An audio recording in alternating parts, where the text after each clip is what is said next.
I'm alive. I'm alive and back. Are you licking your tootsies? I have Emily's laying right next to me today. She has her foot sticking up all the way in the air. Good morning, good afternoon, good evening, guys. Welcome back finally to the Ace Attorney. Are you leaving me already? Is it because I was talking? She went back to the foot of the bed. Now, oh, maybe you're actually going to leave me. Hi, Money. Baby. Now, I don't know if this has gone slightly into investigating, so we might need to start the actual page over, or case over from the beginning. But I think I probably saved it like just as we were getting into the opening preview of the case. We'll see what happens. If not, then I'll reset it.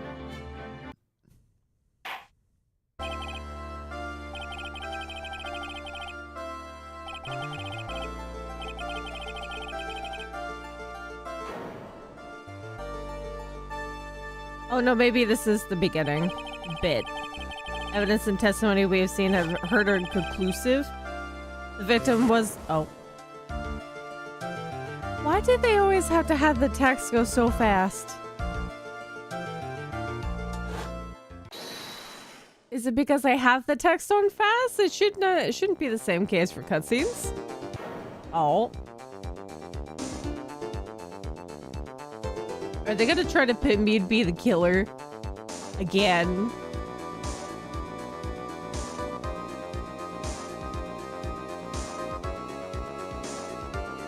Look how lovely that teacup is, full of poison.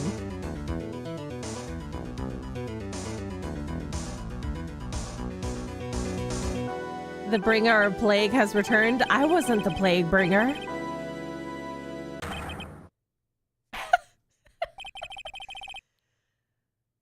The court defines the defendant guilty. This court is adjourned. As a quick guilty sentence. Ooh. Yeah, that is way too muscular for Phoenix. Phoenix is a beanpole. January 6, 10:03 a.m. Wright and Clow Law Offices. At the start of the new year always makes me feel like I can take on the world. I bet it does, Maya. So I decided that our resolution should be Zavari, take on the world. What do you think? Can we not bring in Zavari? Sure, whatever, Maya, but I think maybe you've had more than enough mistletoe cake. Mistletoe cake? That sounds disgusting. Never, you got to eat a lot of cake during New Year's. It's practically a tradition. Like watching the fireworks on TV or playing a board game. Hey, pal. Gumshoe! Detective Gumshoe. Happy New Year, Detective. Likewise. Now listen up, Wright. I wanna... Here's to another fruitful year of lawyer-police cooperation. Yeah, me too. Alright, pal, you've got some explaining too. Have you got a holiday present for me, Detective? I love how Maya never grasps social cues. Well, I am, here, it's really nothing much, but... Yay, thanks!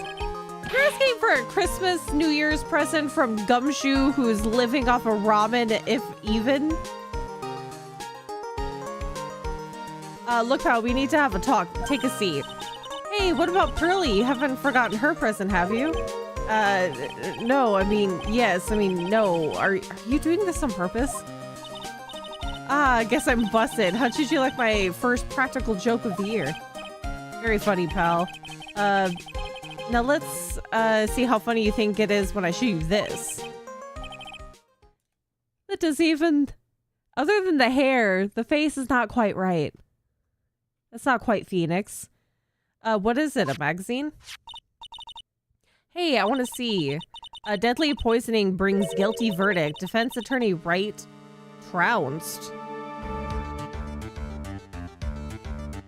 Did they have somebody posing as Phoenix during the trial? Trounced? Let me see that. The defense attorney gave an almost childishly amateur performance yesterday. What the heck is this? It's a report, pal, about you. Listen to this, Mr. Wright. Must take full responsibility for the ruling in this case. Well, and don't tell me you don't remember anything about it, but I don't remember anything about it. When was that issue from anyway?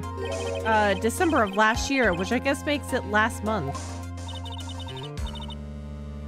Which makes it old news, you mean? But I wasn't involved in a poisoning case in December. Who's dressing up as Phoenix and passing off as Phoenix? So what do you think about all this, Nick?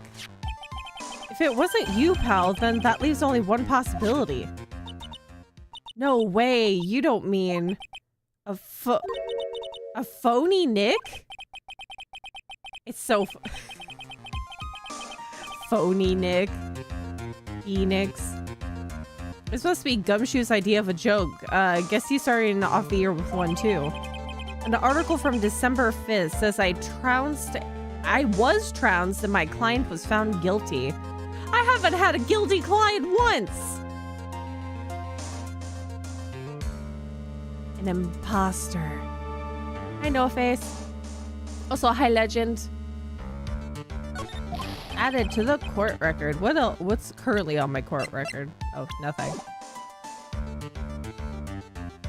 What are you gonna do about it, pal? What do you mean, what am I going to do about it?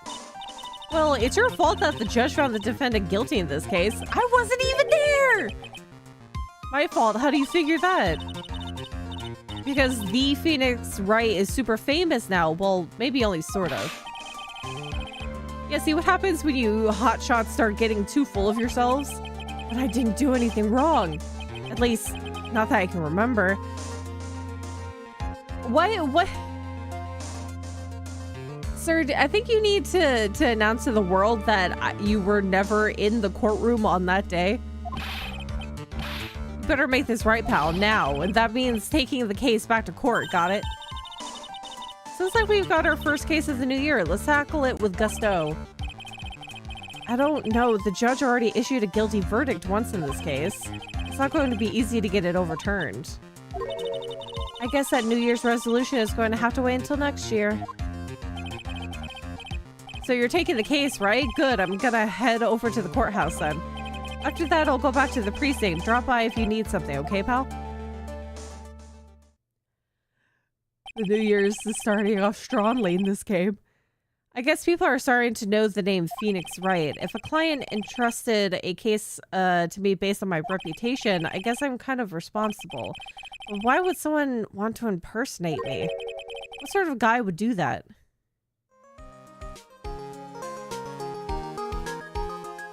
Wonder if we have any thought processes beforehand about who could that be. Also, my mouse is double clicking on its own quite frequently. Got a replacement coming this weekend, but for now, all the extra clickies. I had it before where I had a previous mouse where it dropped one too many times and I had to change the key bindings off of the wheel scroll button. Because every time that it would roll, my mouse would roll over something, it would open a new tab of whatever I scrolled across. Which is not great, because then you could be opening some random website by accident.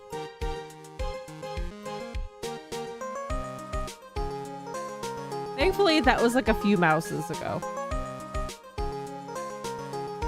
It's a name that fills the falsely accused with determination. Yes. We're back. What to do, Maya? What to do? So what's our first move? I guess we go down to the detention center and talk. Wait a second, Nick. This person behind bars is persons behind bars because of you. Whoever it is isn't going to be jumping at the chance to meet you, right? Hey, let's get one thing straight. It wasn't me. It was a fake me that did this. See, none of these guys, you can say you can bend over backwards to say that it definitely wasn't you and that you're being impersonated, but that still at some point, even though they agree with you, they'll still say, oh, it's you that did it. It's you. Instead of specifying that it was an imposter. Random and by accident. Actually, the majority of the broken mice that I've had is completely by accident. Even my last mouse before this one, I accidentally spilled acetone on the desk, which ruined the mouse. It's always been by accident. I never want to actually hurt my electronics. Electronics are expensive. It's like when somebody goes to tournaments and plays the Super Smash Bros. Tournaments, and they literally throw on the ground the GameCube controllers. Those things are not cheap. Why would I want to physically hurt my electronics on purpose? The ongoing of random pages when you scroll over them part. Do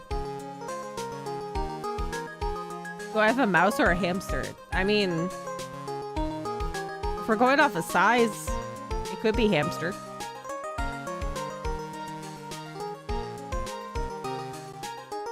Hamsters are bigger than mice, usually. Emily, do you want freedom? Before we continue on with this case, the cat requires freedom. Hey, you're not in the detention center, so you're free to leave. Give me one sec. This one doesn't have a cord, thankfully. As I feel like it would break easier if it did have a cord. Well, I mean, it has a cord to charge, but it's not like attached. Give me one second, I'm gonna let the cat out.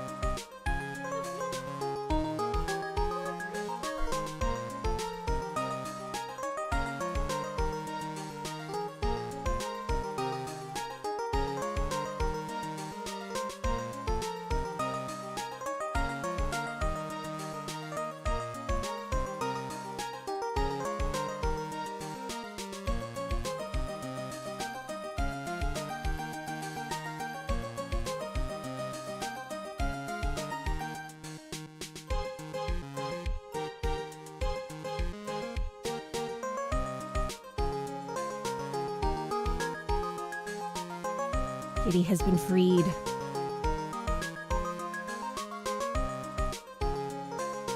Oh, goodness.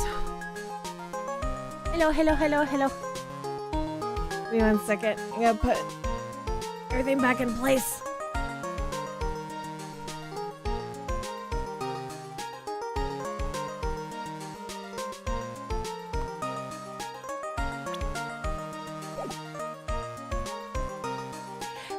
It is funny that somebody gets so mad that they have thrown their electronics across the room. But I'm also just thinking the first thing that pops up into my head after that is the fact that those things are expensive.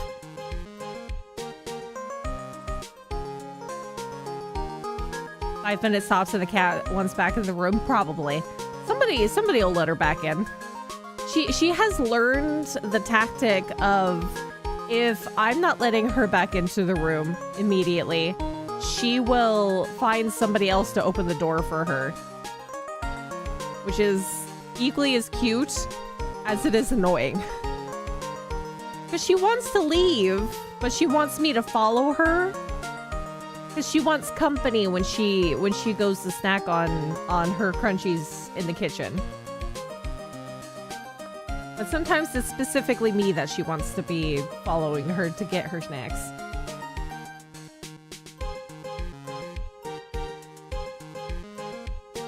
Okay.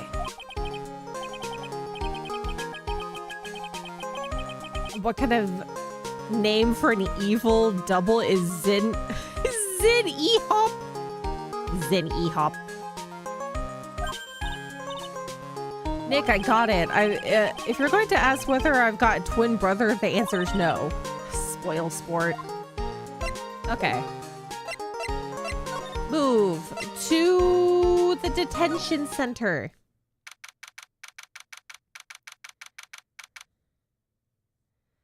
Why is my body's first reaction to stress is to create pimples?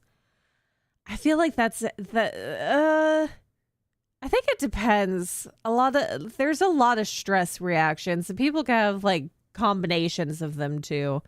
Getting pimples though suck because pimples hurt. Pimples make your skin sore. Also, hi Brandon. Sounds like a Kingdom Heart villain. It does. January 6th, detention center, visitor's room. This is so nerve-wracking, waiting to meet our new client. I wonder just what kind of person you tricked and got found guilty. Maya, I swear to goodness, if you weren't on my side in general, you'd probably get me in trouble so much more than you do now. Who? How could you, Mr. Red? How could you do this to me? To put me in solitary, I haven't been able to stop crying. It's a maid in a very orange outfit. Aren't you? Yes, I am totally, utterly let down. Ah, are you? Don't pretend you don't know me. It's me, Maggie. Remember Maggie Bird? Maggie Bird. Oh. Oh. Maggie. Maggie Bird, she's the policewoman I defended that one time. She was accused of murdering her lover. He was a cop too. Ah, what are you doing here? Did I get you a quit? Oh, sure. Very funny. After the fifth-rate defense job, you come in here and start making jokes? You better hurry up and tell her what happened, Nick. Maya! Maya! Oh, I see. So that's where we stand right now. I'm sorry, you've been caught up in another murder. My whole life has been nothing but a whirlwind of bad luck and failures. I vaguely remember her saying the exact same thing last time. But I don't know... Oh, it begins. But I don't mind. What's one more disaster in my life? At least now the real Mr. Wright is here with me. I wouldn't let the world keep you down, sir. She's so optimistic. Hi, Sai! Hello, hello, hello. So, Maggie, how did you figure that the person who was actually helping you was not me? Or thought was me? How good is he of a Phoenix Wright impersonator? So how come you're dressed like that, Maggie? Last year you looked so sharp in that police uniform. I was fired after that incident last year. Oh, I'm sorry. It's okay, I don't mind one bit. I enjoyed being on the force, but I think it was time for me to move on. So, what do you do now? In the second act of the life of Maggie Bird, I'm playing the role of a waitress. A waitress? Oh, that place looks fancy. Yes, at a French restaurant. It's a small place, but it's quite fashionable. My charming smile and shapely figure came through for me. Shapely figure? And the owner, Mr. Armstrong, hired me straight away. And then you got into this mess straight away, right? Yeah, you could put it that way.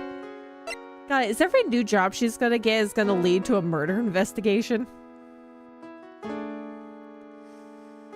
What happened? What happened, Maggie? This whole mess started on the 3rd of last month, and it happened at Trebian. Trebian? Trebian. The S is silent. Yes, it's a restaurant where good service and a friendly smile are always included. Oh.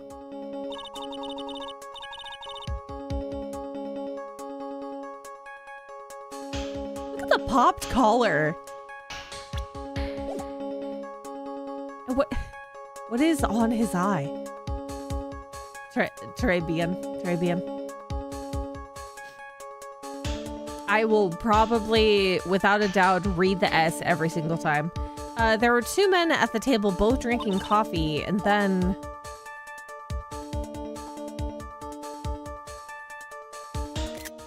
Picture that. One of the men slipped some poison into the victim's cup. Also, who puts poison into a cup like you're sprinkling sugar or salt into a container? Like barehanded. Barehanded poison. The victim took just one sip and was gasping for air. I was so shocked I passed out. Hey, hold on there, Maggie. What? You keep calling that guy the victim. Didn't you know the guy who was killed? Not at all. I've never even seen the guy before. Oh. So she wouldn't have had a motive to kill him then, I guess. Maybe. And the other man, the killer...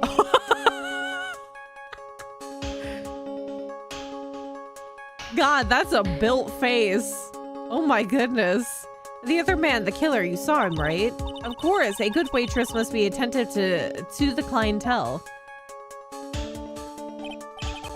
Yeah, it is basically very good in French. It could be a different kind of poison that looks like sugar. Yeah, but he was touching you with his bare hands. Unless you're like immune to the poison. What the heck?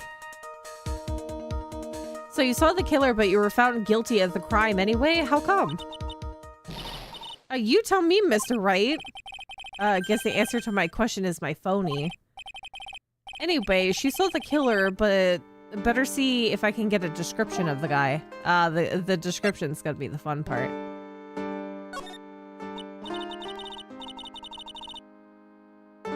She pronounces the S, yes. You see, that's the thing.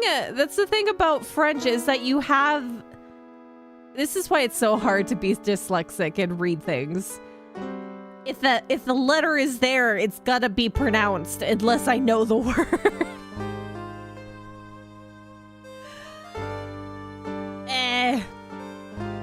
It could be xylitol. What is he, a dog? So if you saw the murderer, why were you still convicted? Because no one else saw. Saw what? The other man, the one who put the poison in the victim's coffee. Everyone testified that way. Mr. Armstrong, the customer, everyone. Sounds deliberate. The victim was sitting alone at his table the whole time. But how's that possible? I don't know, but nobody, not one person would believe me, sir. Do they not have security cameras inside of the said cafe, French restaurant? Even Phoenix, right, my one last hope for the trial, or for a fair trial, failed me. What a pathetic defense. My granny could have done a better job. Look, that wasn't me, okay? And then they found something a bit incriminating in my apron pocket. With the sugar poison? A small bottle of poison. I mean, anybody can just slip a vial into somebody's pocket. Well, I passed out with the victim class. The killer must have slipped the poison into my pocket when I was unconscious. And no one else saw the other guy? That's so intimidating. No, sir, that's what everyone said, but I don't see how they could have missed him. The man was built like a door. Sounds like somebody is conspiring against our lovely waitress here. I was the one who took the coffee to the two men. Oh, and what was your impression of them? Well, when I first saw them, I kind of thought they might be in the music industry. Music? How come? Well, one of them had some sort of earpiece and an emo musician look about him. And there was a sample CD on the table, sir. An earpiece and a sample CD, huh? Did you get a look at the CD at all? It had a band's name written on it. I think it was MC something. They must have been preparing for their debut, I guess. So it was a band CD, maybe a promo disc? Maybe it was MC Screwdriver. Get serious, Maya. Who would buy the CD of a group named that? Screwdriver. MC Screwdriver. the name of that group again? MC Hacksaw? No, MC... What about the killer? What did he look like?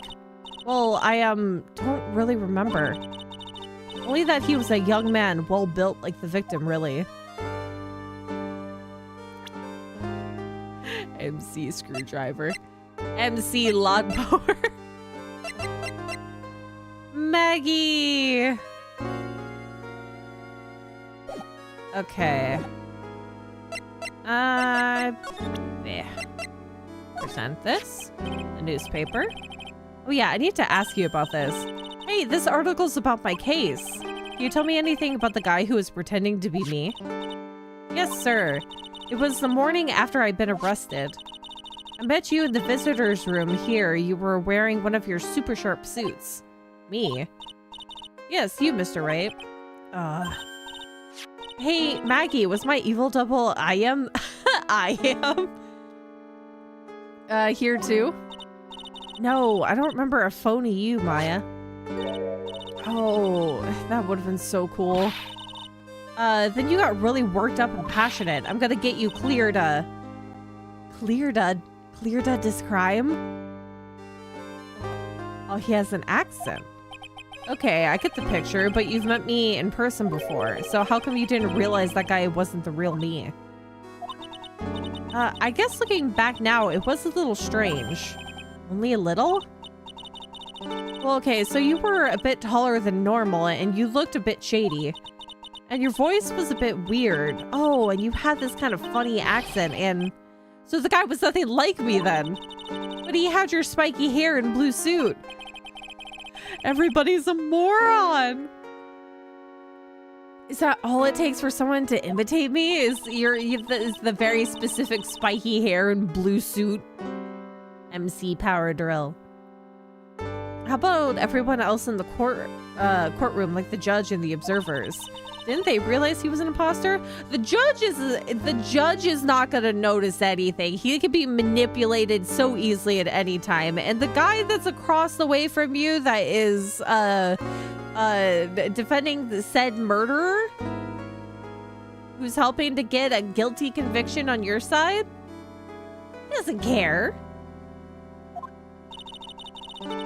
Everyone had these big question marks on their faces, but it seemed that no one wanted to say anything, sir. So they're all complicit. This case just keeps getting weirder and weirder. Mr. Wright, do you think it's possible to get a retrial? Probably. The court ruled in the absence of a genuine defense attorney. So we should be able to get a retrial. Mr. Wright? Do you think we'll win next time?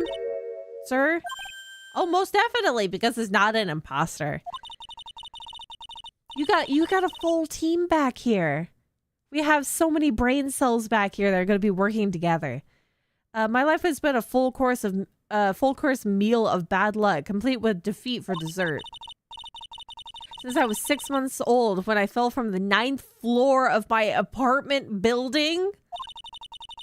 I've been hit by all sorts of vehicles, gotten sick from all sorts of foods, failed at almost every test I've taken, experienced almost every kind of disaster.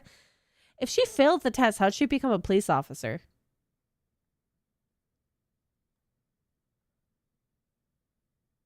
Ma'am?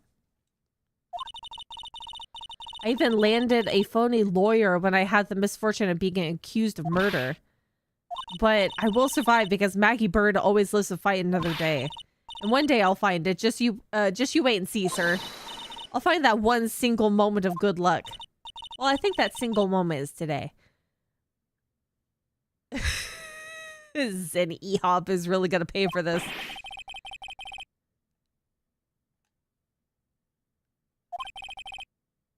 Oh, but Maya's right. We gotta set things straight.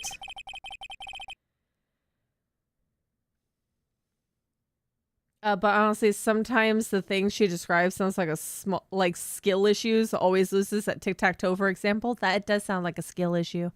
I feel like if you have the mindset that you're going to fail every time, it's definitely going to happen. So maybe due to the fact that probably including outside influence, that she's had way too many negative experiences, so she thinks it's going to happen to her all the time, and it does because of the mentality. Again, innocent girl convicted of murder had better watch out. We'll find him, don't you worry. We'll get Zen E-Hope for you. E-Hop. Hop. Yeah, tell me where this French restaurant is. Right, the restaurant where the murder took place. Yes, sir. When you go, please tell Mr. Armstrong I said hi. Sure. All right, Nick. Let's go check out this restaurant and its food. I'm gonna be eating out of house and home. Ugh. Okay, so before we go to the restaurant, let's go to the criminal affairs department. January 6th, Police Station Criminal Affairs Department. It's been ages since we came down to the precinct, huh, Nick? Looks like Gumshoe isn't around. He's got it so easy, leaving everyone else to do the work. That man works the hardest out of every single person here. Don't say that about him. No, he's out there somewhere, and my bet is on the courthouse. He's probably trying to arrange the retrial of this case. Guess that means we should go to the detention center and chat with our killer, huh?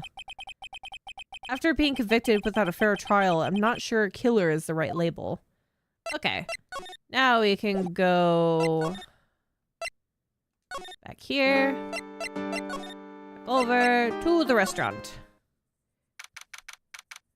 Unless she gets disqualified for having her writing device spontaneously explode, in which case, oof. God. Imagine a pencil exploding and the lead going everywhere. Oh my god, it's so pink. Wow, look at this place. Look, more like smell. What is this suffocating scent of flowers in here? Then again, girls like that kind of thing, right? Actually, I'm not all that into it. The stifling smell of flowers. No one's coming to see us. Maybe there's no one here. Don't be silly, Maya. This is a restaurant. It's open for business, and it's open for business. How can it be open for business when you have a murder? You know, for what's hilariously funny as well is that area is still completely blocked off, and there's still the entirety of what happened there from a month ago. How is he able to keep his restaurant afloat? I don't believe it. There really isn't anyone here. Perfect. Let's get intrusive. If there's no one here, we can take anything we want. Yeah, I suppose we can. That's... Don't follow Maya's example. See, like, look at this. Why is this still set up here? Coffee stain still looks wet. No clues here. Oh, newspaper.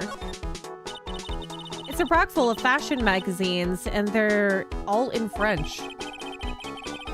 Why don't you try wearing something a bit more chic sometime, huh, Maya? Well, I guess I could. I'm always in my acolyte clothes, aren't I? It'd be fun to wear normal clothes every now and then. There's something stuffed in behind the rack. Is this the article? Looks like a sports paper to me. Hey, and look at this. Someone scribbled a little doodle on one of the pages. Ah, MC Bomber. MC Bomber and 1, 2, 3, 4, 5 zeros. $100,000 maybe? I wonder what MC Bomber is supposed to be. What is that in the corner? This paper, it's from December 3rd. This paper is from the day of the poisoning. What? Dates from December 3rd, the day of the incident, found at Tribulations. A paper from the day of the murder. This has got to be a clue. I should see if I can find out some more about this paper. Can I take a look at it? Oh, would you look at that? Doesn't that look familiar?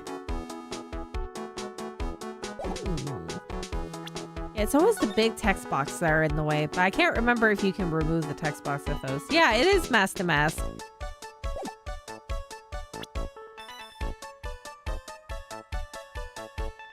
Maybe they're trying to use the place where the man was murdered as a advertising for the French restaurant. Okay, let's see.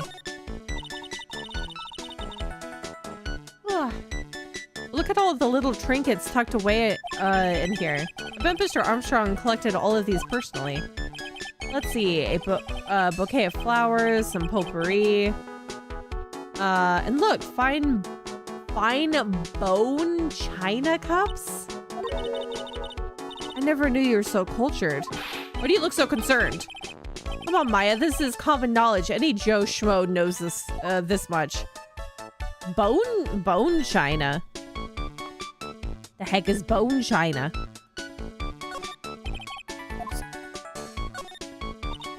Look, it's one of those magical boxes that spits out money. You know, you're the only person who would ever describe a cash register in that way. Magical box that spits money out.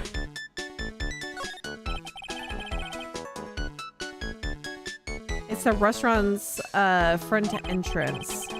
There's a sign hanging on the door written in French. It says open or closed.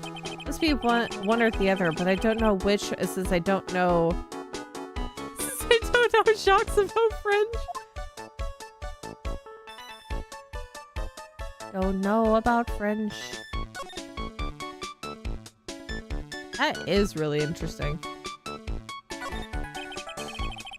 Maybe it's a bigger thing in Japan? I know that there's regular fine china, but why add bone in the middle? Because fine china is usually made not out of bone. Maybe it's a term. This must be the table where the murder occurred. I guess so, with all of this police tape all around it. That stain must be from the poisoned coffee. Now go look at the tablecloth, okay, Maya? Why would I lick it? I'm not a cat, you know. And why can I picture you doing just that? She's a gremlin, that's why. Oh, it's a beautiful winter wonderland out there. Really cool. I love snow. Let me see. It's not white. It's not even snowing. Not you. I was only kidding, Maya. Nick. There are lies that are okay to tell and lies that definitely aren't. All I did was tell an itty-bitty white lie about non-existent white snow. We just came from the outside, Maya. We just came from the outside. This restaurant has partitions that separate the tables. When you're seated at a table, you can only see the tables to your right or left. So certainly there should have been somebody who saw this big burly Dorito man. Dressed like Phoenix, right? This table's set nicely. It just needs a customer.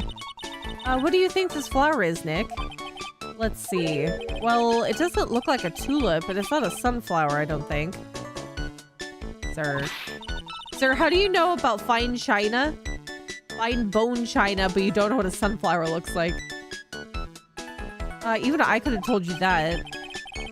Well, those are the only kind of flowers I know. Dang nabbit, I'm a lawyer, not a botanist. But how do you know about fine china, but not like some basic flowers, sir? Basic.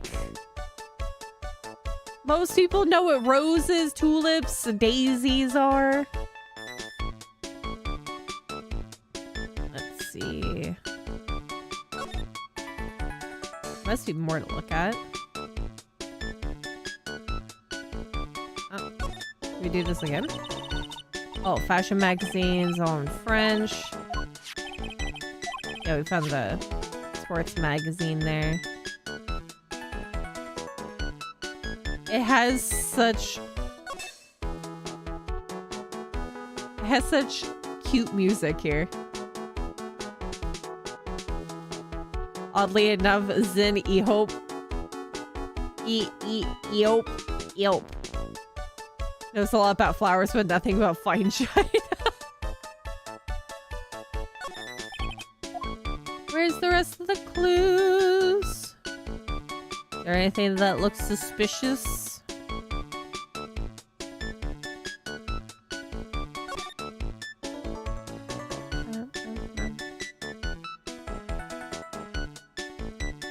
It doesn't look remotely suspicious. I can't specifically look at the coffee. Got the partitions.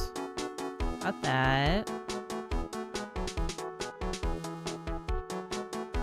I feel like this music would be playing in a Hamtaro game.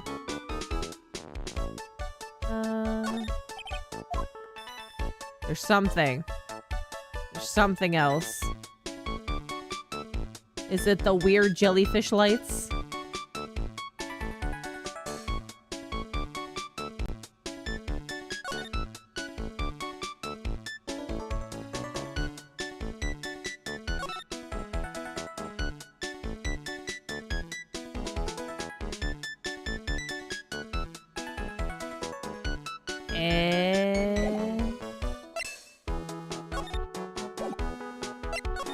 I can only examine a move. What was that one?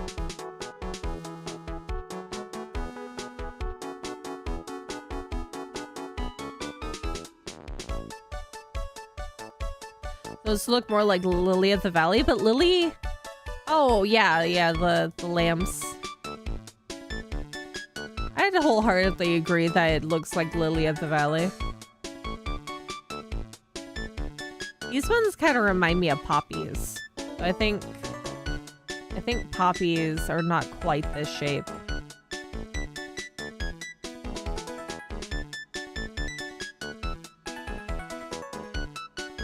Maya, where else do I look, Maya? Dun, dun, dun, dun. Is it something obscure? I'm surprised that you can't look at this. Why can't I make comment on the photos?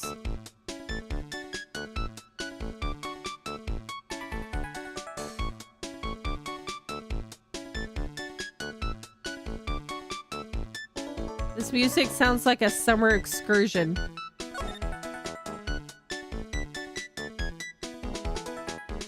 Like you're going out on an adventure.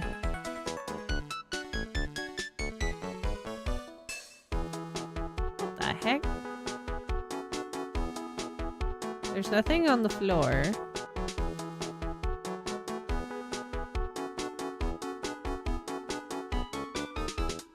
I can't look at the painting.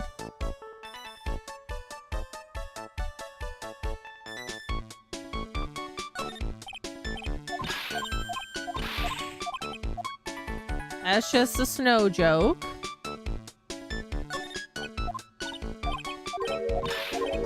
Don't go licking the tablecloth.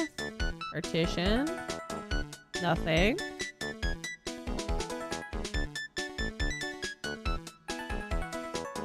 What the heck?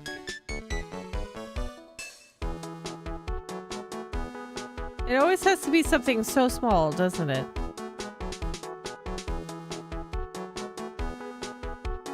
Do I need to go back and talk to Maggie? It is very gaudy. It's like grandma but French. It's very grandma-esque.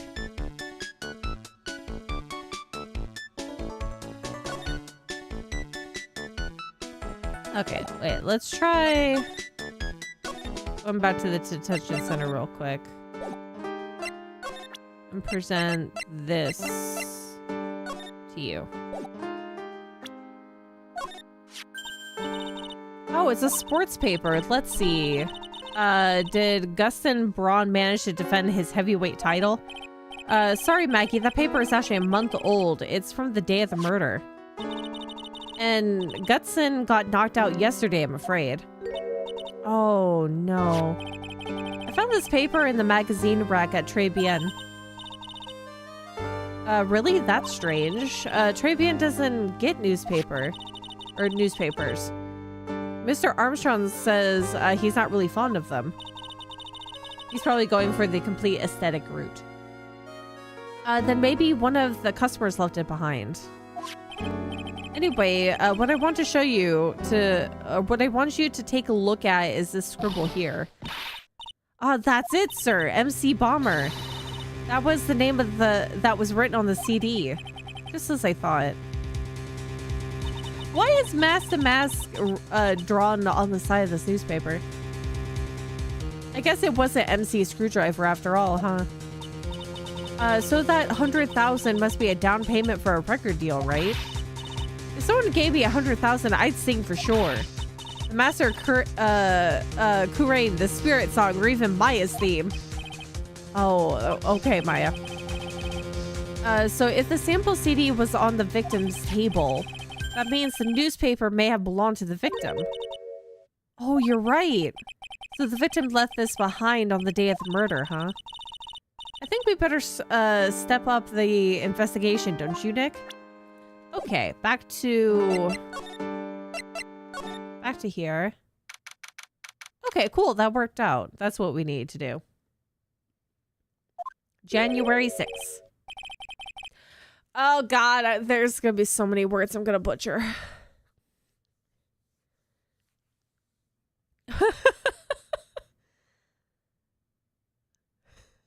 I wonder if he actually talks in the proper French accent or if it's like a horrible version of the accent.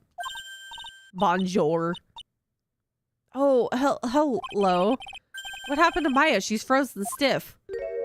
Oh! Oh, no. Sir. Or should I say ma'am?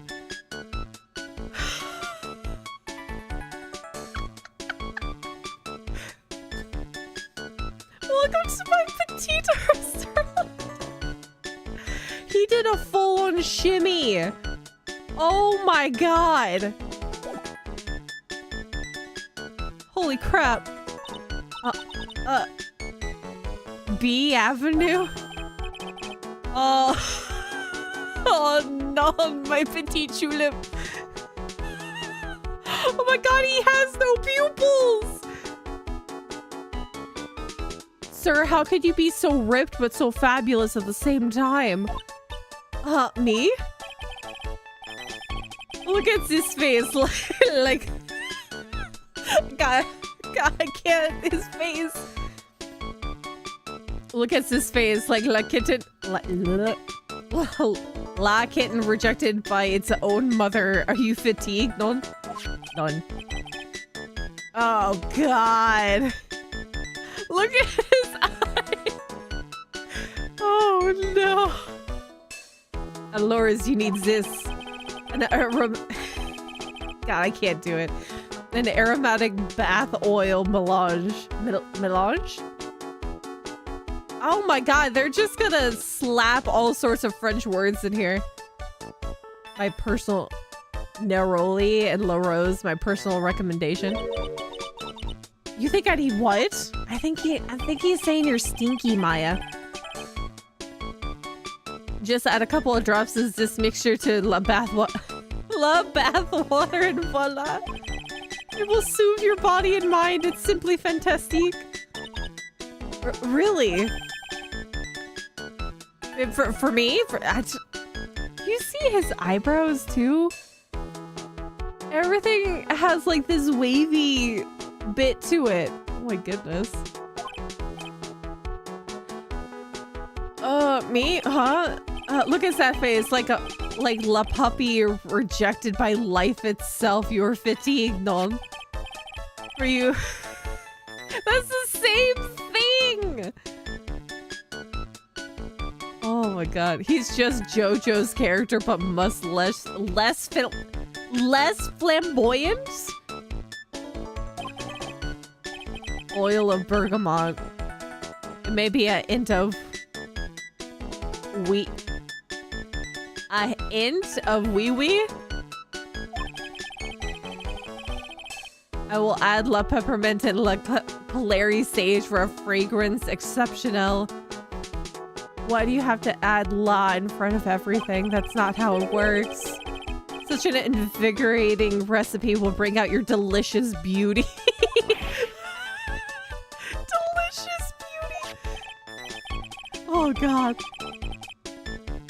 Allures, if you will be seated, I will bring you less special menu of the day. Actually, we're not here to eat. We're lawyers. Oh god. My...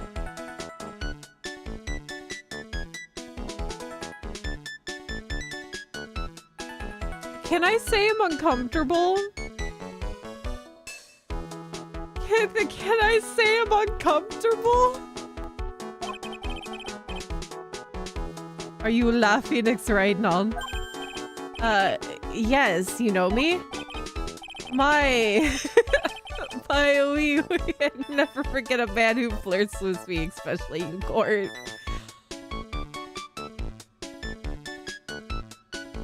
He doesn't have the capacity to flirt. It's not possible. The only person that he's able to unconsciously flirt with is Edgeworth, and that's completely by accident. I guess he was cross-examined by a mysterious Zin Eop. Looks like everyone to do with this case knows who I am already. I wonder what sort of impression Zin Eop been leaving on people, don't you? Allow me to introduce myself to you.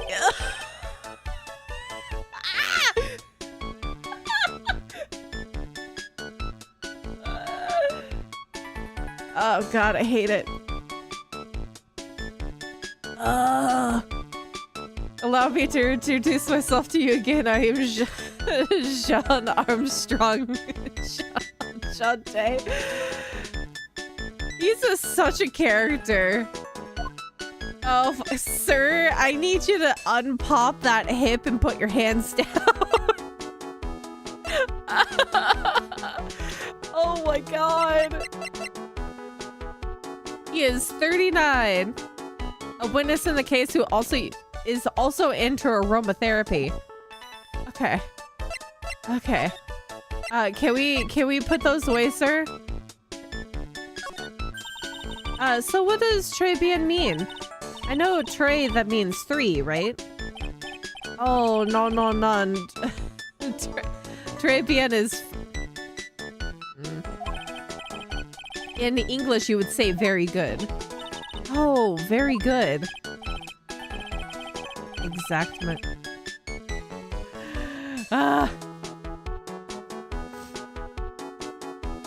This is what happens when I forget certain ways to say certain words, and then it just sounds like I'm having such horrible issues.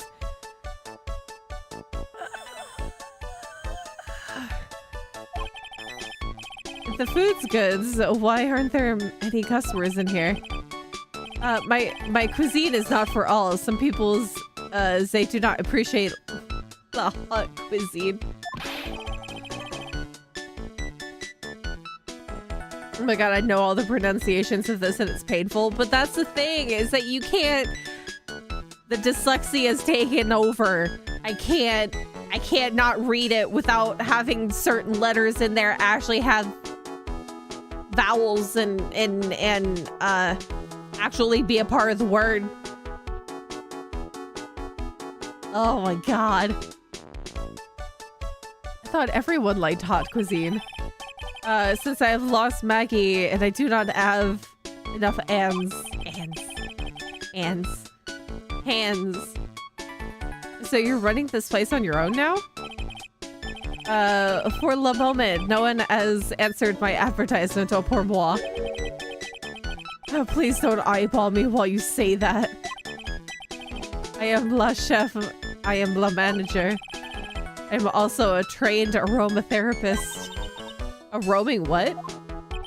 A practitioner d'aromatherapy.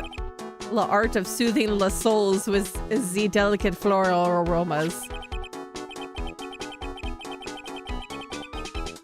My soul kind of hurts right now. Delicate. The smell coming from that bottle earlier was anything but. Okay. Okay. So could you tell me about what you know about the incident?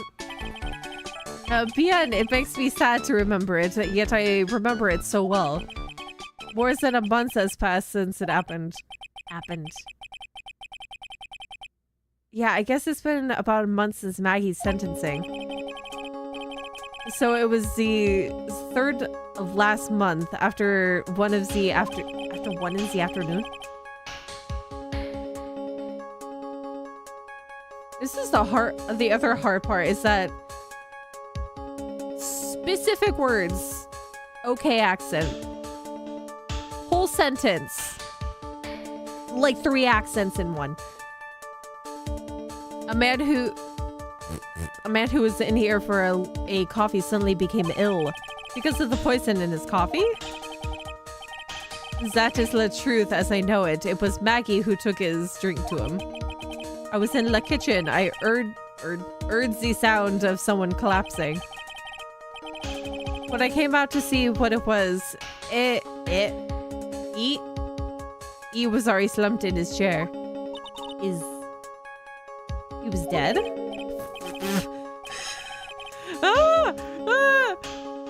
He was dead. Maggie had also passed out also. This man who died, was he alone? Oui, monsieur. All alone. I know that Maggie said there was someone else, but... I see. La police, they asked me many times. Are you sure there was no one else at the table, they asked. But I am not the only one. La old man said the same thing. What if he just... Old man? Who was the old man? Was he the one dressed as Phoenix? Old man? What old man? What if he just took the wig off in a very, like, quick manner and sat at a different table? Or left? So, who is this old man that you mentioned?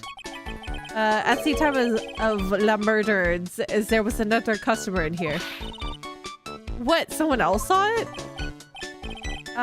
Oui, as usual, he came alone as that day. At the time of La Murder...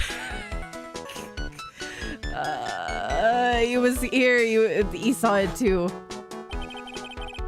But he said the same thing, is that there was no one else at the victim's table.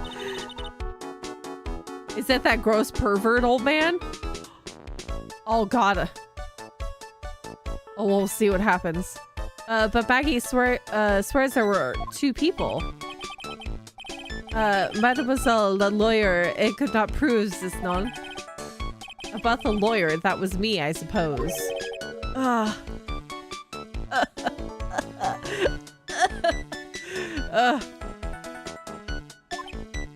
Dr. Hottie. Wow, he's the first person who said that. It wasn't me. Don't kid yourself, Nick. Now who's the one making stuff up?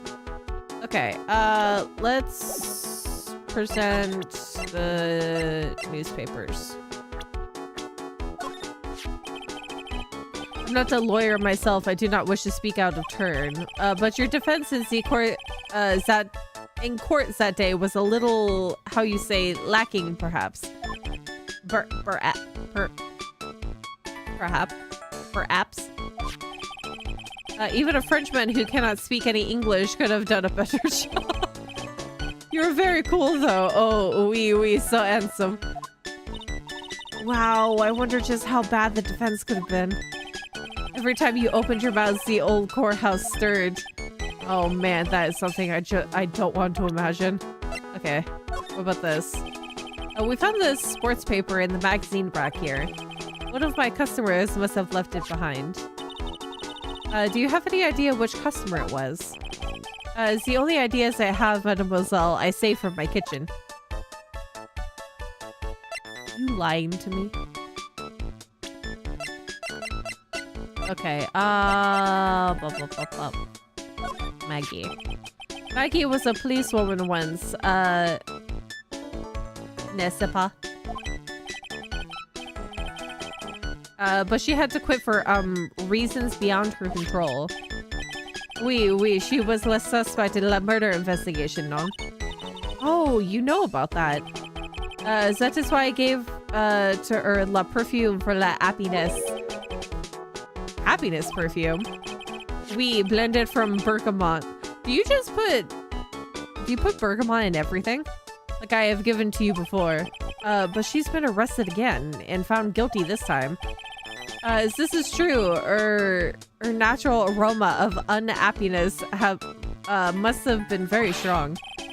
Just admit it, your perfume doesn't work. I'm not surprised she was la prime suspect after something like that took place before my very eyes. What? Something like what? What's this guy talking about? I think he probably thinks that everybody stings. Does this mean Maggie did have a motive? We've got to ask this guy for more info. Stat. Okay, Maggie's motive. When Maggie took the coffee over to the victim, did anything happen? I suppose you could say so. So what happened? None, there was nothing. Look, Maggie says she didn't even know the guy, but she's still been indicted for murder. The prosecution must have come up with some kind of motive. It is true. If there was anything at all between Maggie and the victim, it could be irrelevant. Relevant? So please tell us anything you know. Oh, you got a lock on you. 3 locks. How deep is your secret? No way, what are we gonna do, Nick? We'll just have to remove... What the? What's wrong? The Magatama, it's gone. Huh? I had it in my pocket, but it vanished into thin air. What? But I could see the Cyclops. Maybe that means the Magatama's nearby? Juice. Who pilfered my Magatama? Mr. Armstrong, could I just confirm something with you again? The table where the victim was sitting. Was anyone else sitting there? That is a question you will have to ask him yourself. Him? La old man spends all of his time dans la park? Park? What park? Behind la restaurant. It is called Vitamin Square. Vitamin Square?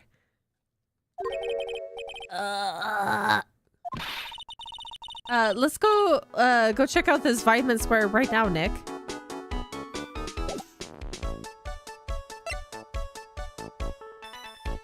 I feel like he's gonna take me out when he does that. Like, I'm just gonna get a bruised eye. Okay. To Vitamin Square. Birds! I like how they call this Vitamin Square. If there's a banana! Oh, there's a magazine. So this is Vitamin Square. Yeah, I see where they get the name now. The fruits scream vitamins at you. Hey, Nick. That's the guy, right? Isn't that the old man Mr. Armstrong was talking about? That grouchy-looking grandpa? He's throwing seed out for the pigeons. Oh yeah, he's not throwing seed at them. He's throwing seed for them. He's throwing seeds at them.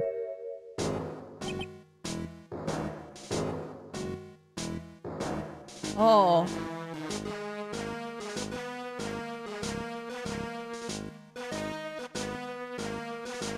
Oh. Okay. That's...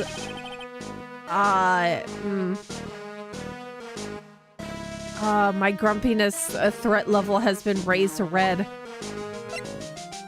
I don't think those don't look like bird seed. Unfortunate placement of the banana and the 2 tangerines. Oh, God. Okay. Sir, where are you built like a stick? Where's your hips at? Okay, let's see. What did you see, sir?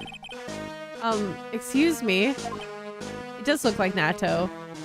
Natto in a wooden sake cup. Would you mind if I had a word with you? Yes. I just want to ask you a couple of questions. What's the matter with you? Can't you see I'm busy? Sir, you're currently harassing the pigeons. I'm gonna have to ask you to stop. You seriously remind me of Eustace Bags from Courage the Cowardly Dog? Oh my guys, so you don't like my seeds, eh, pigeons? He's really chucking those seeds at them. That's gotta hurt. When he throws it at you, it looks like garbanzo beans. Go on, eat this. Why is his nose like this? Sir, have you gone to a hospital? This stupid lawyer, he made me look bad. Okay, let's ask about Maggie Bird. Excuse me, sir, can I ask you about Maggie Bird? I don't know any Maggie Bird. Yes you do. Maggie, the waitress at Tribulations. God, it's a disgrace, I tell you, an utter disgrace. A disgrace? An innocent young girl revealing herself like that. Revealing? You mean her uniform? The youth of today, they don't have any shame. No shame, I tell you. Not 1 ounce. Can we really talk about shame when it's... Whatever happened to the old Bushido values of Japan, like honor and modesty? Sir, do you not remember like prominent red light districts back in the day?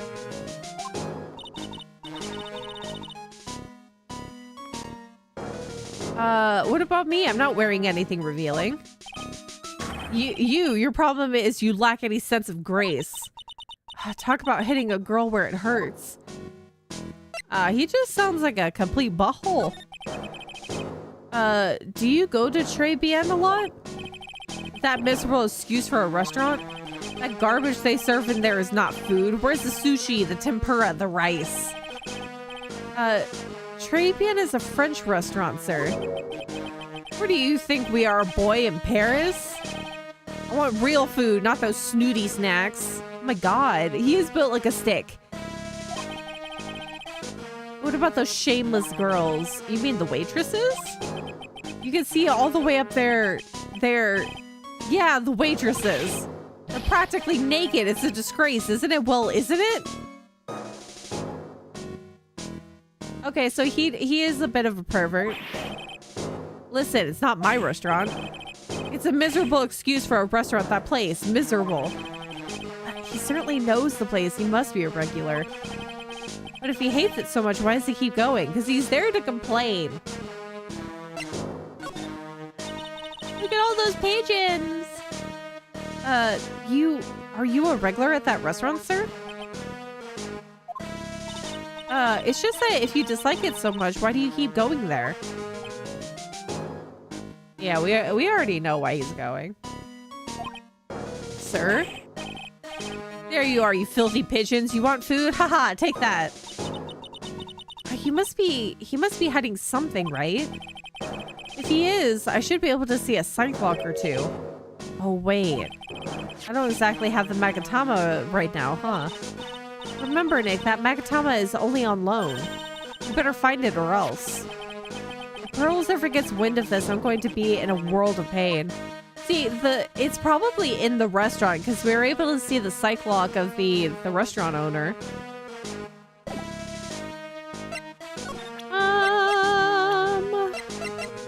Here, let's do a save real quick. Save here.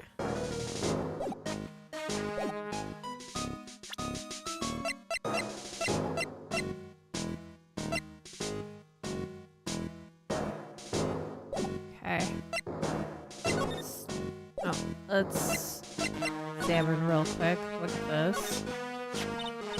Oh, there's a magazine here. It's a magazine full of job listings. You disgusting rogue picking up something someone else threw away. Threw away. Did you throw this away? Are you looking for a job? Oh, that's none of your business.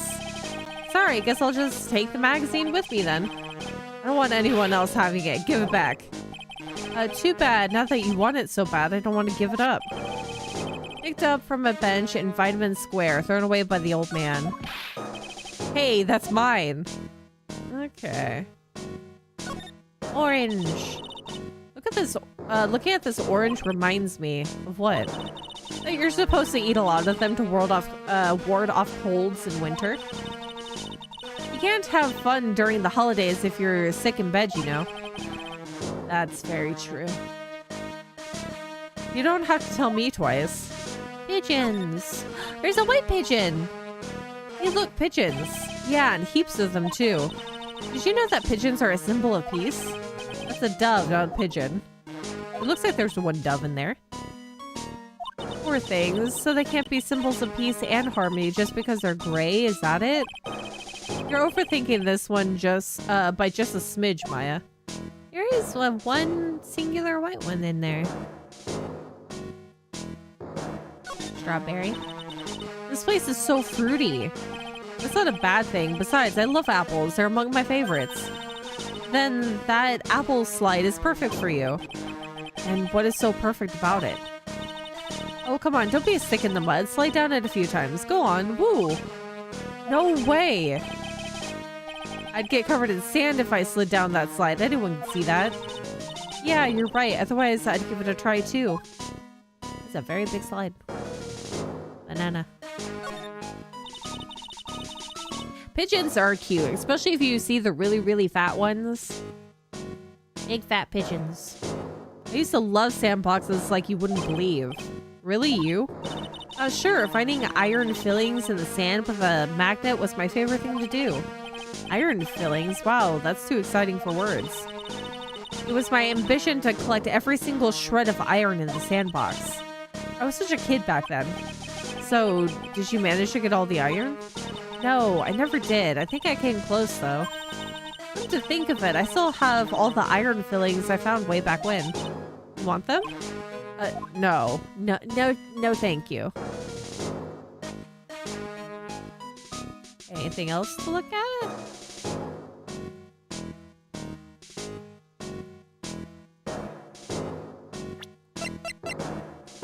Okay, so why... That's an interesting picture for job listings. So he doesn't want to talk about anything else. Let's see if we can present to him... Jean. Excuse me, sir, could I just ask you about this? Oh my goodness. Here you go, boy. How does some pigeon feed sound to you? This wasn't exactly what I was hoping to get out of this guy. Okay. We're just gonna have to go back.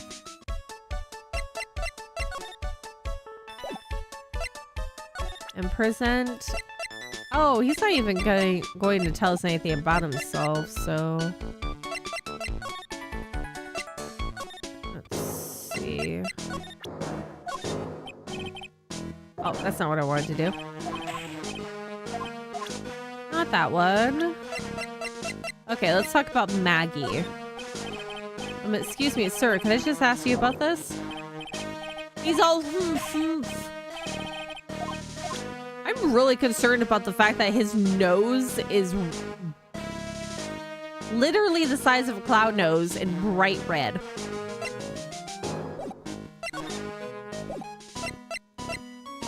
Am I supposed to present him the magazine?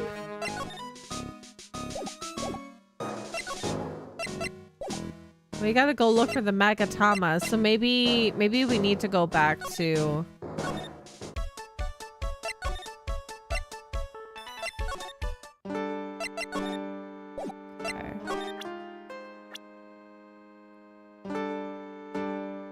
You might have to present all the evidence, but let me see if Gumshoe's back. Nope. Okay, back.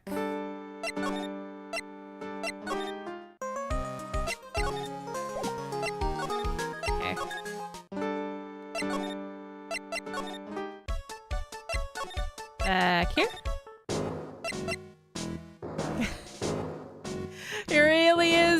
hostess bags. Okay, present. Magazine. Humph. Harumph. Other magazine. Newspaper. Oh, whoopsies. Let's see, do you want something about the job listings? No, I see. You just want to throw bird feed at me. Maybe I present the job listing to Jean. Okay, onward. Back to the restaurant. Present. Mademoiselle. Yes? Are you looking for the job? What? No, I was just... let me see. Your style is... unpure?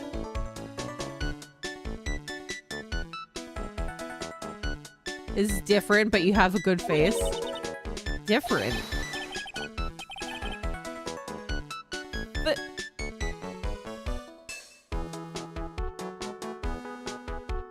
felicitations? But... you have passed. I will hire you. Bien comes with... ah! Stop with the shimmy! No, I don't want to see the shimmy. I'll teach you everything I know. Nick, help! I don't know whether to laugh or feel bad for Maya. Maybe I should do both. Okay, does this mean that we can look for the Magatama now? Where is my Magatama? Mr. Armstrong must be a pretty big neat freak. He already has the table ready to go. Hopefully the food in this place was edible. This must be the table where the poisoning occurred. The stain tells you the story well. The whole area is still cordoned off with police tape. Cordoned? I guess it must still be under investigation. Partition? Window? It looks pretty cold out there on the streets. Peaceful though. It's nice that people can take it easy after the holiday rush. Oh, whoops. Partition. Cash register. It's really tight behind the cash register counter. Can Mr. Armstrong even get in there? And if he got in, could he get out again? That's such a mean thought. There's a bunch of little trinkets on the shelf by the door. I bet Mr. Armstrong collected all of these personally. Where's my Magatama? It's a rack full of fashion magazines and they're all in French. All the clothes in these are absolutely atrocious. Some of them have been circled in red. I really hope Mr. Armstrong is not thinking of buying those.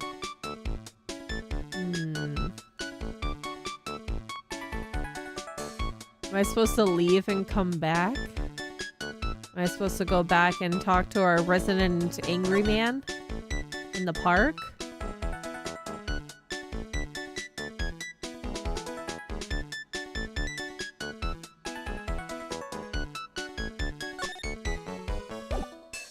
Well, let's see.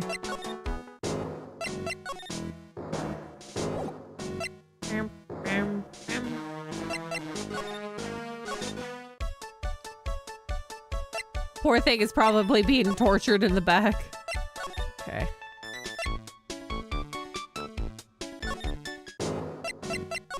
Will you say anything different to me after this?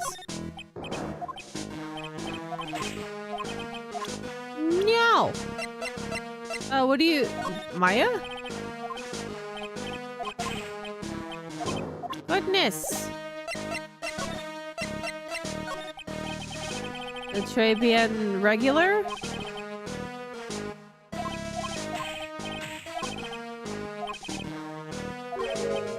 Yeah. Need to find it. So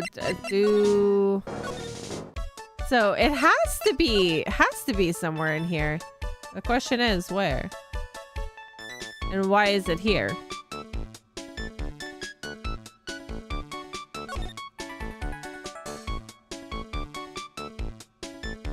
So if I'm able to see the site lock, it should be here.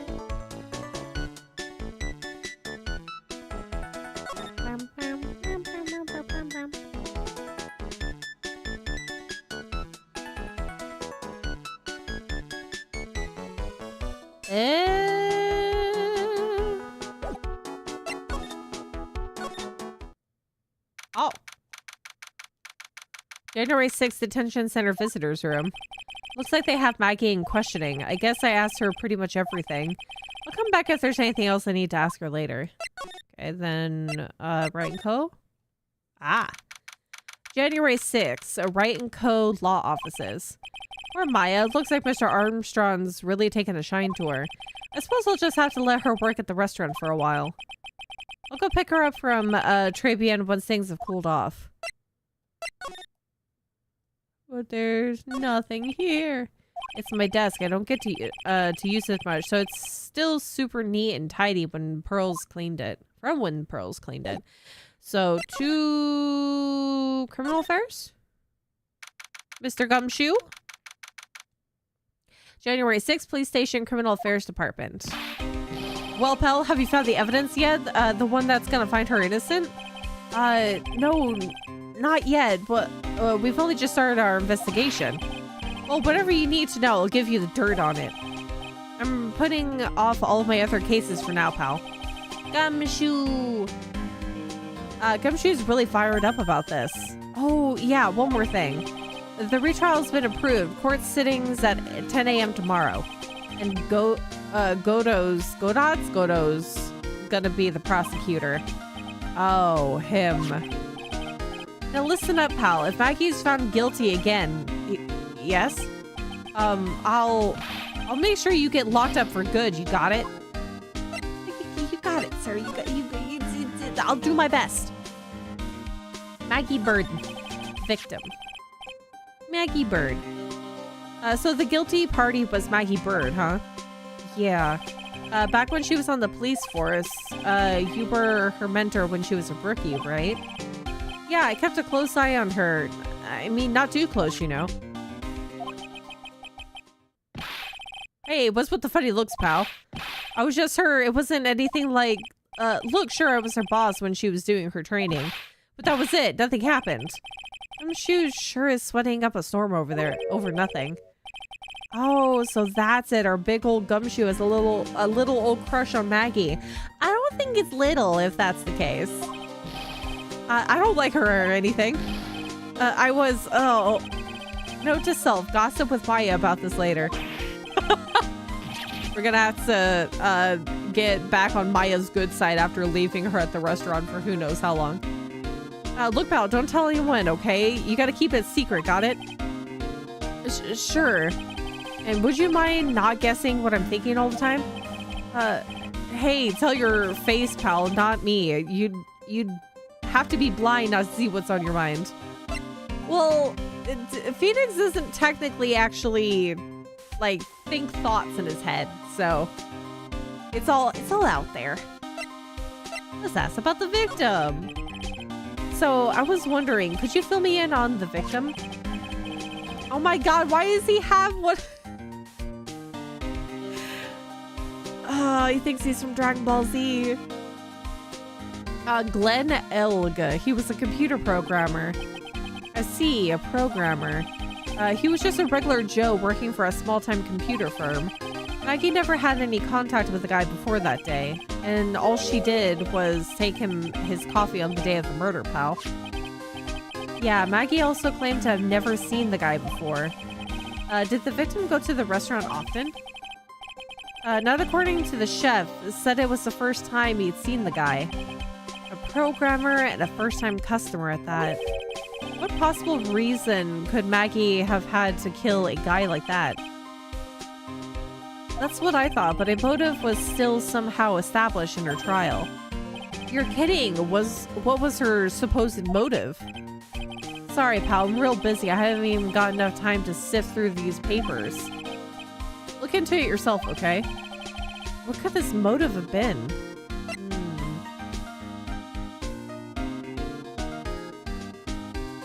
Glenn Elg is Glenn Elg spelled backwards? you gotta give props to the English translations of Phoenix Wright Ace Attorney games for them creating whole new different set of puns.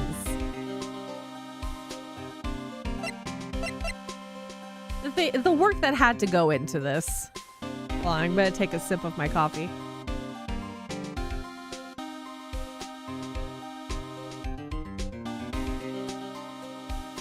Wonder if it's still flurrying outside. It snowed a little bit today. I don't think it's gonna be a massive amount of snow like last time, or the last few times, but it's flurrying.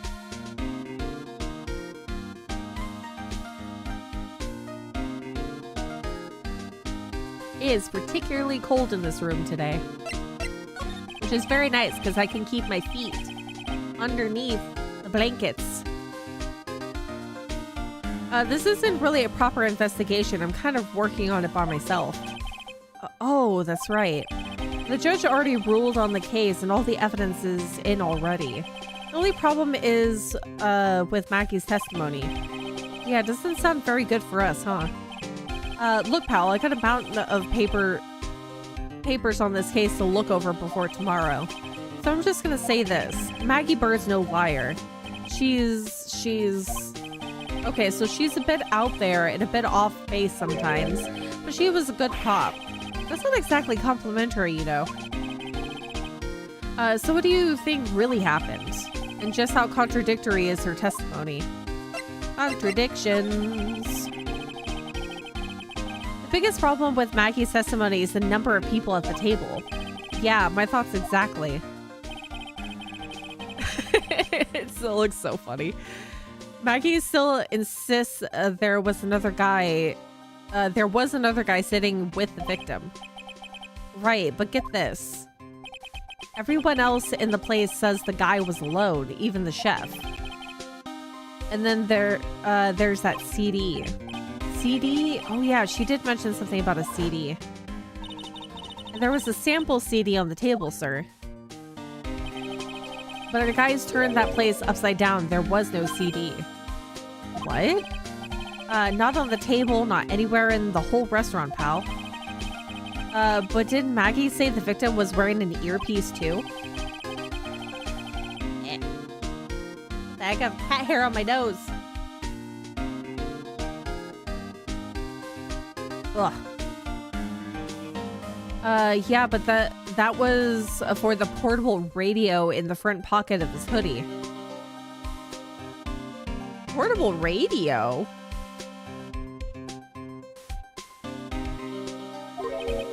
A radio? He didn't have a CD player? You got it. Your phony never explained that contradiction at all. Come to think of it, the owner of Tribulations didn't mention that CD either. I don't know why, but I get the feeling Mr. Armstrong's got something to hide. Well, I mean, you saw the locks on it. Of course he's got things to hide. Okay, let's show the newspaper. What's that, a sports paper? Yeah, I found it in the magazine rack at Tribulations. It's dated the same day as the murder. You may be onto something here. And take a look at this. See this writing here? MC Bomber. Hey! What is it?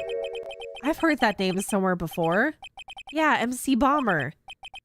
Wow, he actually seems to be thinking for once. That's so mean. Ah, it's no good. I can't remember. And he goes back to being the gumshoe we all know and love. Hey, pal, I'm gonna borrow this paper for a bit, okay? I want to get a handwriting analysis done on the scribble. Handwriting, huh? It'd be good to know more about that in any case. Thanks, pal. I bet this will turn out to be an interesting clue. I hope you don't lose my evidence there. Thank you, Mr. Gumshoe. Let's talk about...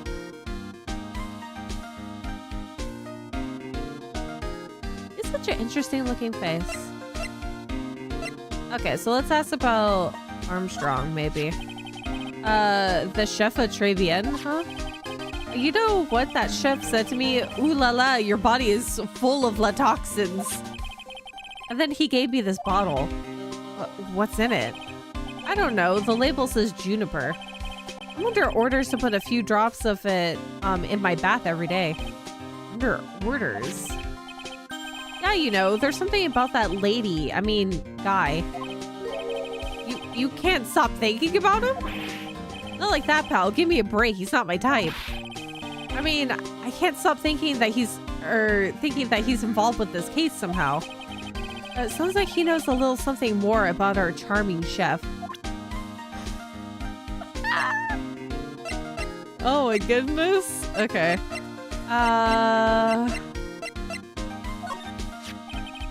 Have you gotten to see Maggie? Of course I have, but I wasn't much good at consoling her. I'm not very good with words. Oh. Yeah, I guess I must have looked a bit down. Maggie was really supportive of me. It was great to have someone to talk to. Did he go for her or for himself? Okay. It was in his restaurant. Checks out. It does. It does.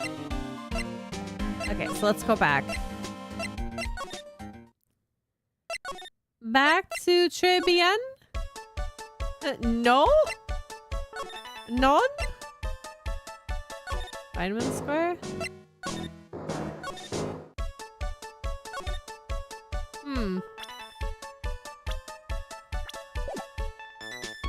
Okay, wait, let's go back to our boy. Not there. And we'll present to him the job listing as well. What do you make of this? Sorry, pal. All I can think about is Maggie at the moment. No, I didn't mean it like that. I meant... you don't have to explain, really. Poor thing. Okay, let's talk about Glenn. What do you make of this? Sorry, pal. All I can think about is Maggie at the moment. Oh, he's just gonna be like that all the time.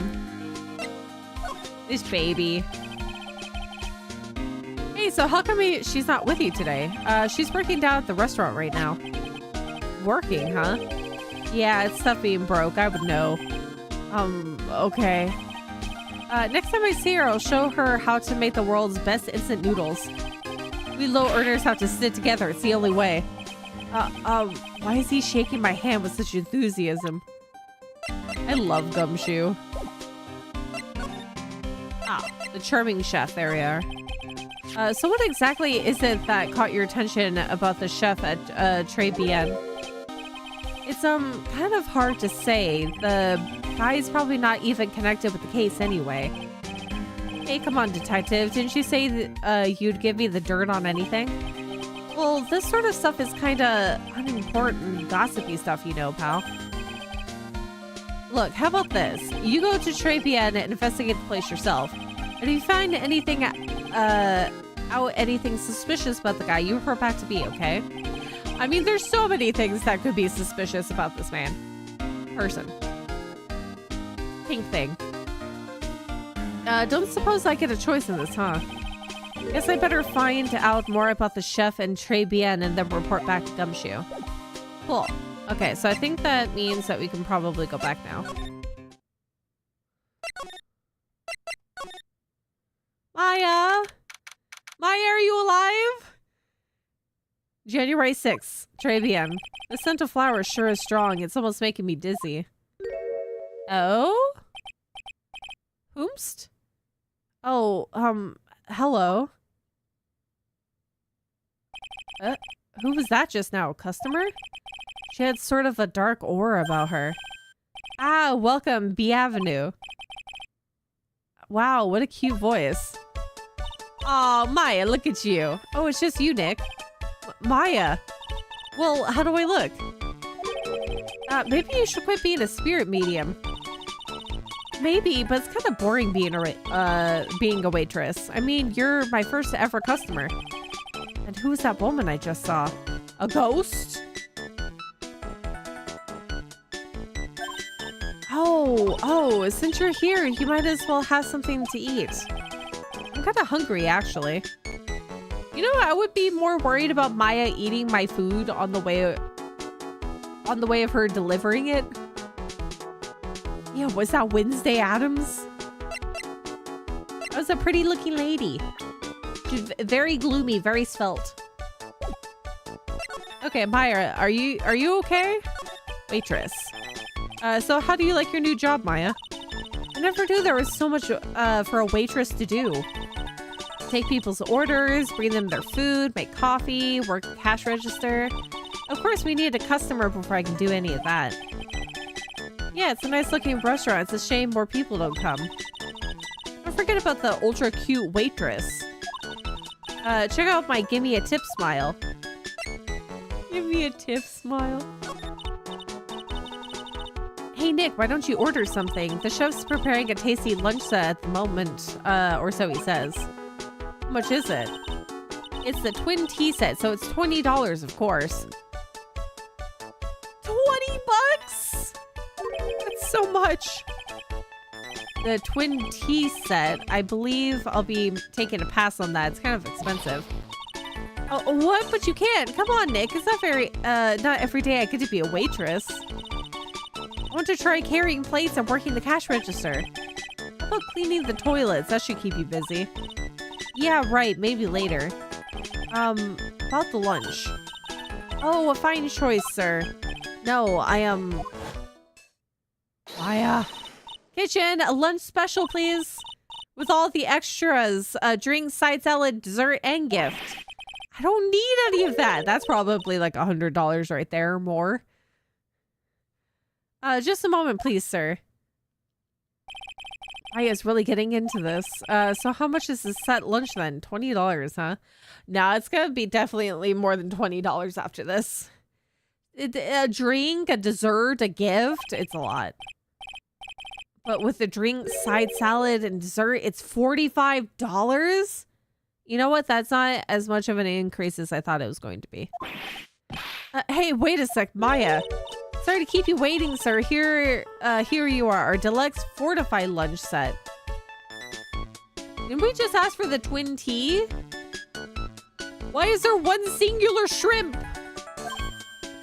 Whoa, a dish inspired by lobster and abalone. Oh.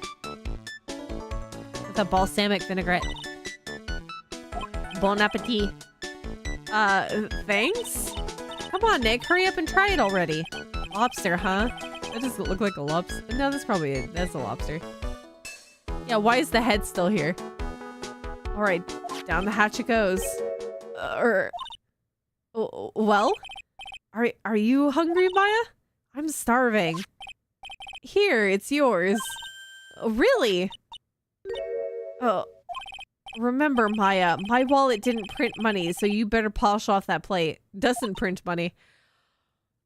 There's nothing more disappointing than buying some sort of expensive food and it tasting of dookie. I just remembered I've got to clean the toilets. Hey! You can't be in that much of a hurry to clean the toilets.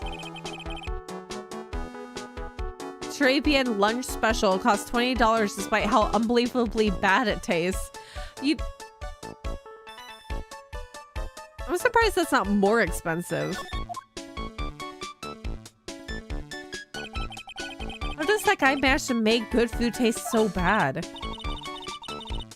Hey Nick, you want to take a peek at the kitchen? Kitchen, huh? Not a bad idea. Yes. Yes, we should get to the kitchen. What is this man doing to the food? Is he putting all sorts of like aromatherapy? Is he putting essential oils in the food? That's not okay.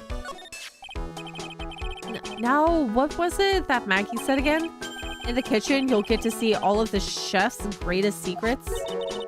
In the kitchen? That sounds tasty.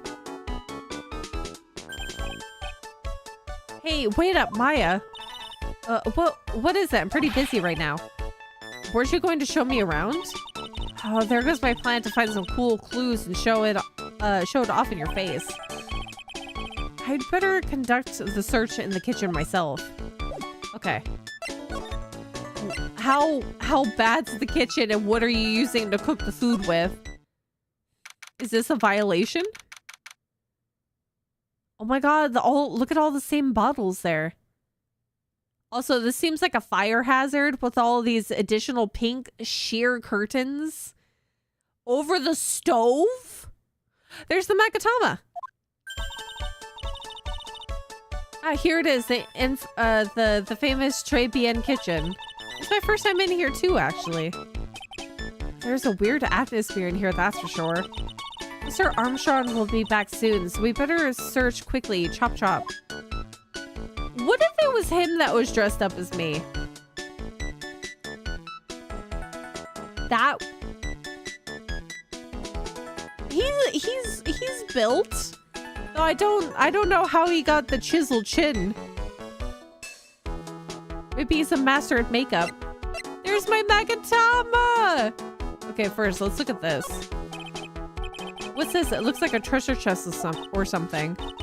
Wow, look at all these little bottles. Oh, they're aromatherapy oils. He's got so many, they're overflowing onto the floor. Let's see, 1, 2, 3, 98, 99, 100. They're all the same, too. Hey, wait a minute. What is it? There's one bottle that's different from all the others. Well, what do you know? It doesn't have a label either. And it doesn't smell. So what's that liquid inside then, I wonder? Hey, Nick, we should borrow this. I mean, look how many bottles he's got. He won't miss one, will he? Found in the kitchen. Shape is different from the other bottles. Contents unknown. That's fishy. That's sketchy. There's my Magatama, though. Now I know I'm in a French restaurant. I've never heard of most of these seasonings. Hey, Nick, this container has oyster sauce? What's that? That's not French. Isn't that used in Chinese food? Look, right there on the counter. My Magatama, what's it doing here? What indeed? On loan from Maya, recovered in the kitchen of Tribulations. Magatama put into pocket. Yes. God, is he mixing all of these together? Oyster sauce. So you... Oh, cheesecake slices? Wait, what does that say? Oyster sauce. Isn't that used in Chinese food? And look at these knives. They look real sharp. Or really sharp. I'd like to see how one of those slices through a cheesecake. A cheesecake? You don't exactly need a sharp knife for one of those, Nick. Yeah, you do if you want a really good, pristine-looking cheesecake. Also, why is there a vanity in the kitchen? What is this? Now, this is one large mirror. I bet this is where he makes himself look pretty. There's a book on the dresser. Clarice Armstrong's Bedtime Literature. Not exactly Pulitzer Prize material? Pulitzer? It looks like a collection of poems he's written. Poems? Cool, read one out. And say it in your best French accent with intensity, okay? Oh no. Printemps. The two of them like actors from a film. The coffee still undrunk. Sweet nothings over too soon on that sad Sunday morning. The foolish cocktail so delicious. Take the last sip of your tea and I know what I will do. I must lie to you, I must. What meaning is this? That's it? Yep, that's a poem for you. Okay, that's weird. I really don't like the lace curtains. What are these lace curtains for? I don't know, but they give the place a real homey feel, don't they? Lace curtains. You know, if I was a cooking pot, I'd be perfectly happy to sit on a shelf under those. How do you respond to something like that? Let's see, what else is there to look at? Food? Doesn't even seem like he's actually cooking anything. That smells good. Something's bubbling away nicely in that pot. It must be the lobster and abalone. I can't pronounce that word. What is this word?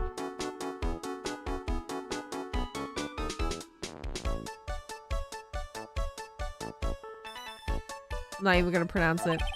I'm not gonna do it. Isn't that what I just ate for lunch?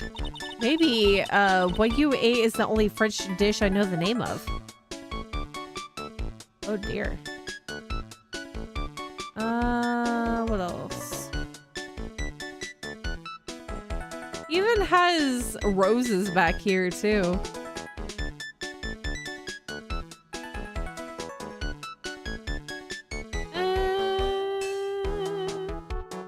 Certainly there would be something else to look at back here.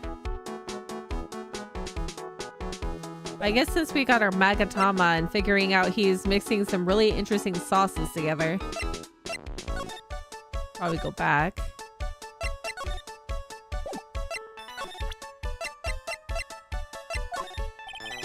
About this. Sorry, Nick. I'm a waitress now. I've got a pile of work waiting for little old me. Okay, so... maybe now, since we have the Magatama, we can go back and talk to Eustace Bags. Because I don't think there's anything else to look at. All of the pots and pans have pink handles, too. There's even a pink-handled ladle. I can only imagine how expensive this place is to make. Okay, to the Vitamin Square. That's a very beat-up pink moped. The old guy's not here anymore. Dry, and I still have some unanswered questions for him. What happens to the little white pigeon? Where'd the dove go? The pigeons are so busy pecking at the seeds that they don't notice anything else. Seeing those birds eat with such intense focus reminds me of Maya when she's scarfing down a burger. A scooter, huh? Who'd leave it right in the middle of a park like this? The wheel guard and light are busted. I guess it must have been in an accident and totally wrecked. Or it's totally wrecked. Oh!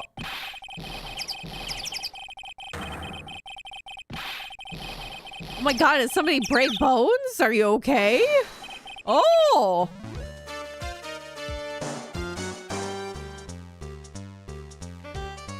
Oh, would you look at that hairstyle? I think we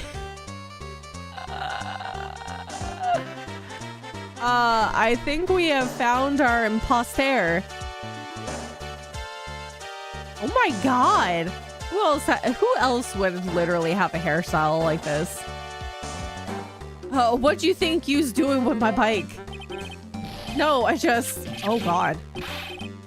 You've been messing with my new ride? Is that what you've been doing? Your new ride? That's not new. New ride? Isn't that kind of an old boat? Oh, Hugh's gonna pay for this. It wasn't me. I was just passing by.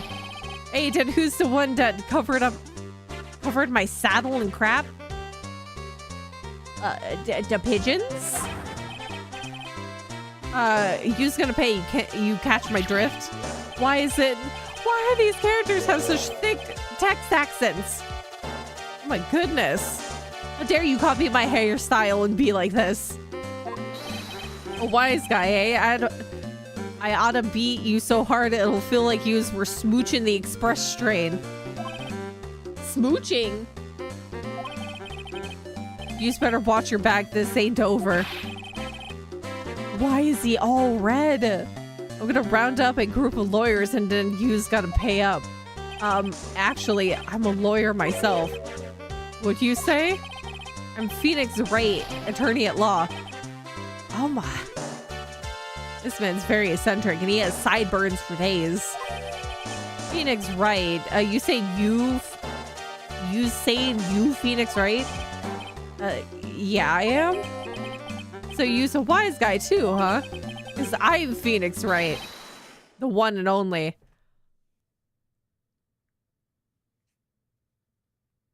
Have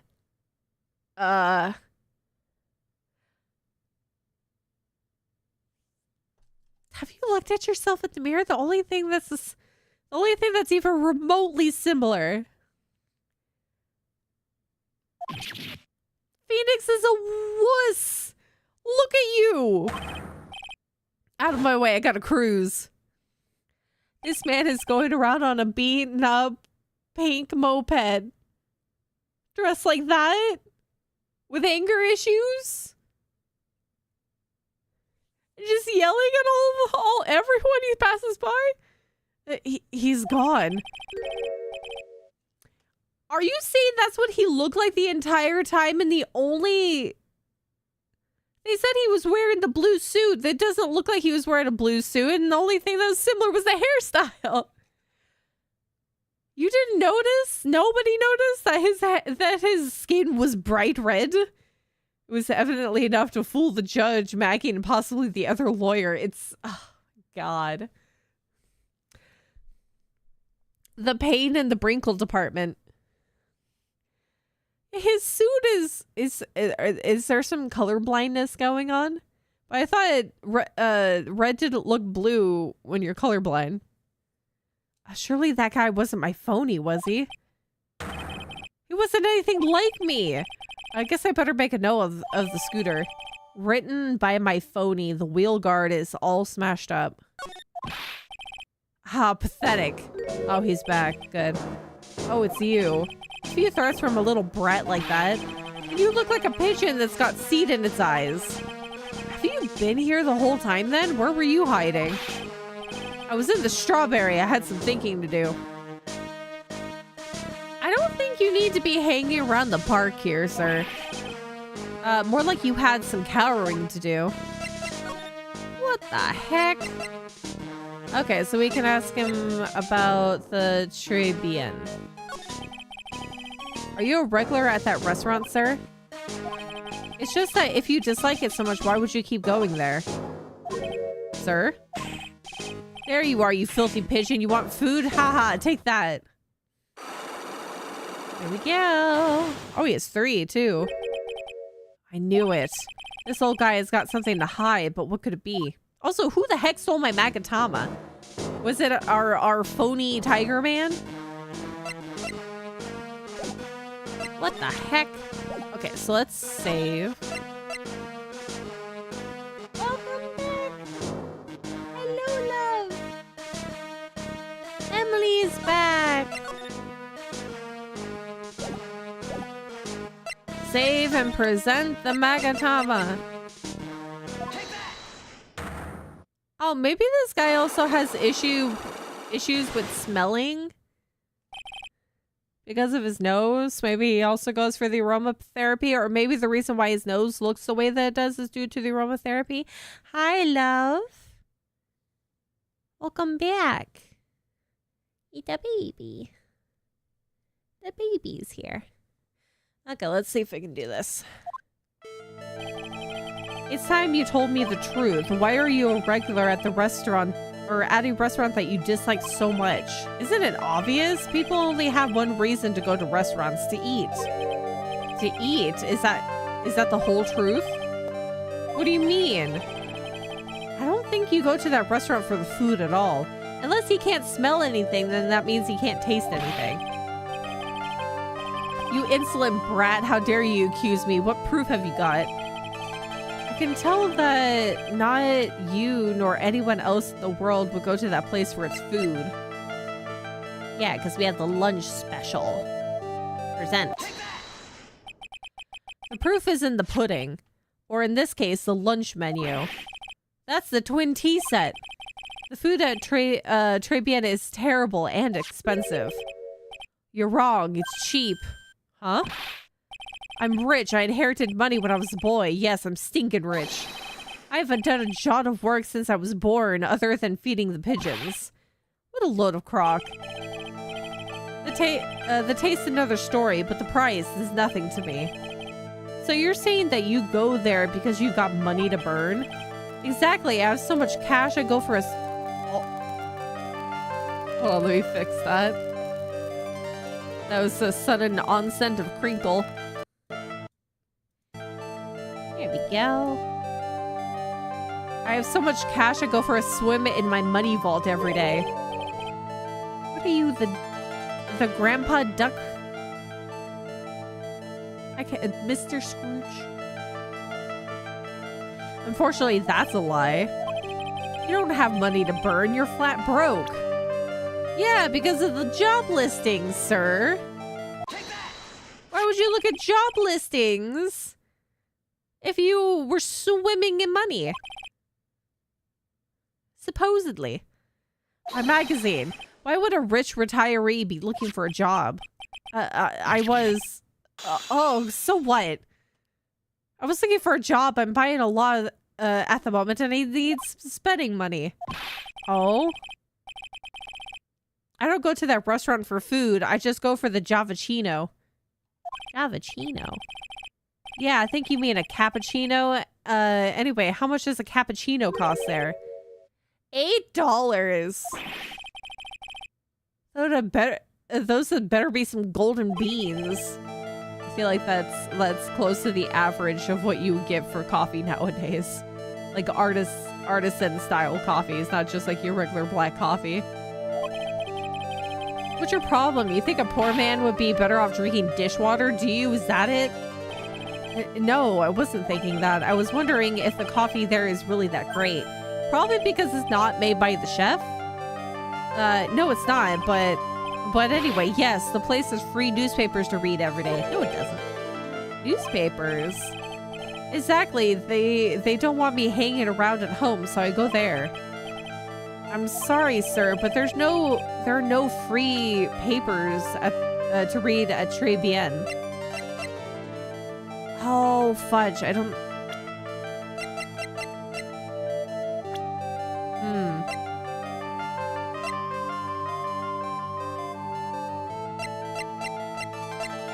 I don't have the other bit anymore. I don't have the newspaper. Or the sports newspaper.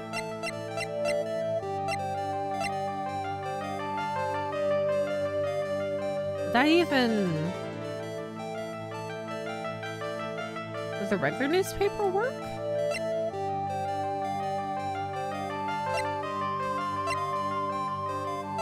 Because it's doing handwriting analysis.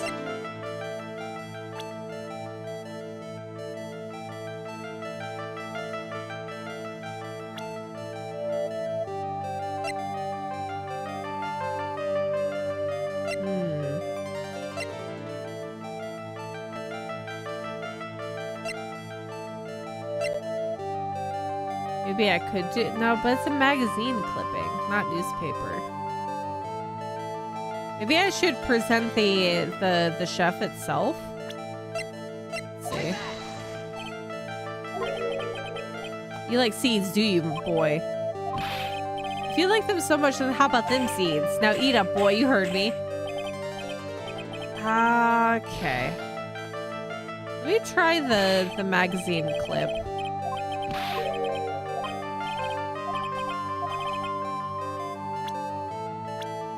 Looking at me like that. I was petting you. I was petting you. This one? Okay. So I don't think that we can finish this until we get the newspaper, the sports newspaper back from Gumshoe.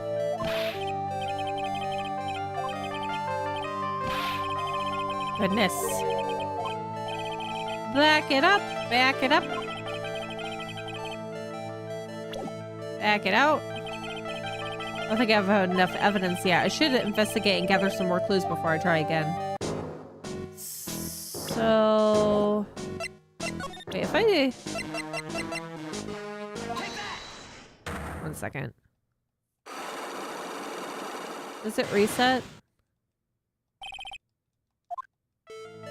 No. Okay. Hold on. Let me... Whoops. Let me reload.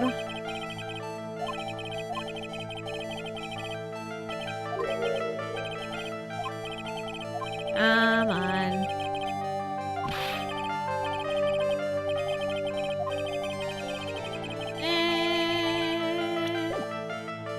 Back it up.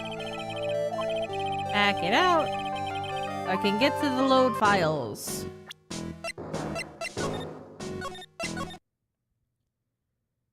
There we go.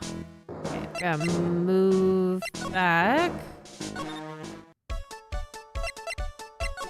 And go back to detention center and the office.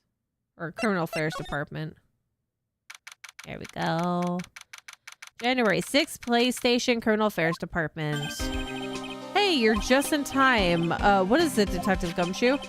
The lab got back to me about the newspaper you gave me.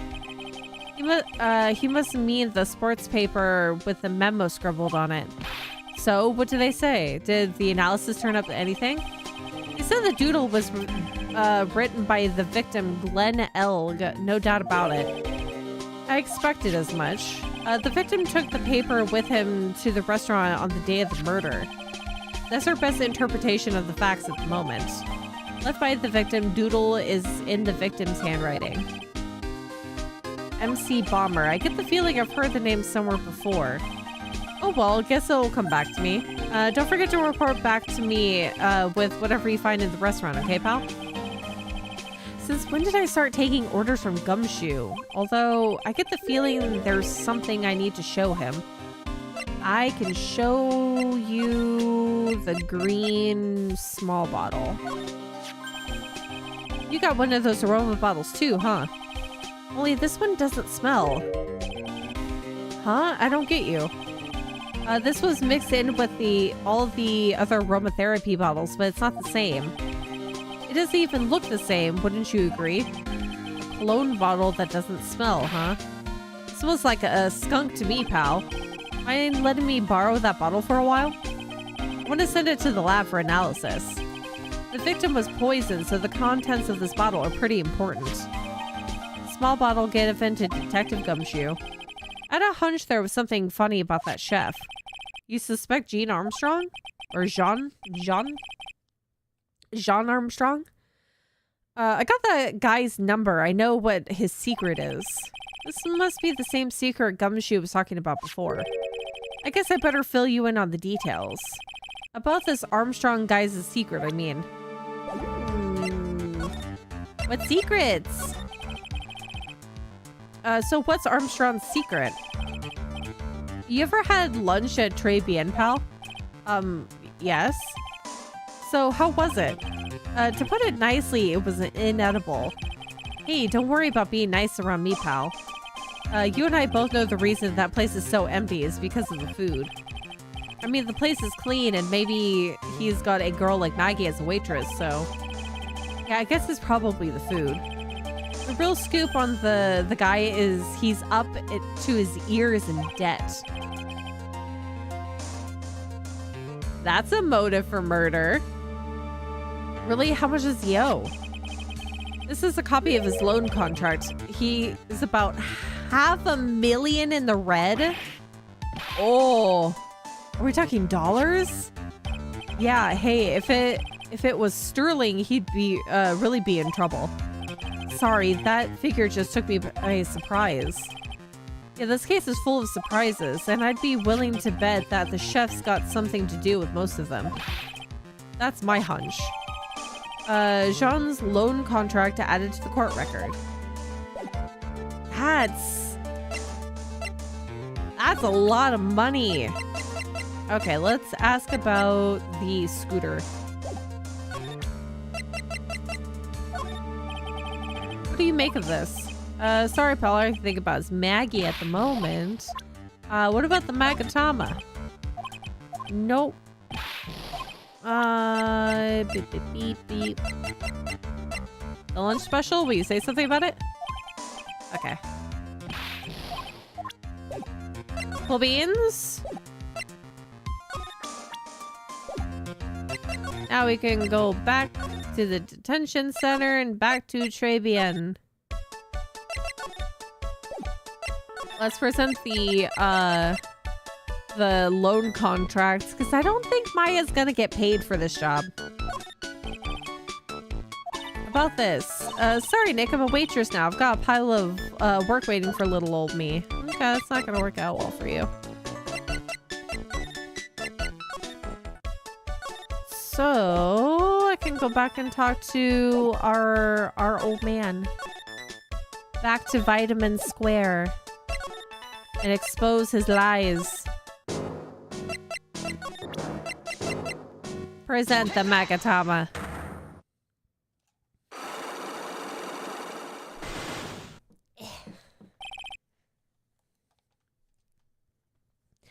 Très bien regular. It's time you told me the truth. Why are you regular at the restaurant that you dislike so much? It's all about the ladies in the maid outfits. You're not going there for the food. Food's disgusting. Visually appealing, but absolutely nasty. The proof is in the pudding, or in this case, the lunch menu. That's the Twin T set. The food at Très Bien is terrible and expensive. Job listing magazine. He is broke. I wonder if he lives in Vitamin Square. Does he live in the Strawberry? My magazine. Why would a rich retiree be looking for a job? Oh, so what? I was looking for a job. I'm buying a lot at the moment. I need spending money. Oh, I don't go to that restaurant for the food. I just go for the Javachino. Yeah, I think you mean a cappuccino. Anyway, how much does a cappuccino cost there? $8. Those had better be some golden beans. What's your problem? You think a poor man would be better off drinking dishwater, do you? Is that it? No, I wasn't thinking that. I was wondering if the coffee there is really that great. No, it's not, but anyway, yes, that place has free newspapers to read every day. Newspapers? Exactly, they don't want me hanging around at home, so I go there. I'm sorry, sir, but there are no free newspapers at the Très Bien. We can go do the sports paper. Take a look at this. What is it? It's a newspaper I found behind the magazine rack at Très Bien. So, what of it? This was the only paper there, and it's dated more than a month ago. What? Do you see what I'm getting at here? That restaurant doesn't get newspapers. This is just one that a customer happened to leave behind. Oh. Now tell me, why are you so determined to hide the truth? I'm not hiding anything. I'm going to have to put this guy out of his misery. Listen, the real reason why you go to Très Bien is... Maggie.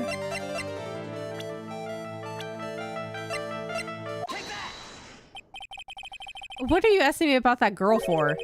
She was the waitress at Très Bien. Oh. Therefore, to answer the answer to the mystery of why an old man would drink expensive coffee at a terrible restaurant is the waitress. But I don't recognize that face. And you are probably telling the truth here because you weren't looking at the girl's face, but at her outfit. Pervert. Absolute pervert. That's the truth, isn't it? You became a regular at the restaurant because of the waitress uniform. That uniform is all you can think about, isn't it? I can't take it. To you, that waitress was your... Enough, please. Stop saying that word. Stop saying waitress. Stop it. Stop it. Stop it. Reveal your secrets, sir. But not too many secrets. I don't want to know. Okay. Sir. Yes, it's true. I was there for the young girl. Fine, so I'm a dirty, wicked, sinful old devil. No, I didn't mean it like that. I even got one of those lousy cups of Javachino every time for $8. All because of the serving girl. Punish me, lock me up. Really, that's not what I'm here for. You'll be the same. Another 20 years and you'll understand what it's like. You'll know how painful it is for an old man like me. Nah. No, really, listen, sir. Stop calling me that. I have a name, you know, boy. So show some respect. I'm Victor Kudo. Victor. Mr. Kudo. You young ones think you know it all, don't you? Well, I'm not saying another word. I won't tell you anything more. This guy was in the restaurant at the time of the incident, which means I have to hear his testimony one way or another. I don't believe this. I even broke his cyclocks and everything. Guess I'll have to try to get him when he's in a better mood. Are we gonna have to get Maya to talk to him? If so, that's not very comfy.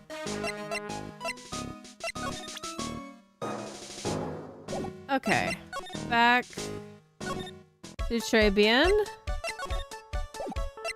Maya, do you think that you can help me? Not that I know how to get you to come help me. Let's see. How many times do we have to teach you this lesson, old man? Sea turtle, thank you! Oh my god, 18 months. Oh my goodness.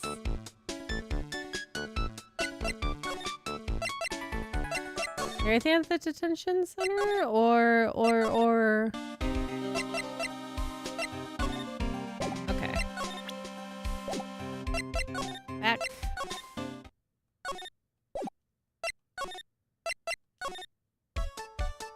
I forgot to... Ah!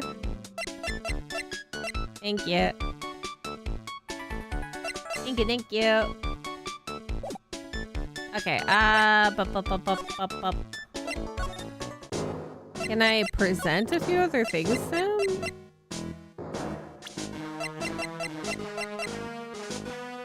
God, he looks so funky. What is wrong with your nose? Why is it so red like that? Okay,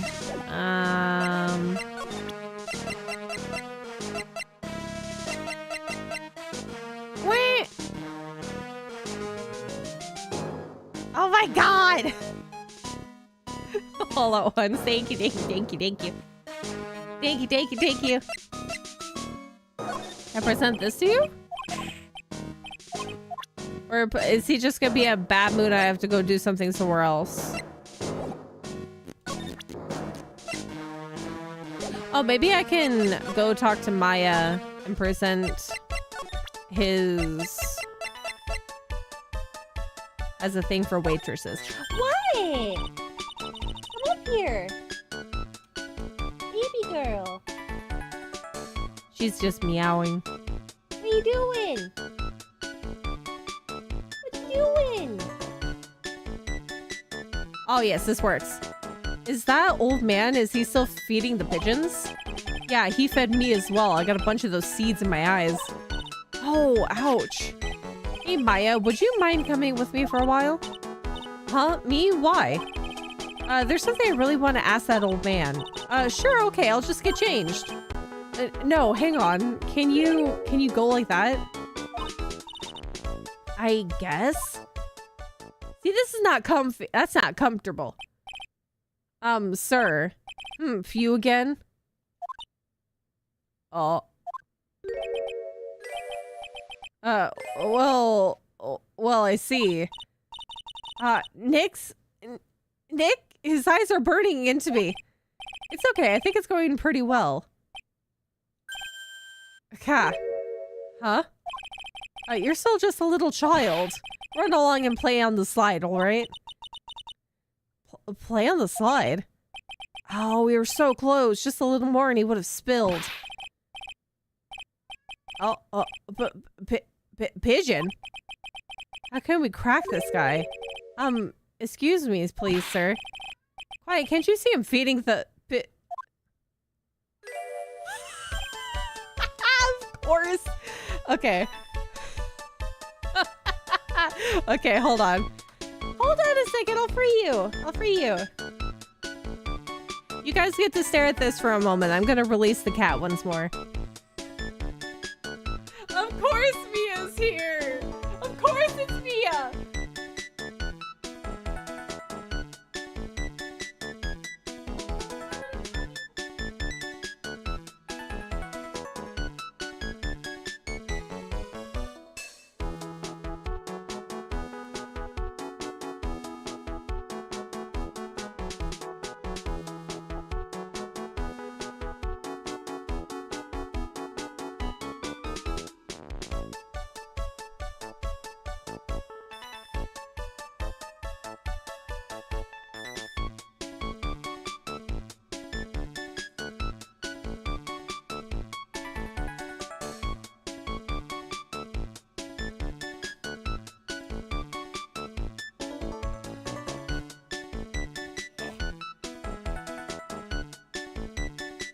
Why does Mia always show up at the, like, the most convenient of times?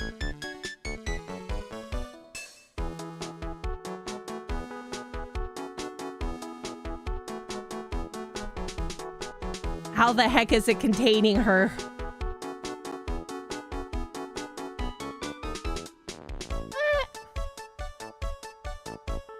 There we go.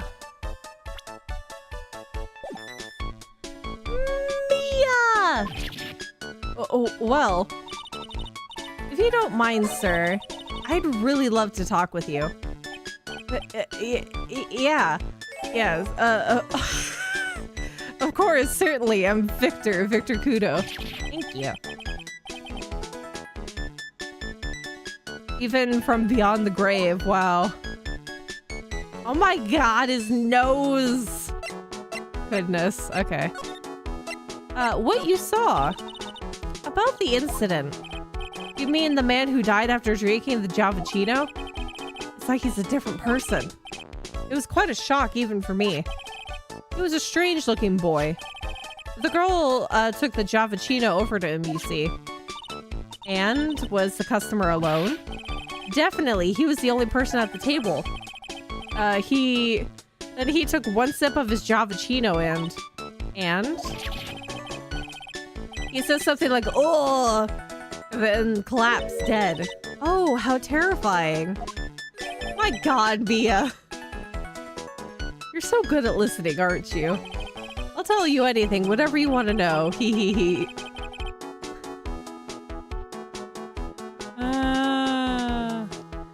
He certainly seems to be telling the truth now, but it looks like Mr. Kudo didn't see the other man, or this other man either.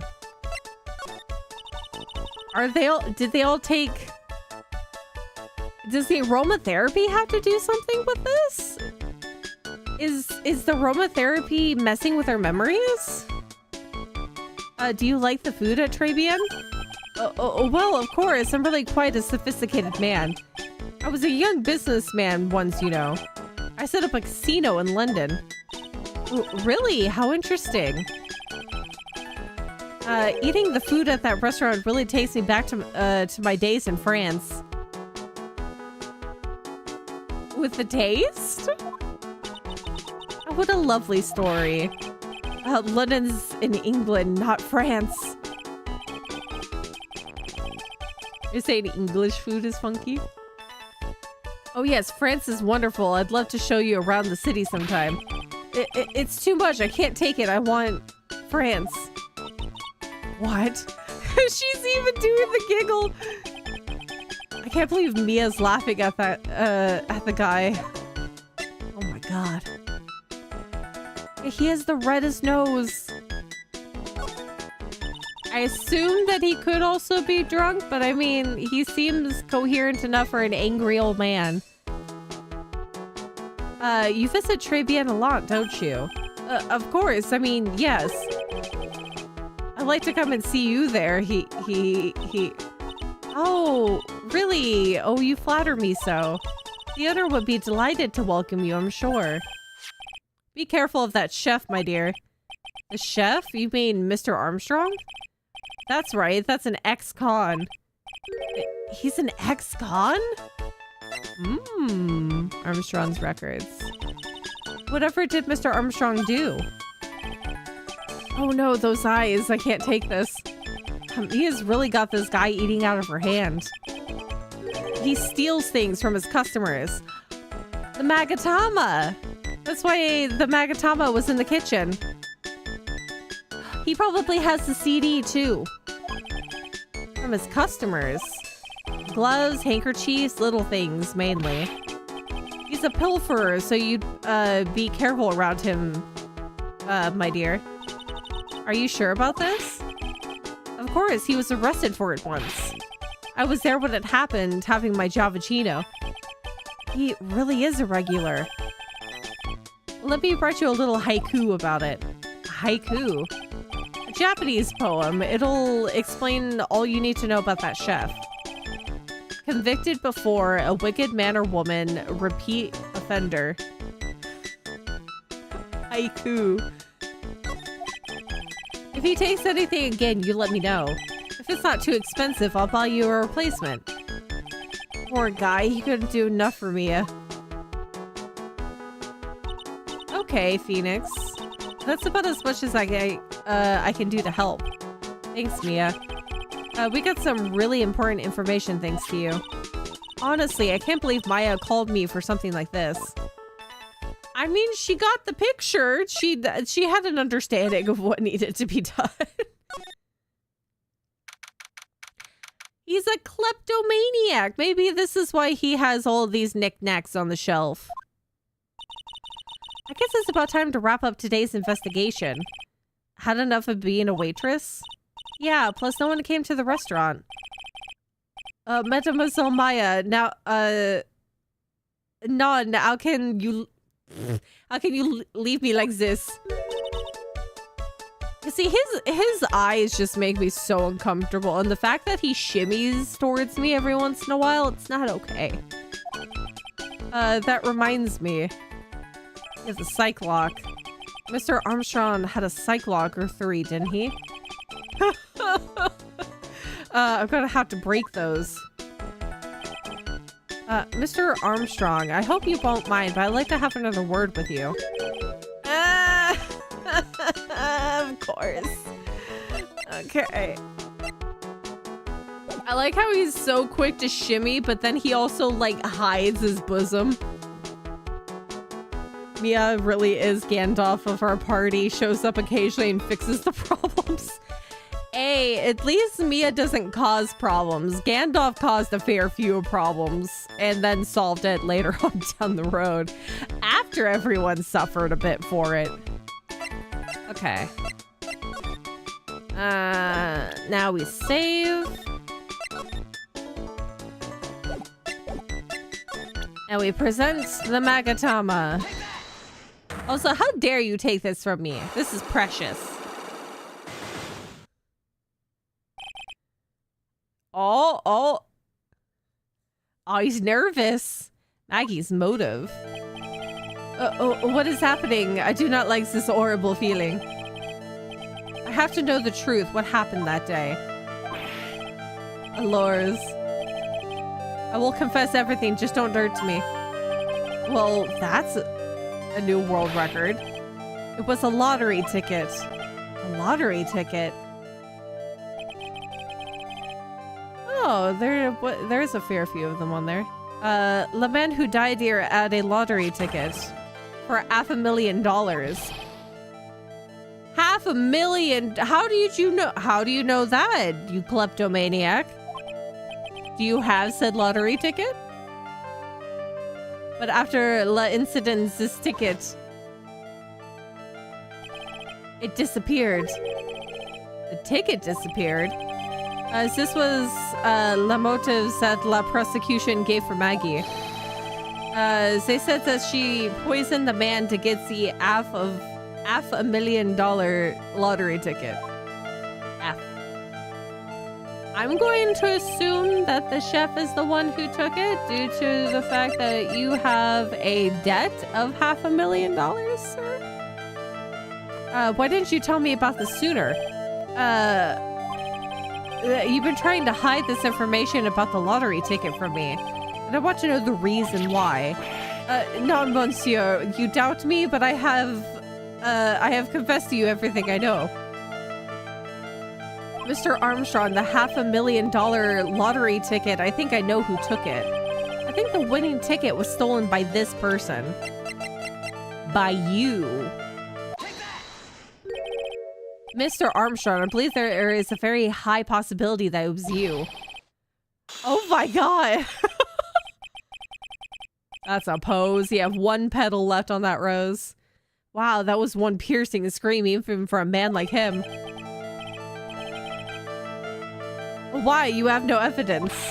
I am not mask to mask. I am not the kinds of person who steals the property of others. Sorry to disappoint you, Mr. Armstrong, but I have evidence to the contrary. One very sketchy old man. I present to you proof that you have stolen from others in the past. And then we can do... This is just as dead. It's not technically saying anything about stealing. So, convicted before a wicked man or woman, repeat offender. Victor's note. What is this, a poem? Oh, monsieur, you know me so well. I adore poems. Please read it. I put some feeling into it. Convicted before a wicked man or woman, repeat offender. I'm sorry to have to bring it up, Mr. Armstrong, but you have been arrested for stealing from your customers before, haven't you? Mon Dieu. You are a liar. You deny it? Do not make la false accusations, s'il vous plaît. Do you have any proof? I want to see incontestable proof that I have ever stolen from one of my customers.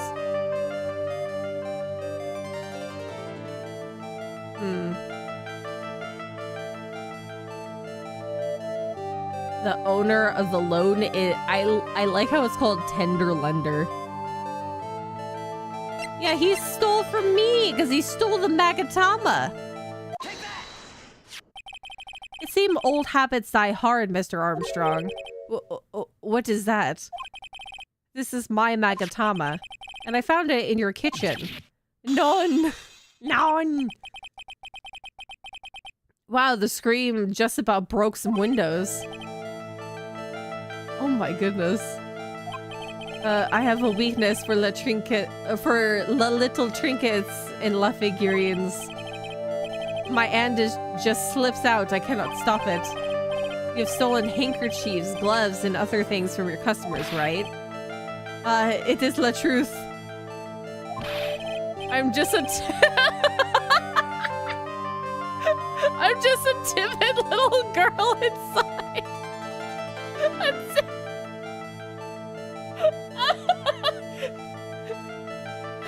Oh, no. Sir, I don't think you're a timid little girl. You look like you lift weights in your off time. Oh my god. Besides, this time it was not la small trinket. It was $500,000. $500,000. I'm uncomfortable. We're all uncomfortable. You're uncomfortable. This is your screenshot for the next Ace Attorney, right? With those rose lips popping and the popping hips and the chain. Wait, I really want to get rid of... if only I could get rid of the text box.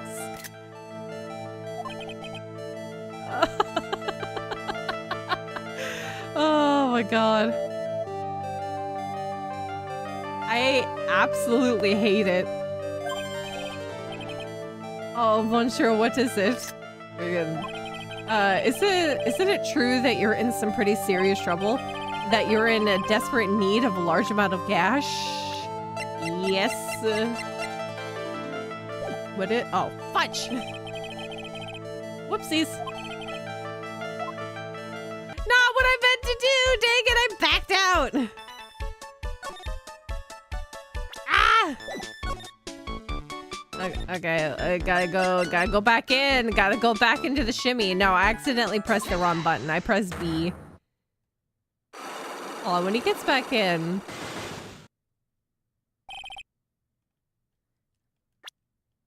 See, that opens that.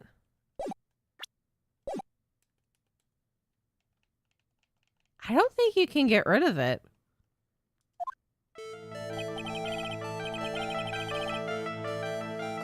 Okay, so we'll just have to start over from the beginning.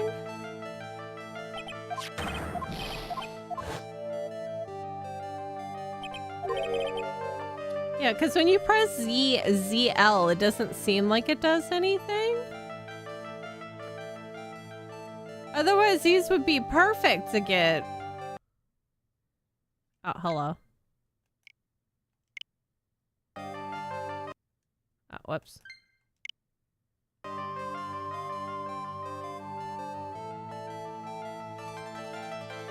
Yeah, I don't think it does. Huh. Maybe it did in the older games?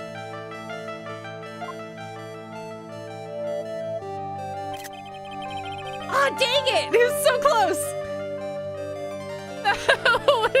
That would have worked. Why did you tell me about this sooner? Oh my god. Okay. Stolen by this person, stolen by himself. I got so close to getting the picture without the text box open. That would have been perfect. God dang it. That would have been perfect. Oh, that works too. Wow, this is one piercing scream. Okay, I'll just have to pay attention. Stolen in the past. This one. Okay. God dang it, it's so quick!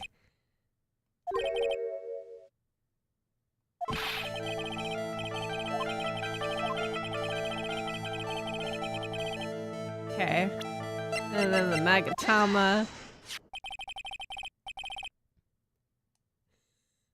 It's Peach's mind dungeon. Mr. Chef has been a very naughty boy. No! I hate that. Don't say no.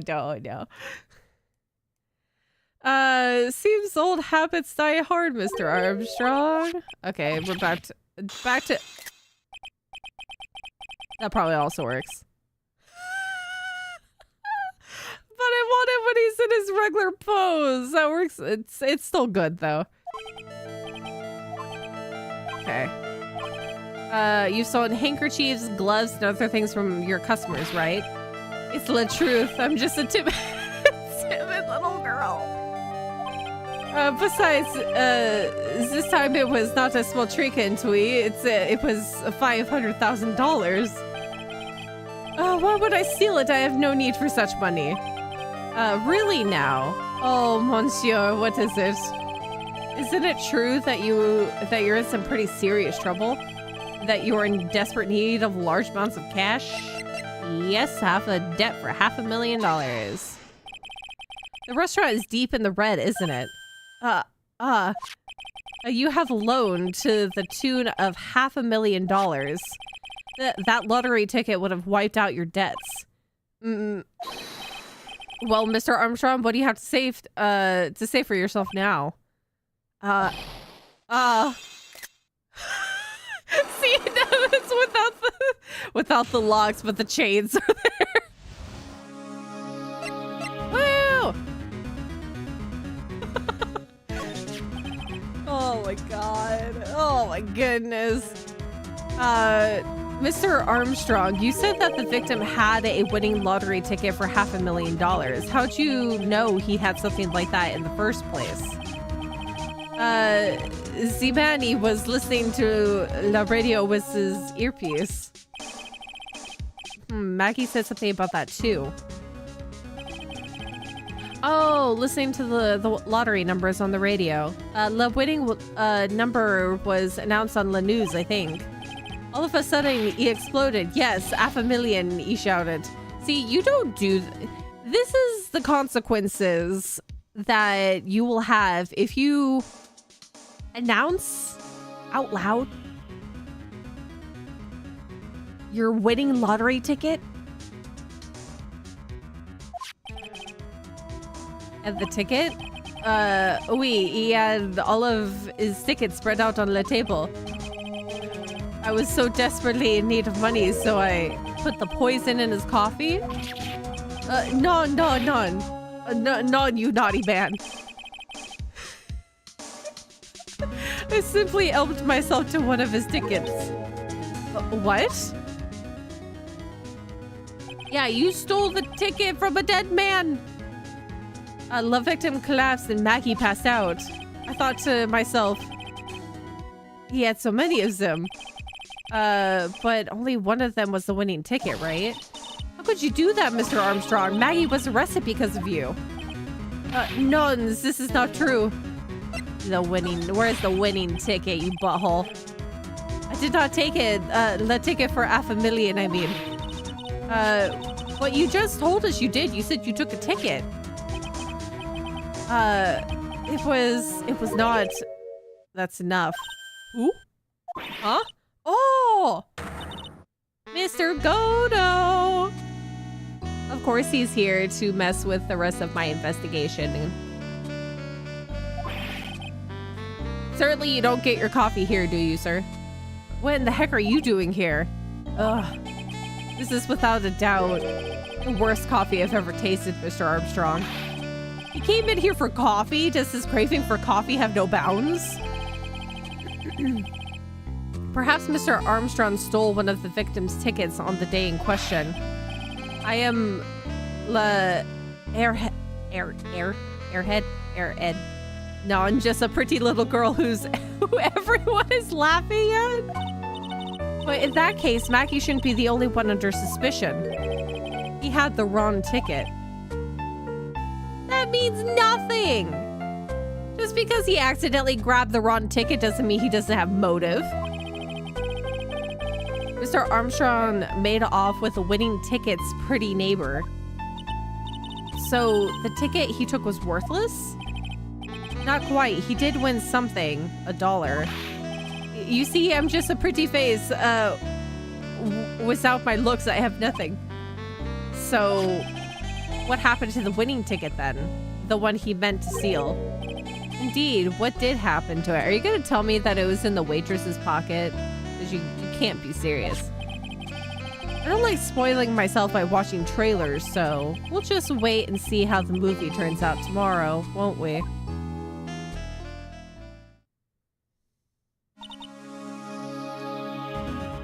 Oh, voila, you two. Time to laugh at la pretty little airhead.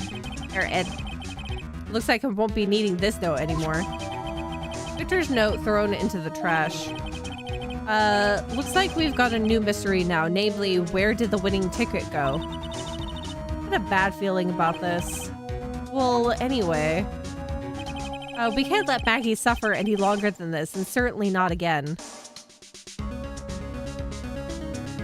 To be continued.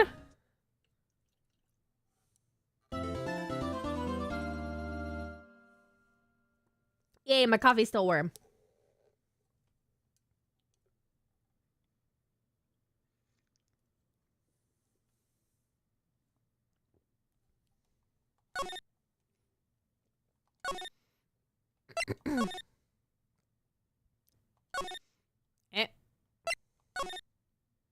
There we go.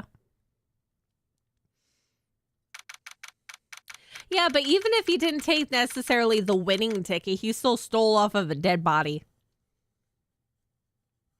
How are you feeling lately? Forgot to ask earlier. I've been pretty okay, sick-wise. I still very much have, like, issues with my sinuses at the moment. Lots of extra mucus at the production factory, if you will. But after my weekend excursion, definitely sore because I was walking around a lot, but it was really fun. I think though, I'm not getting re-sick after the weekend excursion. But there is still lots of leftovers from the initial cold that I had. Doing okay though. Yeah, we can't deny the man's thievery. I think that I will continue to be on the mend. I'm still occasionally... I don't think I actually took Mucinex today, but I'm probably going to take it tonight. All I really need to do is take Tylenol currently.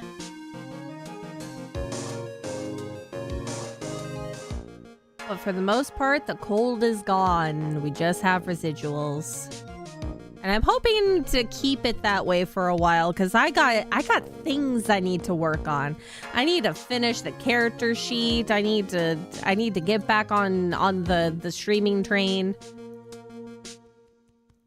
Oh my goodness. I got stuff to do. Guess I should have expected this. Nobody saw the other guy, huh? But he was there when I took the coffee over, sir. Scout's honor. Maggie. Gumshoe! Detective Gumshoe. Are you doing all right? How are you feeling? As if you need to ask either question, sir. Don't let him get you down, Maggie, and don't forget to eat well, okay? Roger. And you! Yes? You better square this case away, got it, pal? Maggie's innocent, you hear? If you screw up, then I'll be doing something, some squaring away myself. Squaring away some paperwork for your arrest. I think he's serious. Hey, detective, you're on our side for once, right? Yep. So you'll be able to help Maggie out, right? Really? Can you, sir? Of course. I got the situation under control. I'm going to be the first witness on the stand today. If something I say doesn't mesh with the facts, make sure you point it out, all right? Sure. Okay, we're forming a united front today, pal. You get me? We can get through this. Godo may throw us a curveball in the form of a hot mug of coffee, but we should be good. I've always admired you so much, detective. I know I can count on you. It looks like it should all go pretty smoothly today, huh? I can only wish. Goodbye, mystery. Thanks for popping your head in. See you later.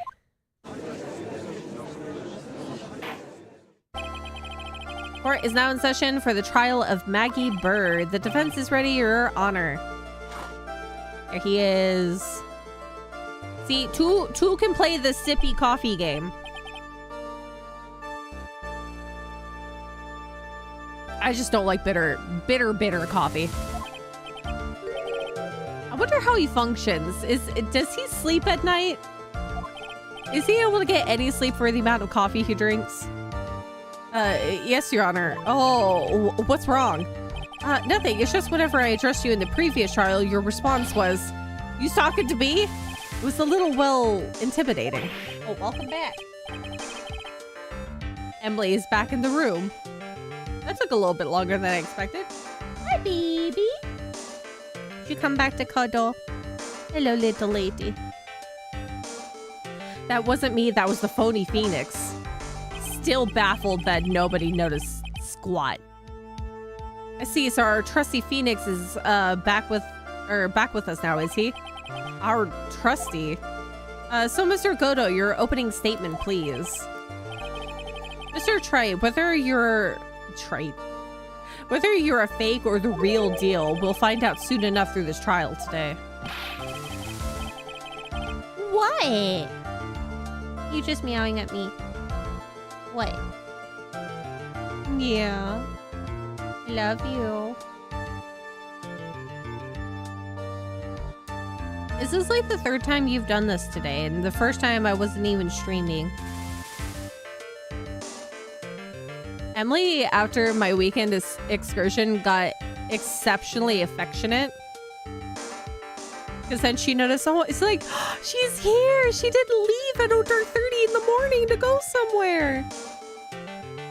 And every night that I came back to sleep, both Emily and Binks were pinning my legs to the bed.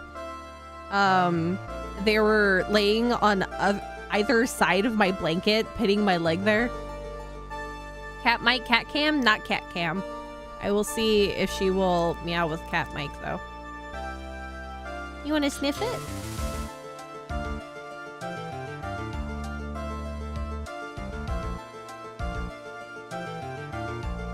Yeah. Okay, one sec. I gotta reach for the mute button.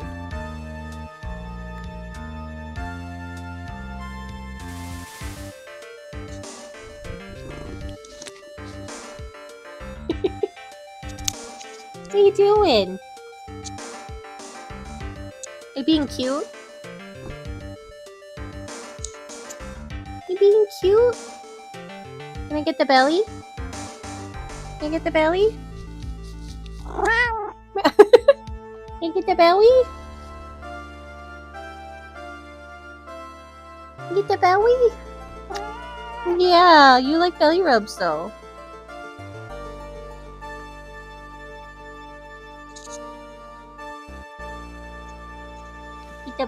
He's a baby girl. He's just a baby. Where you going? Come back. Oh, you making biscuits? She make biscuit. Yeah.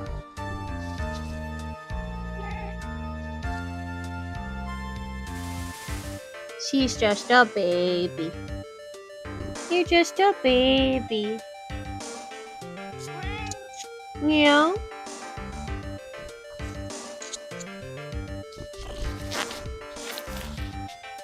Oh my goodness. Oh my goodness. Oh my goodness.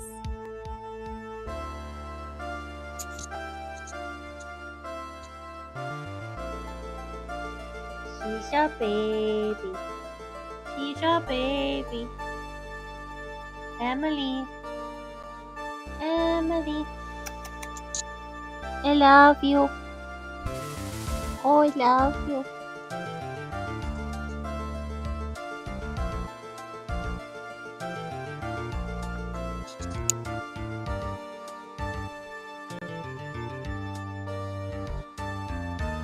No, you leave the other microphone alone. You can't have the other microphone. You're leaving cat hair everywhere. Are you just a baby? Are you just a baby?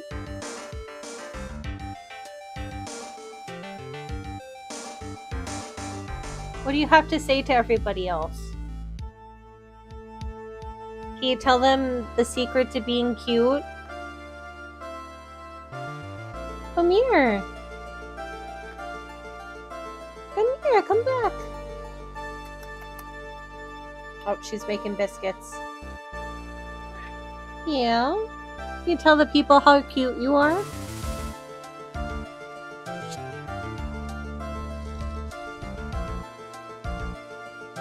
I love you. Oh my goodness. She flopped.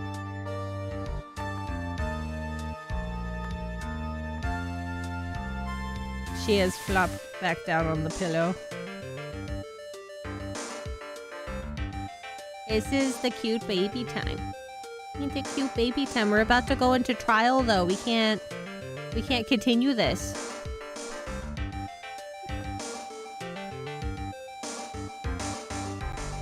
You gotta put your foot down. You get too distracted when you're gonna scratch your own shin. Oh my goodness. Lay back down. I wasn't making fun of your Tootsie. Okay. Got the real Phoenix. I wasn't questioning whether you were the real Phoenix Wright or not. I was questioning whether you had studied law or not. Or not. How would I be in the courtroom if I didn't study law? That's what I intend to find out. There's no denying it. Behind that mask is a man who really hates me for some reason or another. I mean, we did make him waste his special coffee brew. As everyone is aware, the court has already given its verdict on the case before. Therefore, I won't stand for irrelevant testimony during this retrial. Nor will I stand for a simple repetition of the evidence presented in the last trial. I'm not planning on repeating anything that phony me said, trust me. Now that Mr. Godo, please summon your first witness. Did you scare yourself? Did you scare yourself with your own tail? Let's start with the formalities, shall we? Name and occupation. Witness, state your name for the court. Huh? Oh, sorry, sir. The name is Police Department Detective, occupation... Dick Gumshoe! The other way around, detective. Oh, sorry. Anyway, I'm the officer in charge of this case since yesterday, sir. Since yesterday? Love you, Gumshoe. The guy who was in the initial investigation is tied up with other cases. I hope Gumshoe really got everything under control for everyone's sake. I see. So, Detective Gumshoe, would you outline for the court the basic facts of this case? Yes, sir. The victim's name was Glenn Elg. He was a professional programmer. He was on the payroll for Blue Screens Inc., a local company. This is the victim's autopsy report. The court accepts this into evidence. Died of potassium cyanide poisoning. Time of death was between 1:30 and 2:30. And here are the floor plans of the restaurant. See, there is tables on the other side. So somebody from one of those tables on the other side could have seen. Well, oh, wait a second. If that bottom left-hand one was where the old guy was sitting, then of course he wouldn't see the other customer sitting at the table. But if he's sitting directly across, then that'd be a different issue. The poison coffee was brought over to him by the waitress. The waitress being the accused. Yeah. The victim died from poisoning almost immediately after he took a sip of the coffee. At the time of the incident, there were 2 other people in the restaurant. Mr. Jean Armstrong, the owner and chef, and a regular by the name of Victor Kudo. It still seems to be a very straightforward case to me. Très bien floor plans added to the court record. Thank you.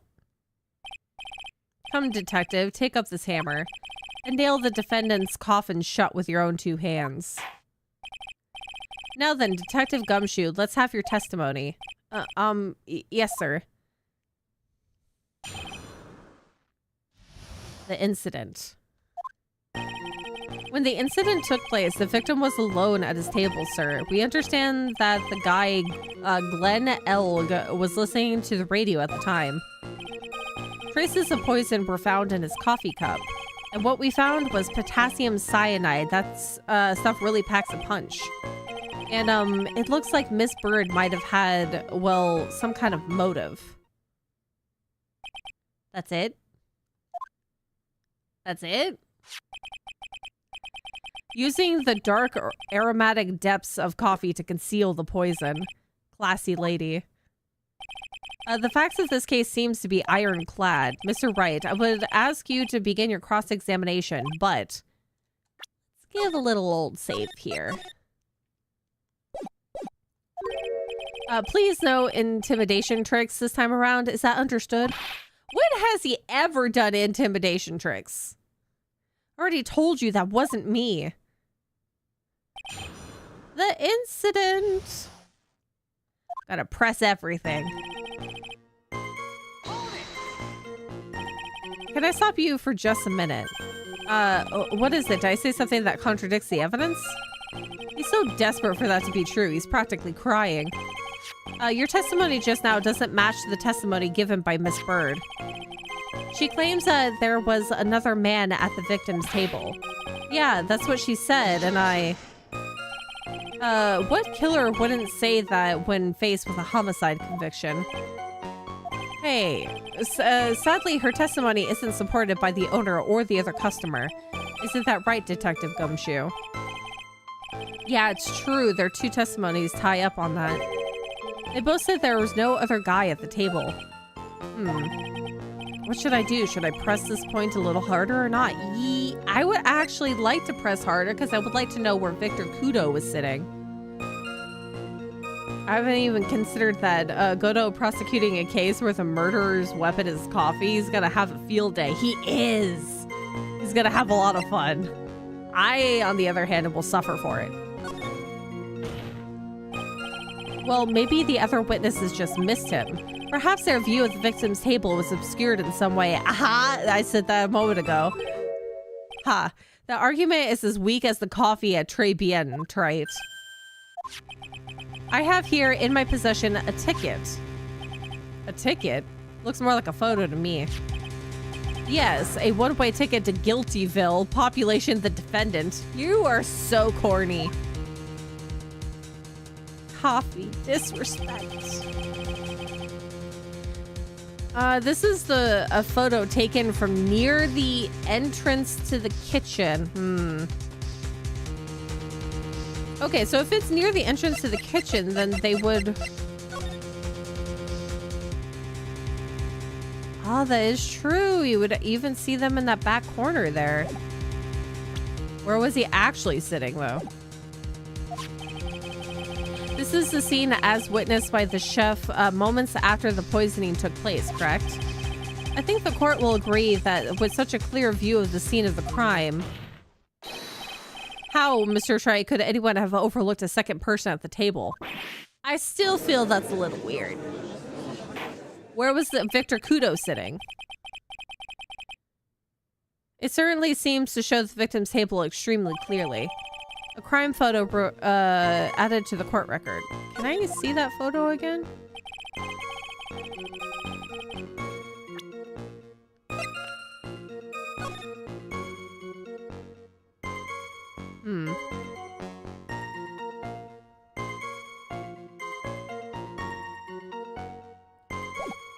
I still feel that that's a little weird. I wonder if we're actually going to properly use that later. Press.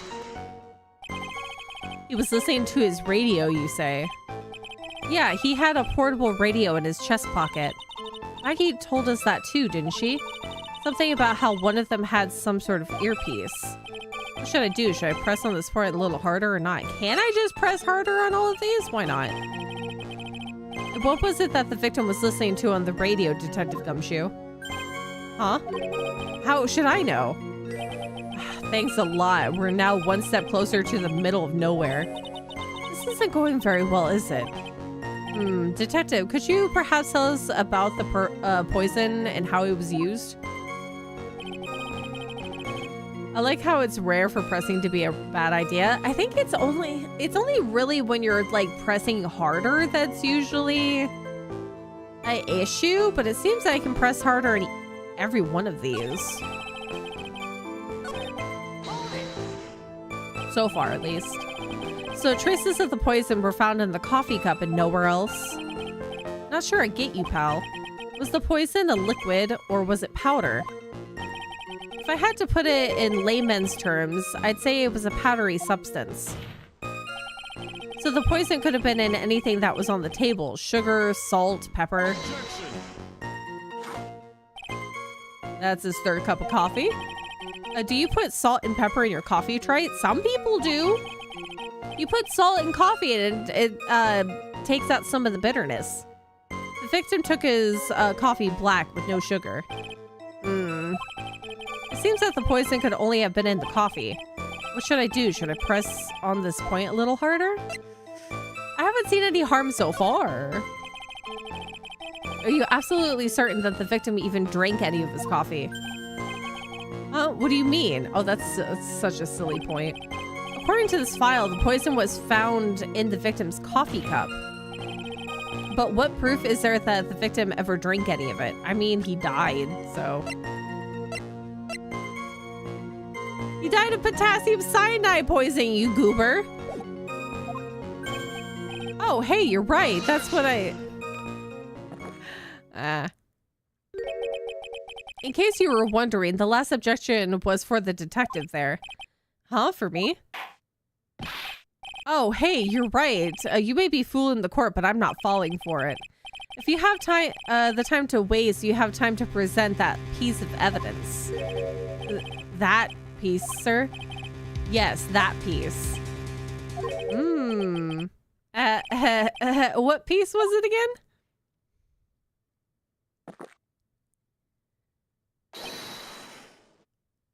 Yep, I figured this would happen at least once during the trial. I am once again just covered in spit and coffee. Should I be grateful this coffee is only hot enough to give me a first-degree burns? Oh, now I remember. This is the victim's coffee cup. Does that look like a little bit of lipstick on there? Silver lining of first-degree coffee burns. Yes, the victim's cup. Take a good look at the rim. Yes, it's unmistakable. There is clearly a coffee stain on it. A coffee stain doesn't mean they could have spilled the coffee. Conclusive proof that the victim did drink the poisoned coffee that was in this cup. The victim gulped down the bitter death that the waitress brought to him. Like this. Oh my god. He is having a field day with all these coffee analogies. For the record, the only prints on the cup were the victims and the defendants. Coffee cup added to the court record. The coffee contained potassium cyanide covered in the victim and Maggie's fingerprints. Upon further investigation of this cup, we found a certain chemical substance. And what we found was potassium cyanide. I've heard of that chemical before. Exactly how strong is this poison, Detective Gumshoe? It's, well, that stuff's lethal. Eat too much in your history. How much is too much? A lethal dose is 0.2 grams. That's about enough to finish anyone off. 0.2 grams? How much is that? You know when you swab your ears for earwax? Yeah, about... That's such an interesting analogy. What if you have more earwax than usual? Does that analogy still fit? You swab your ears for earwax? Earwax, huh? Sounds like something Gumshoe's got an abundance of. I feel like more than half the characters in Ace Attorney games are all filled with earwax. A heaping spoonful of earwax per ear canal. Such a small quantity of poison could have been concealed anywhere. And it looks like Miss Bird might have, well, had some kind of a motive. Some kind of a motive. Yeah, but if you ask me, it's been blown way out of proportion. You know what my golden rule is, Detective? Check out a bad cup of coffee. You can always get another. Huh? I don't get it. Don't throw the cup of coffee at me, please. I'm saying we can always get another witness on the stand if we have to chuck you out. Uh-oh. Stick to the facts, Detective. Now then, what was Miss Bird's motive? Come on, Gumshoe. They said she wanted to steal a lottery ticket. I knew it. That's what we heard yesterday, too. It disappeared from the scene of the crime. And it wasn't just any lottery ticket. It was a winning ticket for $500,000. Mr. Armstrong knew about the ticket too, didn't he? But he stole the wrong one. Then, is it possible Maggie stole the winning one? What should I do? Should I press on this point a little harder or not?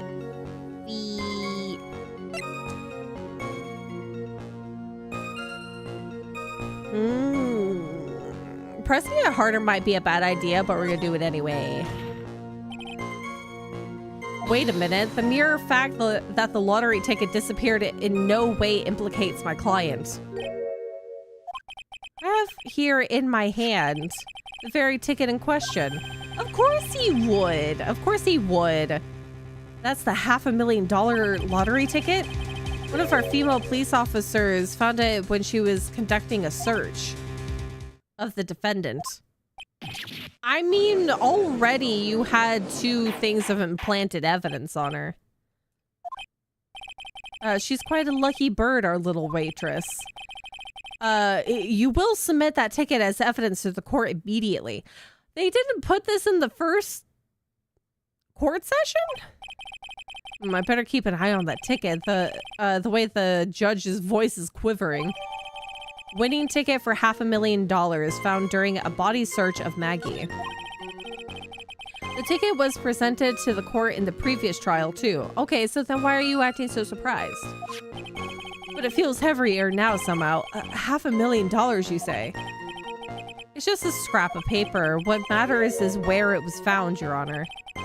That's on Maggie's person, unfortunately. That's enough. The facts of this case seem overwhelmingly clear to me. The defendant had ample opportunity to commit the crime of which she is charged.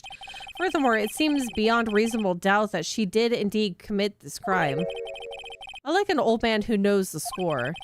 This is also the matter of half a million dollar lottery ticket. That alone provides a very credible motive. I mean, for that sum of money, I might even be tempted to bend the rules. That's not a good thing to say as a judge. I don't mind an old man who is weak to the siren call of money. Not good, Nick. The evidence against Maggie is starting to pile up fast. Yeah, that's because the court has ruled guilty once already. I'd say it's about time to wrap up this repeat performance with one final decisive piece of evidence. It's got more evidence against Maggie? Oh my god.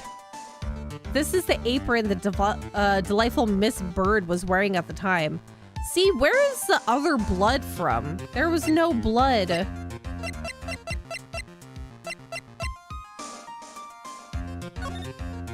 That's just a blueprint. There's no blood at the scene of the crime. There would have been blood splatter. What is this? This is the apron the delightful Miss Bird was wearing at the time.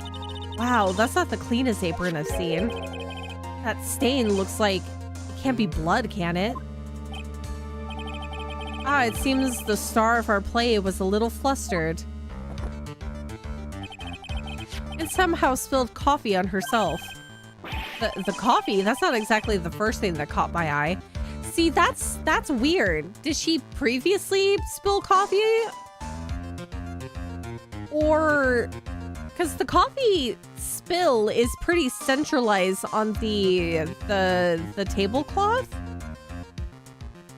Did she bring him a new cup of coffee? How did she spill coffee on herself without getting poisoned as well? Of course, the coffee stain isn't the most interesting thing about this apron. No, there's something else that stands out even more. Did you test it for blood? Something else, I presume you mean... Of course, I'm referring to the pocket. The pocket? We're not even gonna talk about the red stain? As search carried out right after the incident uncovered this, potassium cyanide. The very poison used by the killer was in her apron pocket. A bottle of poison in Maggie's pocket?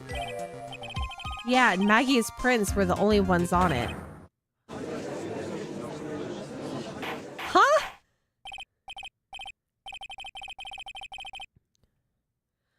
Order, order, order. The court will accept these items into evidence.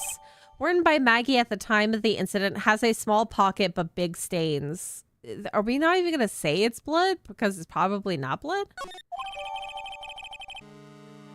A deadly powdery poison bears Maggie's fingerprints found in her apron pocket.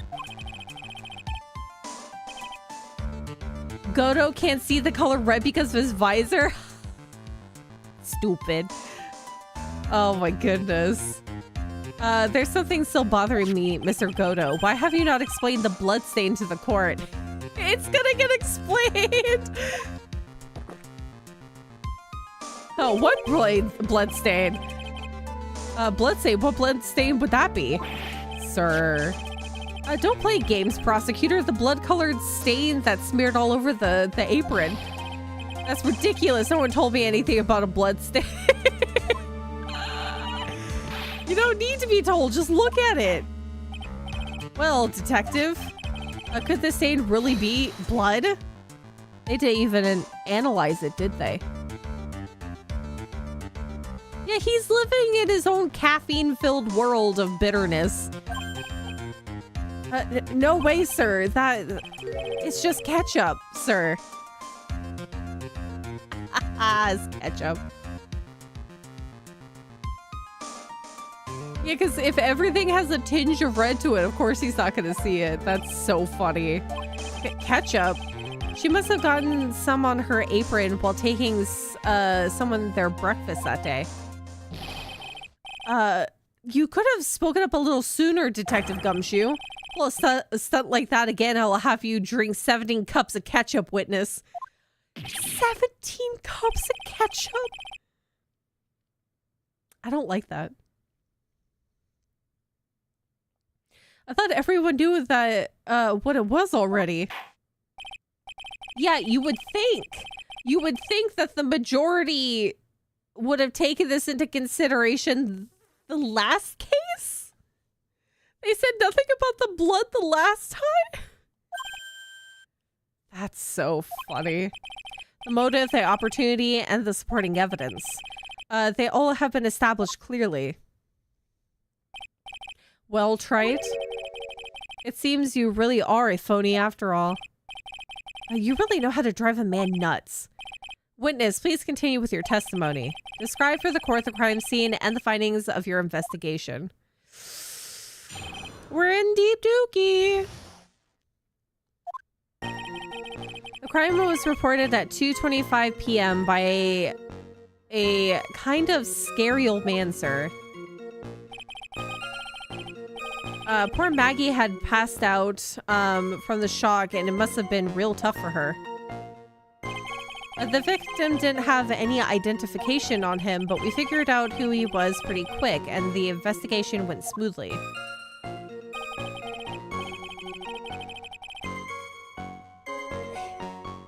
When Maggie was searched, we found the lottery ticket and the bottle of poison.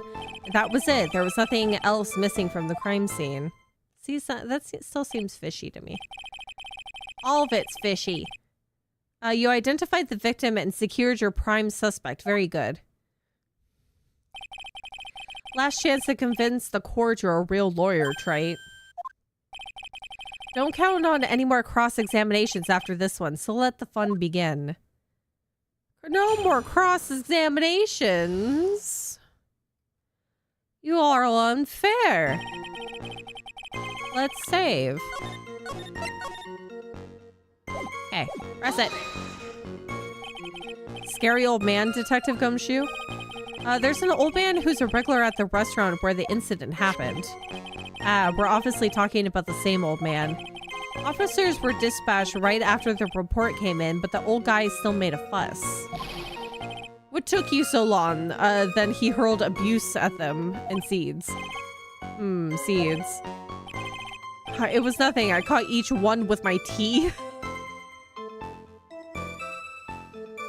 I caught each one with my teeth. He's living on so much caffeine that he probably sees the world in slow motion.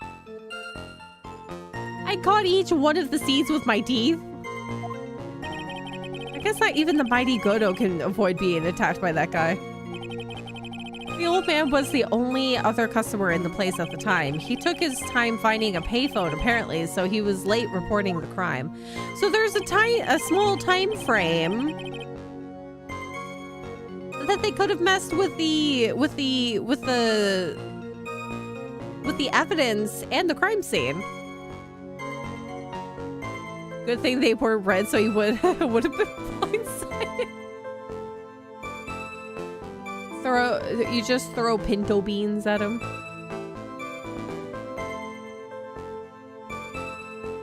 No, is pinto beans red? I can't remember what color pinto beans are.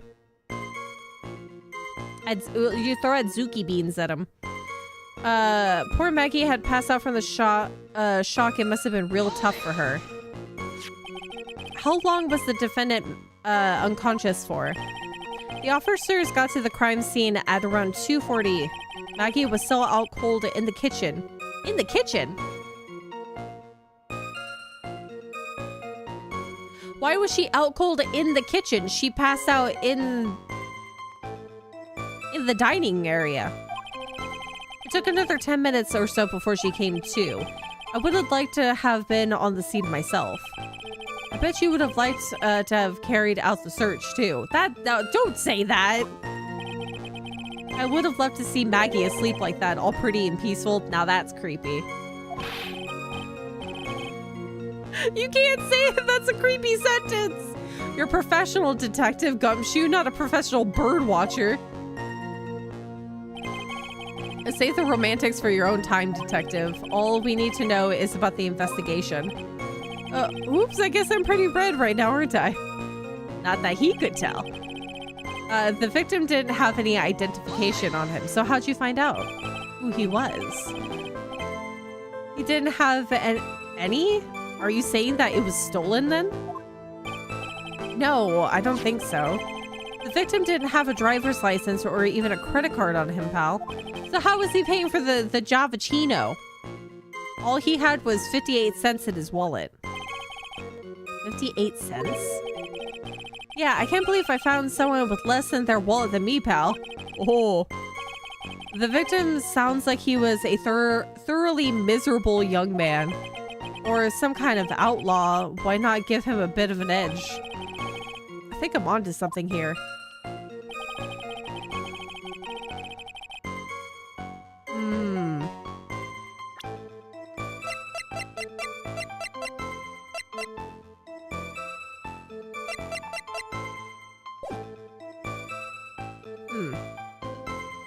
Okay, how'd you figure out who he was?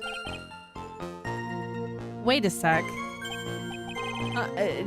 Did I say something dumb again?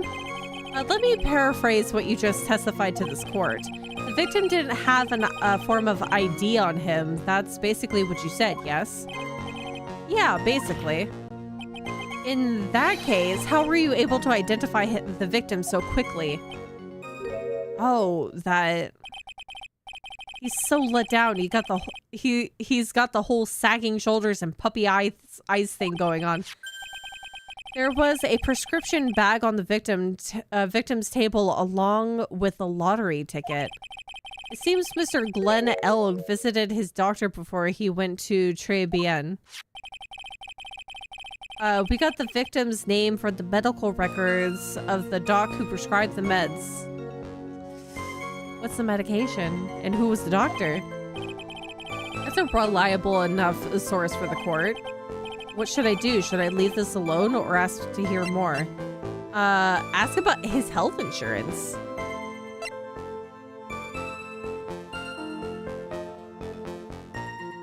Yeah, the lottery tickets were on the table. Yeah, where is the medication?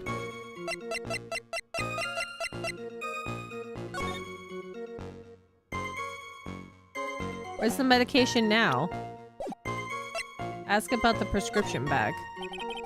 So what sort of medication was in the bag? Well, actually, the bag we found was empty. Could that be... Where is it? Oh, you know what? Detective Gumshoe didn't give me back my green vial. That was probably kleptoed by the chef. Yeah, completely empty.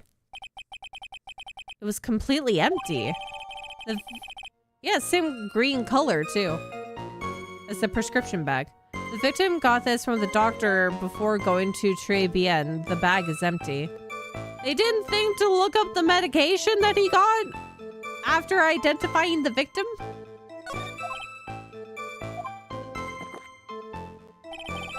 You're entertaining an empty bag, paper bag as the evidence? Desperate are you, Trite? Desperate are you? Now, what happened with the investigation after that, detective? When Maggie was searched, we found the lottery ticket and the bottle of poison. So probably Gumshoe might give me back the bottle after this court session and tell me that medication of some sort's on the inside. But the defendant had been passed out for a while, correct? In that case, isn't it possible someone planted the evidence in Maggie's pocket? Hey, yeah, you've nailed it, pal. It happened to me all the time. We had a department party the other day, and when I got home, I was wearing the boss's shoes. See, no, that sounds like probably a you problem that you decided to accidentally put on the wrong pairs of shoes. Keep up this crazy testimony, detective, and those shoes will end up down your throat. Sorry. So trite. Someone planted the evidence in Maggie's pocket. That's a pretty bold statement. Care to back it up with some evidence? Well, I'd love to if I had any. It appears you have no evidence to support your theory, Mr. Wright. Continue with your testimony, witness. Yes, there is stuff missing from the crime scene. Where's the medicine bottle? So the $500,000 lottery ticket and the bottle of poison were accounted for. Yeah.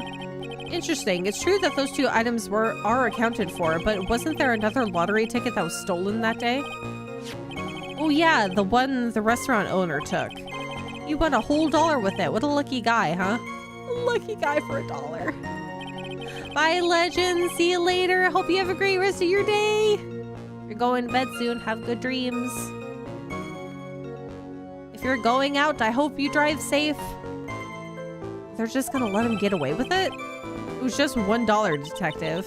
I guess no one cares when it's that little except for Gumshoe. $1's $1. If I don't find a hole in this testimony, the judge is going to hand down his verdict. Gumshoe isn't giving us anything to work with. We can't find any contradictions if he doesn't give us something. Yeah, that's true, but Maggie and Gumshoe are like dumb and dumber. Our only hope is that they were so dumb that they missed something obvious. Come on, Gumshoe, be the dumbest you've ever been. You gotta help Maggie. Okay, let's see.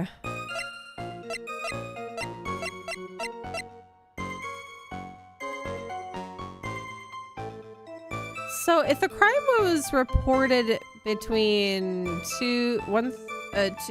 was reported at 2:25, could the guy have been still alive if his time of death was between 1:30 and 2:30?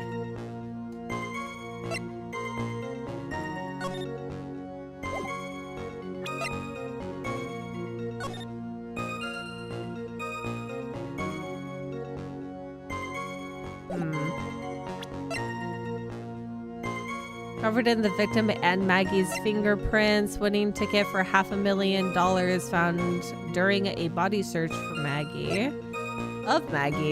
Worn by Maggie at the time of the incident, has a small pocket, but big stains. Could have been at the early part of the window. I'm guessing autopsy people don't know the timing of the call.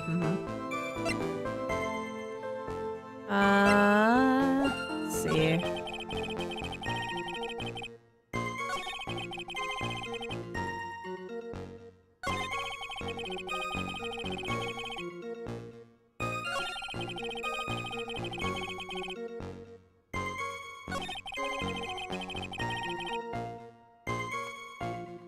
So I could probably present the medicine bag to this statement.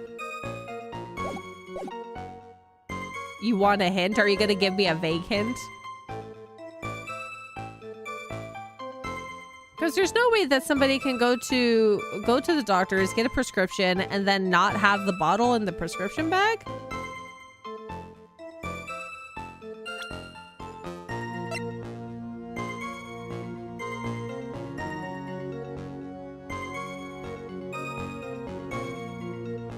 I saved. Let's try your thing first, then I'll hint. I want to see what happens. Detective Gumshoe, I think I should point something out to you. There is just one small contradiction in your testimony. Oh, finally. I'm getting all anxious just waiting, so hurry up, will you? You testified that nothing else was missing from the crime scene. However, the prescription bag you mentioned was empty. I didn't need a hint. Yeah, I'm smart. Did the officers recover the medicine from the scene of the crime later? I'm smart. I've gained a wrinkle. Oh, God, when I work on the character sheet, I need to work on the Brinkle can. No, they didn't. The victim was given a prescription right before going to Tribulations. Where then did the medication disappear to? You are too cool, pal. Yay, Gumshoe. Good job, Gumshoe. Due consideration wasn't given to the victim's prescription in the previous trial. Witness, do you always overlook such vital pieces of evidence? I guess that's the most careless thing I've done so far, huh?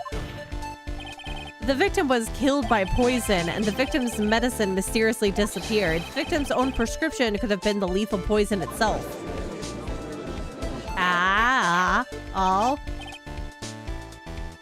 Order, order. Well, Mr. Godo, what do you have to say about that? That's all. Ha! Just ha. Read for the court the name of the clinic, the prescription bag, if you will. What's the clinic's name got to do with anything? New ear... otolaryngological... otolaryngological clinic? Just what kind of illness was the victim suffering from? Mr. Godo? Hardly an illness, Your Honor. More like a bitter war wound, you could say. A war wound? The day before the incident, Mr. L found himself in a fight. Was half expecting to be the hottie clinic. He took a blow to the side of the head and ruptured his eardrum. Is that why he has this device on the side of his head? He ruptured his eardrum. Then what on earth was the prescription he was given? It was a cream that was to be applied topically inside his ear canal, not to be ingested. He was just waiting for me to go for this evidence, didn't he?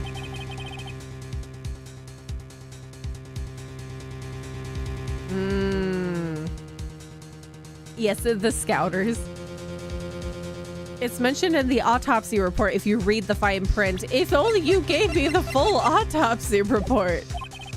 They found traces of the medication in the victim's left ear. Yes, here it is in very, very fine print. It seems Mr. L correctly applied some of his medication while he was at Tribulations. Therefore, it would be absurd to believe that he would have eaten his medication. I don't know. I've seen people do stupider things with medications. It seems that this medication is irrelevant to the case after all.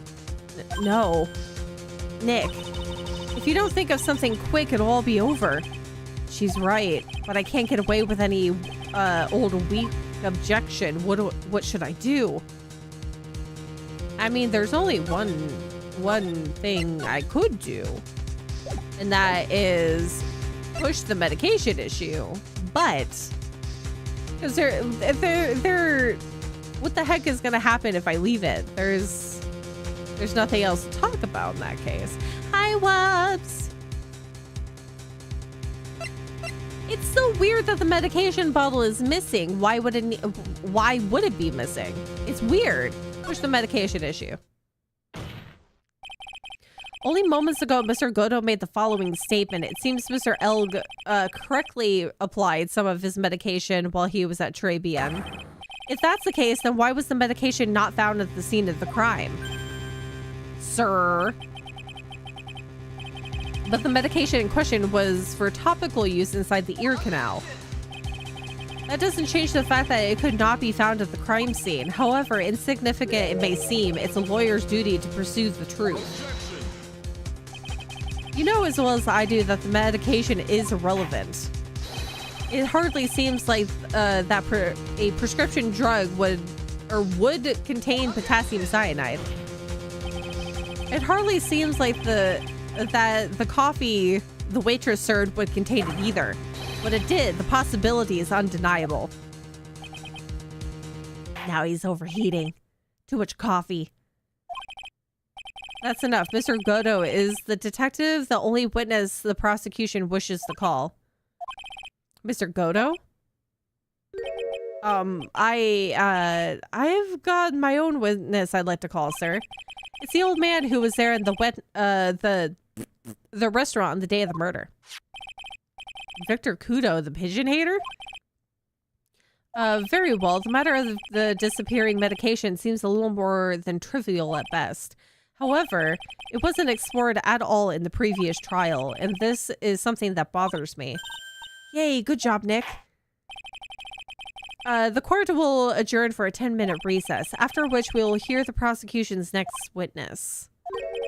I suppose this means I'll just have to finish you off in my last 6 cups. How many has he gone through so far? Is he going to be going through 12 different cups of coffee? Court is adjourned for recess. Yay! We live for a little bit longer. Hi. Why are you so cute? Hold on, I'm going to take a sip of water.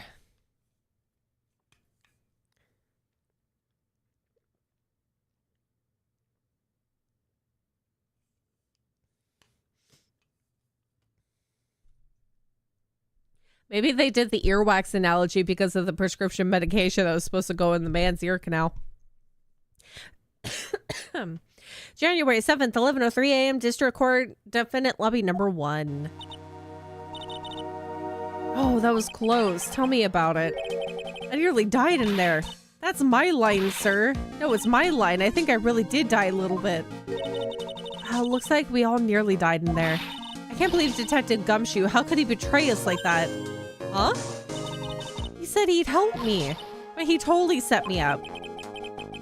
I don't think he meant to do that, Maggie. He was backed into a corner. I mean, the guy's got to do his job, right? It's okay. I know all about lies and betrayal. I've had them my whole life.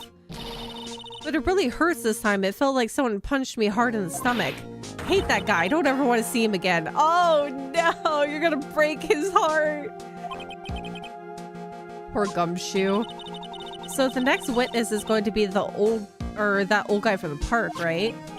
Yeah, Mr. Kudo, lover of waitress outfits and projectile seeds. Projectile seeds.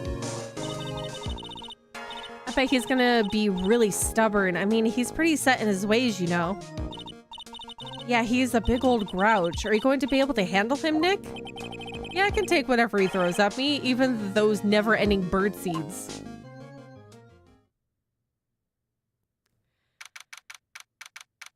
Yeah, so far the setup is man with lottery ticket of $500,000 dies to poison in his coffee, and somebody took over the case, pretended to be Phoenix Wright, and we already have seen the phony who has bright red skin, talks with a very thick accent, looks like a gangster, has a red jacket on as well, and his it has a tiger on it. But the only thing that he has in common with Phoenix is the fact that he has the same hairstyle, but he has completely different, horrible, yelling constantly personality. And got a guilty verdict for our Miss Maggie Bird last time in December. So we're trying to prove her innocence and include us finding out who the phony was.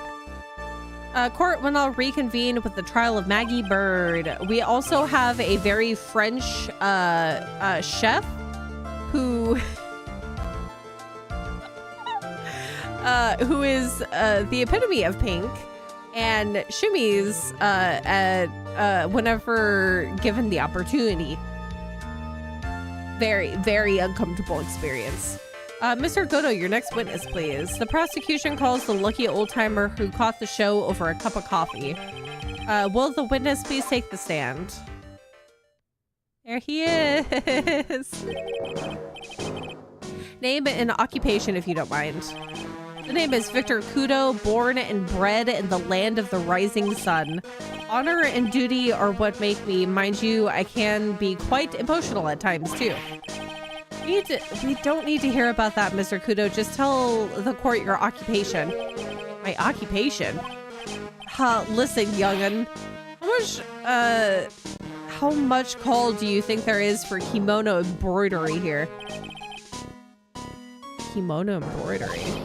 That's what I do, or did back in Japan. I embroidered family crests on kimonos. My ancestors were embroidering kimonos before this country even existed. Wow, real craftsmen. They're a dying breed. Hey, maybe he could embroider my costume sometime. Anyway, like I said, there's not much demand for that kind of thing here. So I had to take a job working the cash register at a burger joint, pretending to smile.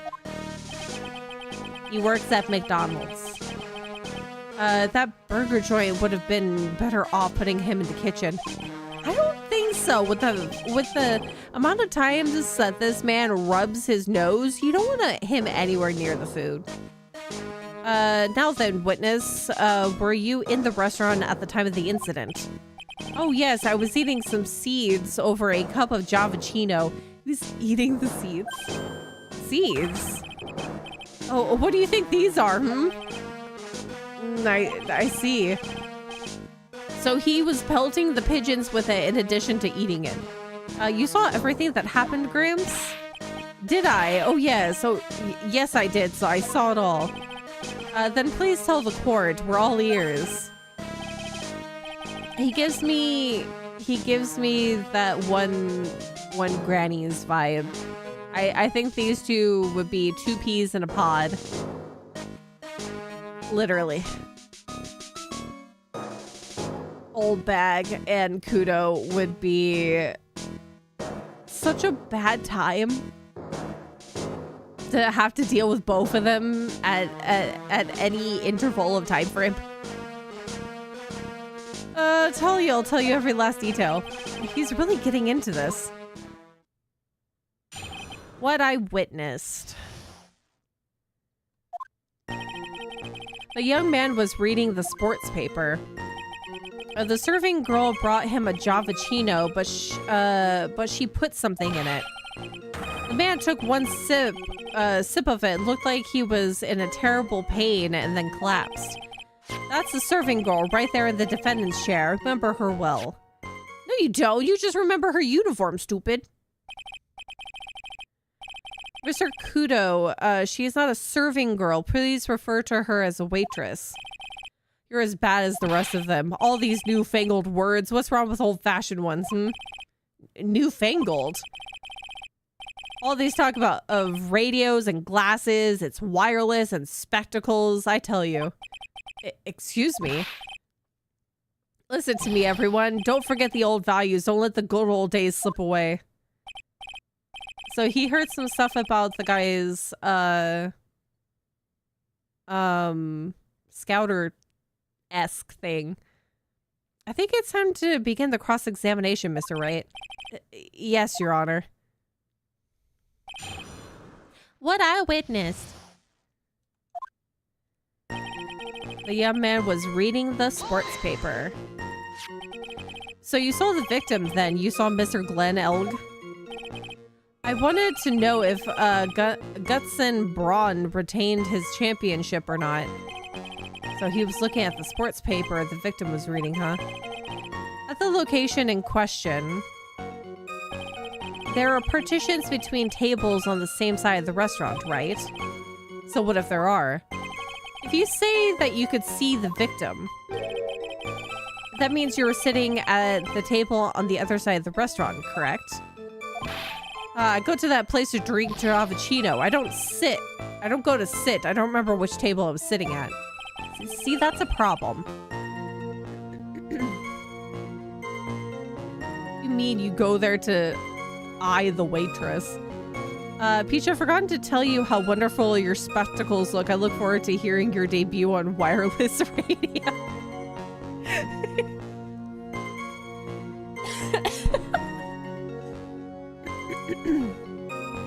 My spectacles attached to the radio. They are the wire. They are the satellite wire that attaches me to the radio. The serving girl. Mr. Kudo, that's a very grave accusation. Are you sure about what you saw? Victor Kudo never makes mistakes. I dot every T and cross every I. Okay. I see.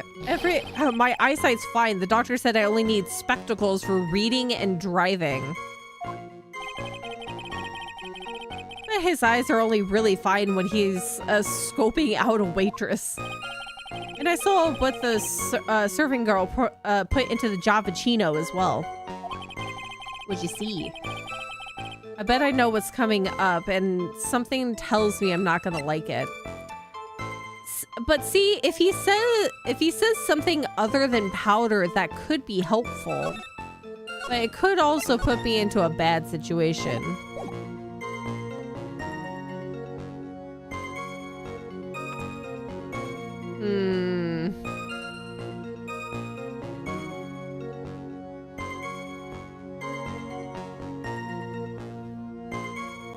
That's...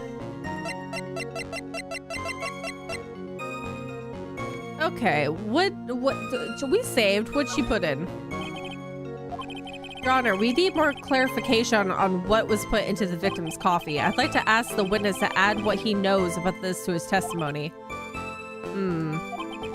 I agree. Witness, will you please enlighten us? Sure.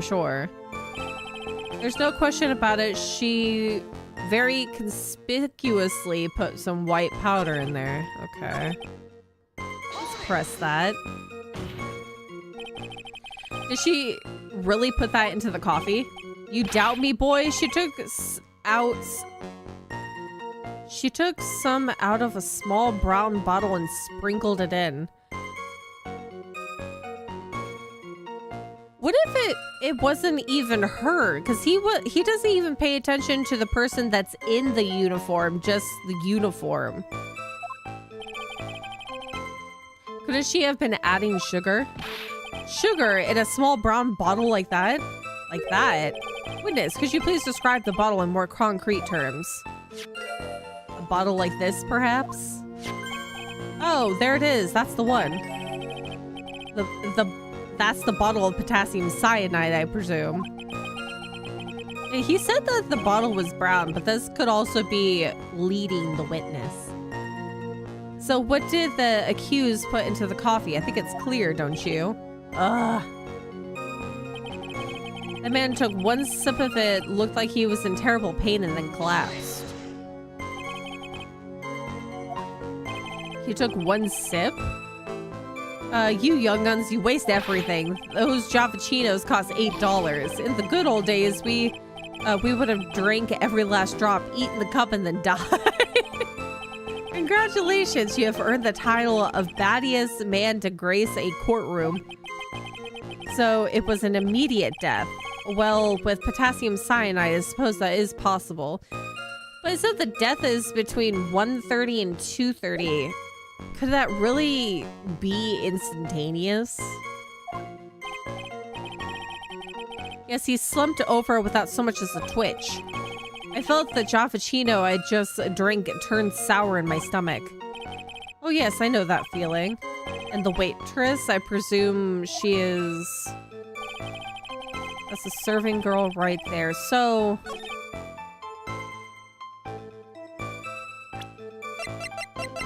And it took him a while to actually call?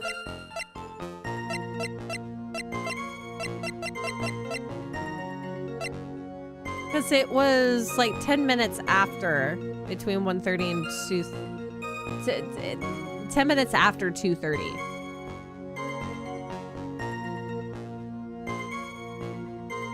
And for him to go down with not so much as a twitch, they would probably have given a different time of death, saying that his heart stopped immediately. Let's try, even though there's still that last one to press, I'm going to go ahead and present the autopsy report with this one. Nope. Your Honor, what do you think about this witness's statement? Nope. No, thanks.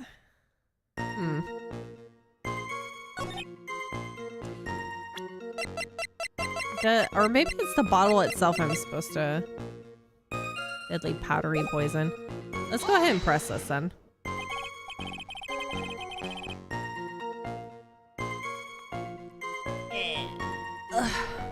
Give me 1 second. I'm gonna text the Fae real quick, see if they can release Emily this time.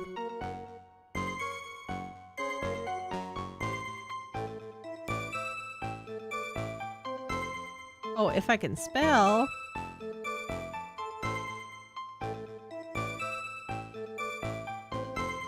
You said I remember her well in reference to the waitress. Does she have any particular features that you can identify her by? Particular features? It's a disgrace, that's what it is.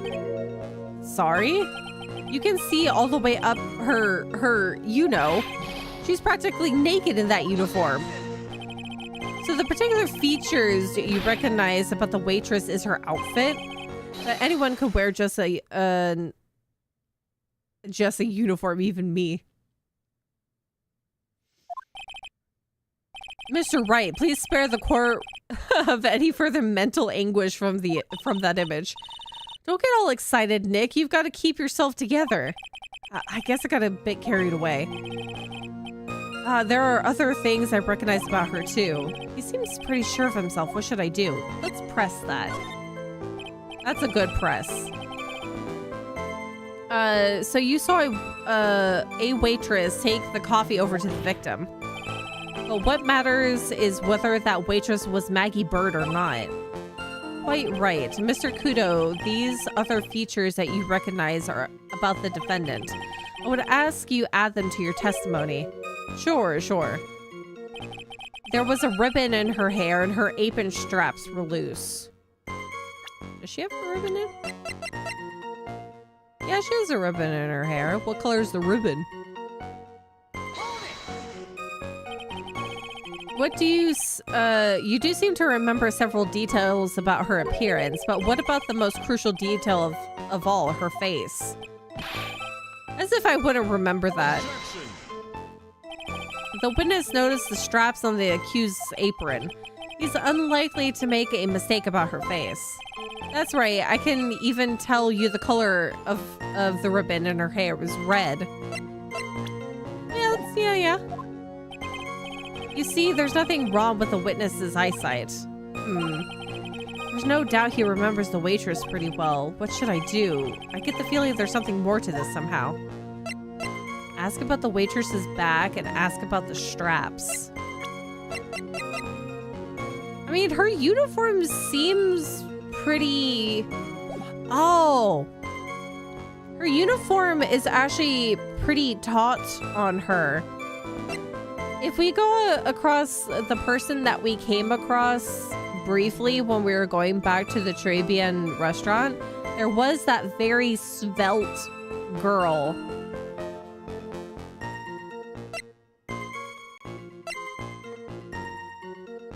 Ask about the waitress's back? Let's ask about the straps. Mr. Kudo, you seem especially interested in straps. Why is that? I don't want to know about that. The ribbon in her hair, the straps on her apron. What's the fascination? Fascination? The people have all kind of fetishes, right? We don't need to embarrass the witness. Listen, you young upstarts. I haven't got some kind of sick strap fetish. Is there any relevance to the witness's unusual love of straps, Mr. Wright? I was just curious as to why he was so fixated on the waitress's straps.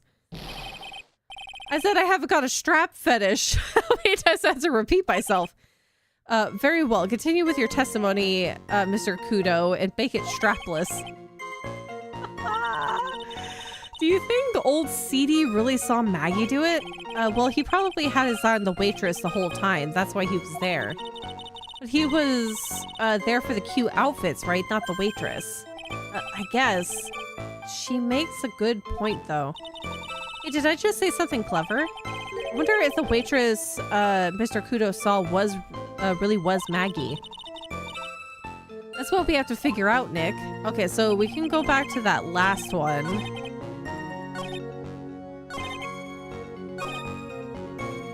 And ask about her back. Okay. Ribbon was red. Yes. Let's ask about her back. Ask about the waitress's back.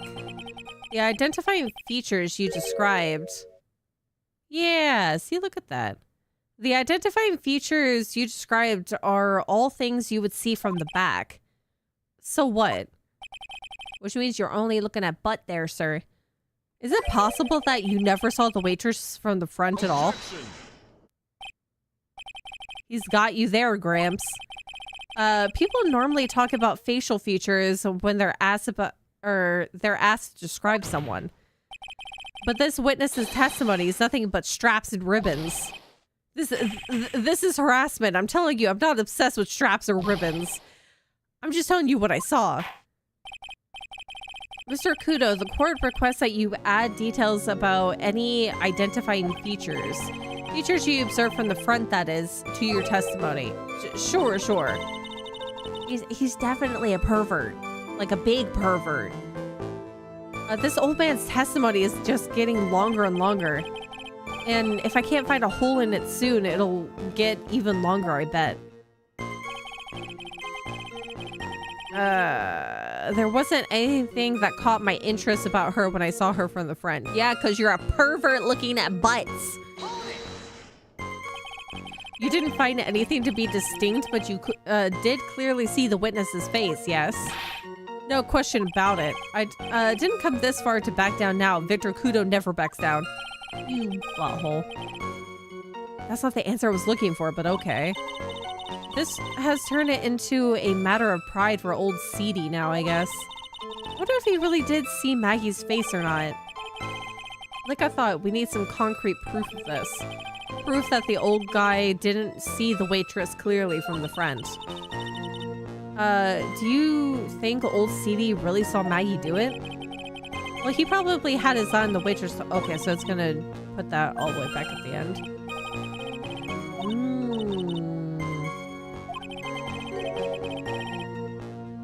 If he says something about massive tatas. He didn't see anything about massive tatas, though.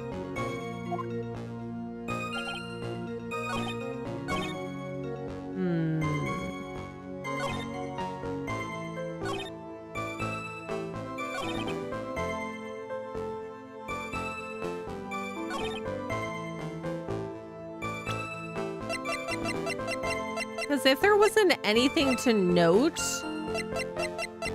about her face, because she has glasses and the barrettes, so...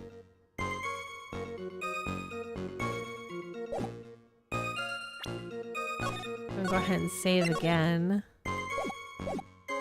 There wasn't anything that caught my interest about her when I saw her from the front. So he doesn't like glasses, and he doesn't like barrettes.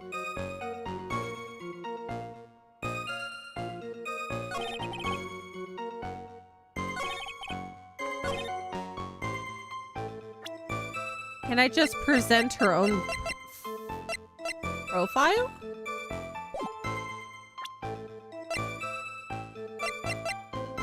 Oh, the apron. Because if there was nothing to know about the front side, she spilled ketchup and coffee on her before, so it'd be quite obvious that she had a really dirty apron, right? Bright colors?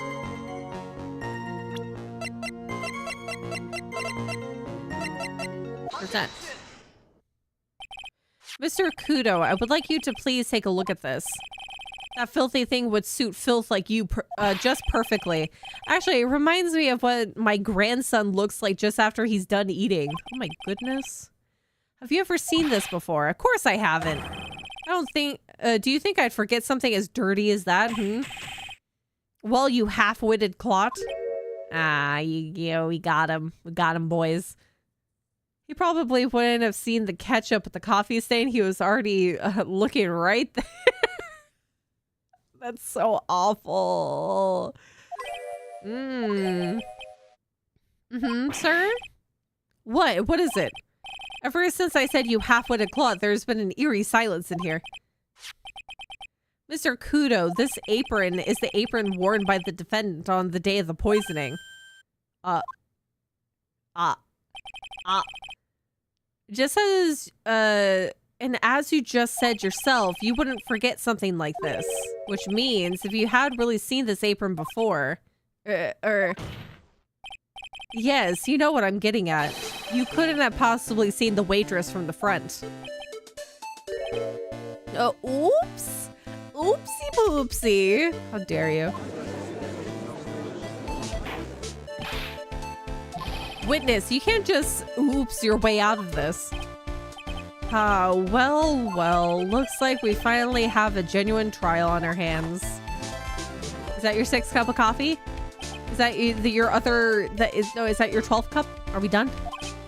Listen, Tride, here are the facts. On the day of the incident, there was only one waitress in the restaurant. That being the defendant, Miss Maggie Bird. Exactly. And now, and when that one waitress put the poison into the coffee cup, that one waitress, this old guy was watching. I hope you understand the gravity of the situation, Mr. Kudo. The fate of the defendant may rest on what you may, say you remember seeing. Just tell the court exactly what you saw, Gramps. You can rely on me, Captain. My noggin's in perfect working order. I can't remember a single occasion when I forgot what burger a customer wanted. Can't remember? Probably more like he messed up so many times he's blocking it out. Very well, let's test just how good your memory and attention to detail is, Mr. Kudo. Tell us what you remember about the victim. About the I almost said about the witness. About the victim. He was another of those of the cup with his free hand and took a sip. Free hand. Wait a second. What's...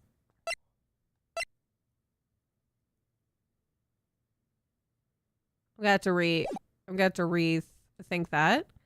The testimony we have just heard was to test how credible the witness's memory is.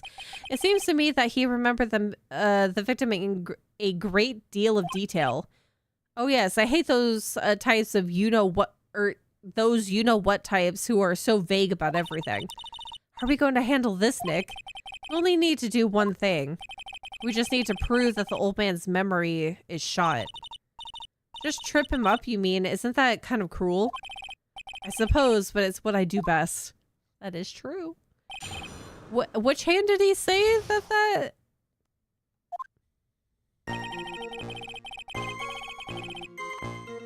Pair of broken spectacles. In his right hand? Then if he was holding it in his right hand, he would not have had a coffee stain on this side.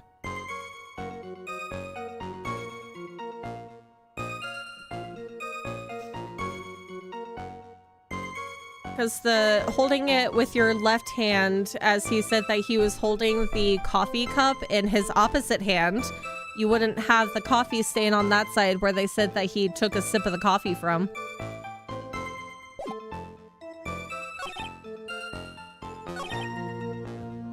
Brought over the Javachino, the little fidget, picked up the cup with his free hand and took a sip.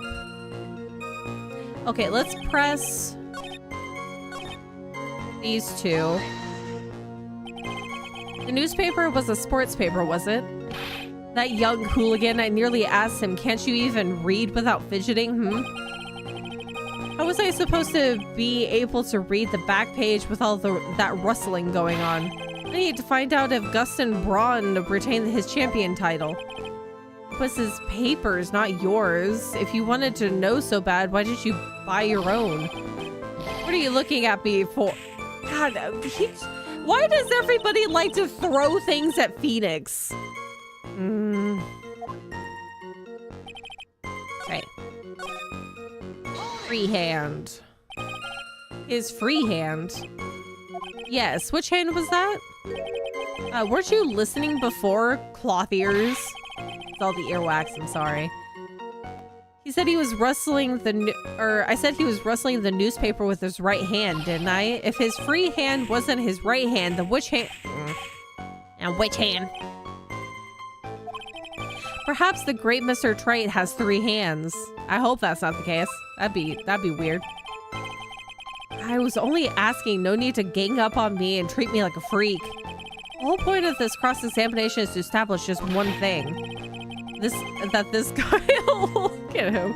This guy's memory has more holes than a slice of Swiss. I guess we just need to find a contradiction in his testimony somewhere, huh? Anything will do, even the smallest detail. We just need one mistake and he's ours. Yep, cup of coffee. They all want to play horseshoes and his spikes make for great targets. Okay, last one. Gonna give that a good old save. Then we're gonna present the coffee cup.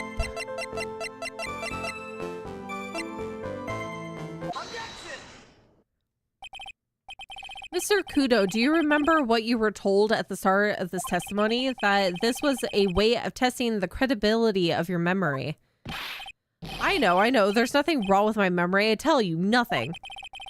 If I got anything wrong, I'll eat these seeds and sing the pigeon song. Please don't. You can eat the seeds, but please don't sing the pigeon song. Care to tell us where this is going, Trite? According to Mr. Kudo, the victim was holding the newspaper in his right hand, while drinking coffee with his free hand, which would make that his left. What is this, kindergarten? But I would like the court to please take a look at this. That's the cup the victim used, correct? Yes, and on the rim, you'll notice the mark left by the victim's lips. Yes, stain on the cup. The handle is on the wrong side. Yes, there is a stain left by the coffee. If you consider where that stain is, you'll clearly see that the victim was holding the cup in his right hand. But how? Well, Mr. Kudo, the court is waiting for your epic performance. You said you'd eat those seeds and sing the pigeon song. Pigeon song. Mr. Kudo, I'm afraid this is simply not acceptable. I think the witness had better go back to the park. Oh. If you think I'm going to stand here and listen to you tell me I'm mad, you're wrong. I don't care about that dirty coffee cup. I know what I saw. You still insist on your testimony? That young brat was holding the cup in his left hand. Oh yes, no question. I'm a good law-abiding citizen, I am. It's that dead young hot bot. Dead young hot bot and you spiky-haired yahoo who are at fault. Ooh, me. Thank you, old man. We've heard quite enough from you already. Don't call me old man, old man. Been around for 68 years, I have. You can't ignore me. Listen to what I've got to say. Always gonna give us some extra testimony. I'm sorry, Mr. Kudo, but sure, why not hear a little more? Mr. Godo. This is my 16th cup of coffee. This is your final stand. Thank you, Captain. You can rely on Victor. I wonder if all he eats is seed for him to be that, like, scrawny. Left hand or right hand? The boy was wearing the earpiece on the same side as the green lens of his specs. Okay, so left side.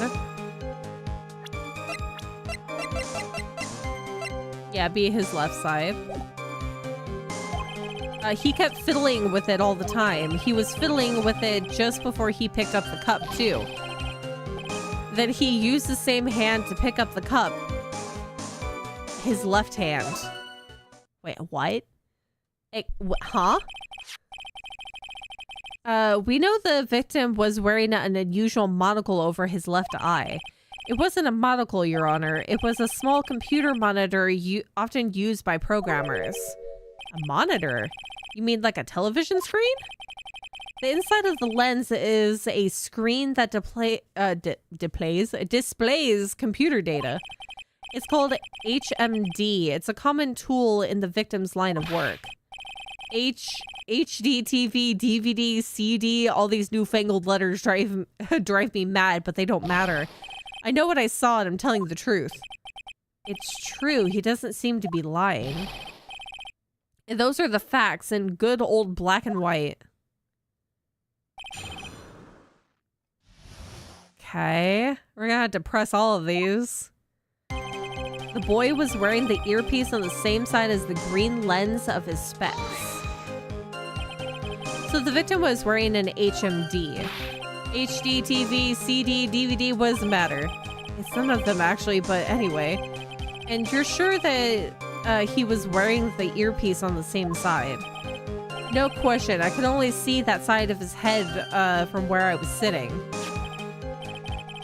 Yeah, that's pretty obvious if you look at the floor plans. So he would have definitely seen the other guy too. From the opposite table, he only have a view of the side of the victim's head. He kept fiddling with it all the time. Would there be a possibility that the specs could have ended up on Maggie, and that's the reason why she thought she saw somebody sitting with him? That'd be a bit weird, though. It seems you kept an eye on Mr. Glenn Elg.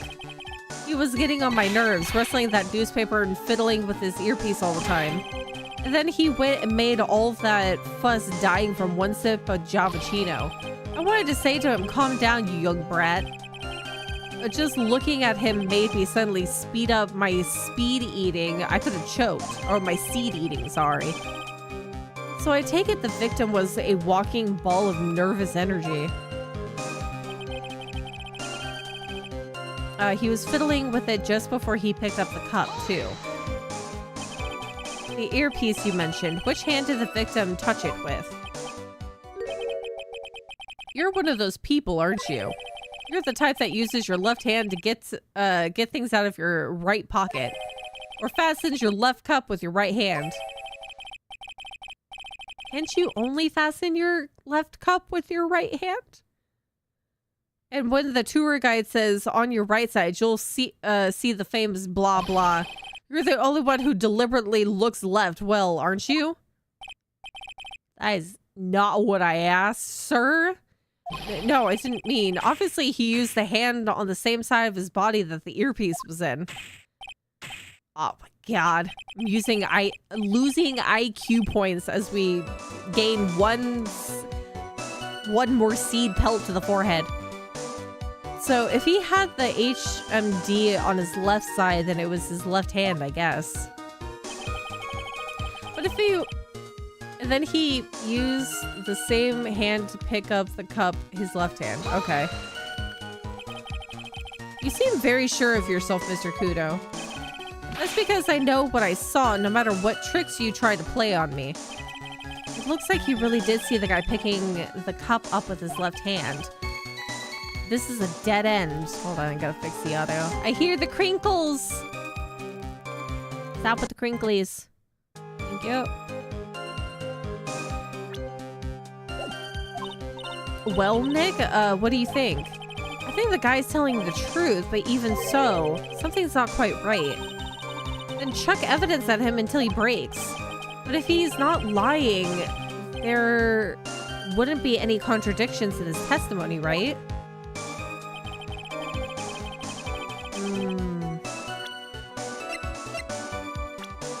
So what am I missing? The earpiece on the same side as his green lens of his specs. So then, would I present the coffee cup again?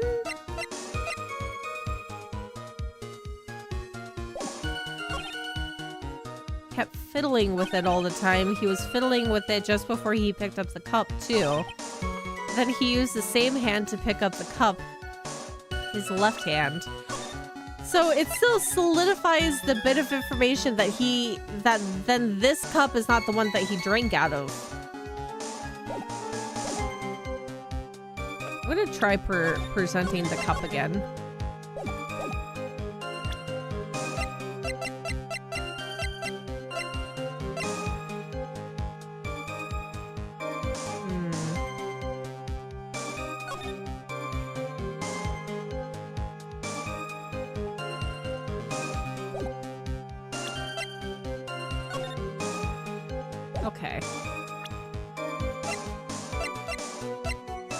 thing that really makes sense to do, but it's not.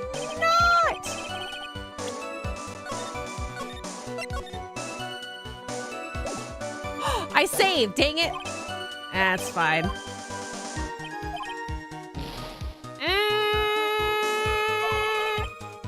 Whoopsies. Okay. Okay, let's save right here then. God, I hate doing that. Use the same hand to pick up the cup, his left hand.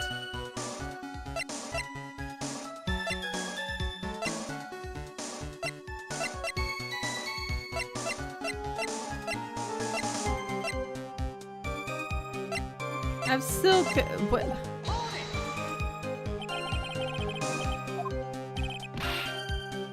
Okay, wait a second.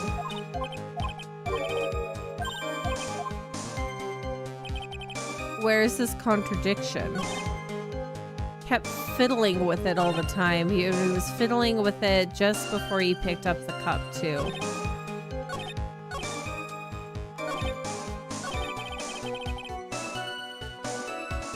Because he was listening to the lottery tickets. Or about the lottery tickets. Or maybe he was fiddling with his ear because of the medication. Oh, wait.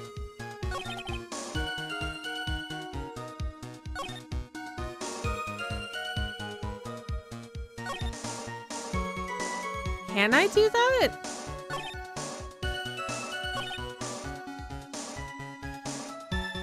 Maybe the reason why he had medication is because he always has that earpiece in his ear, so he had to probably got an infection from it.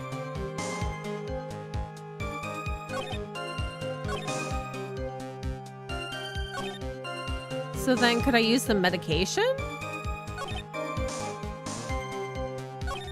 How is that a contradiction?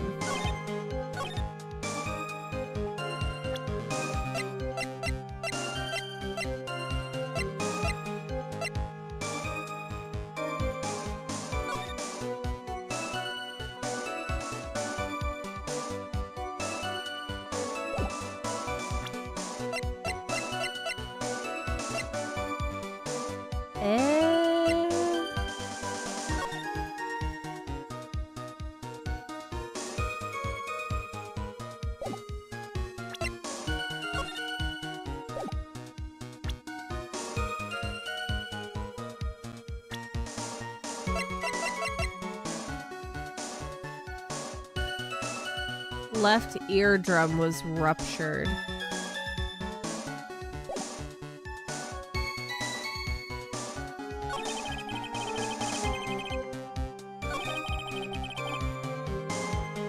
Would you still be able to hear properly if your eardrum was ruptured? Maybe that's also thinking a little bit too deep there.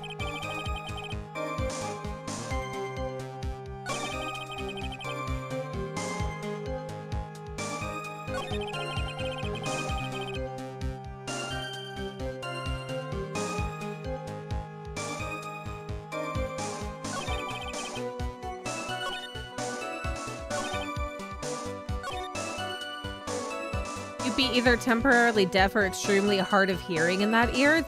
Yeah, that makes sense. He was fiddling with it just before he picked up the cup too. The boy was wearing the earpiece on the same side as the green lens of his specs.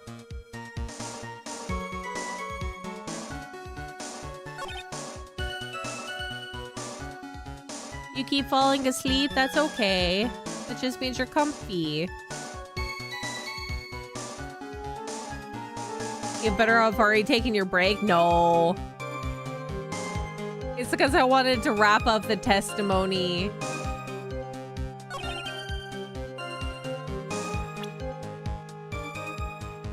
Emily had been cuddling with me. Oh yeah, to get Emily to cuddle. I don't know if Emily is very picky about who she cuddles with. She doesn't even cuddle with Mama Faye like Binks does.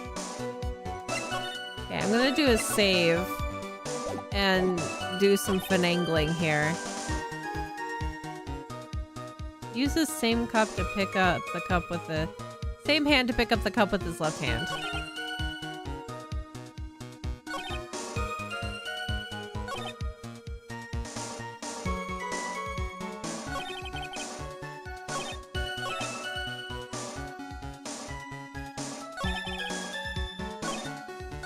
Okay, let's... The earpiece you mentioned, which hand did the victim touch it with? Yeah, we know. Already know that. That's not what I was trying to do. Losing more brain cells by being pelted with seed.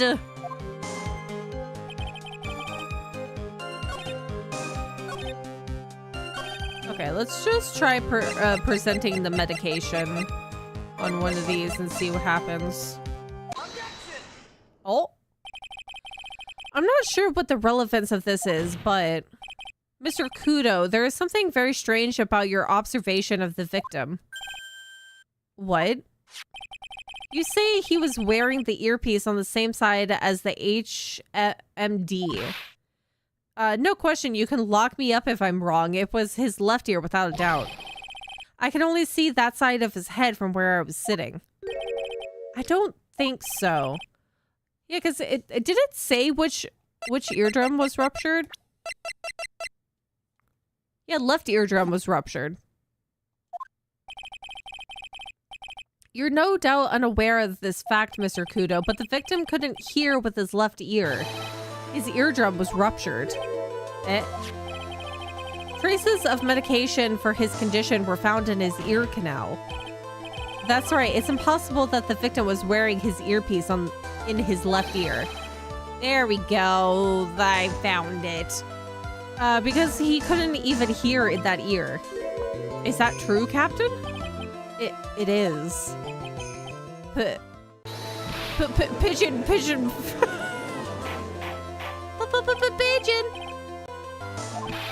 The witness's testimony is completely unreliable. He only saw the witness or the waitress from behind.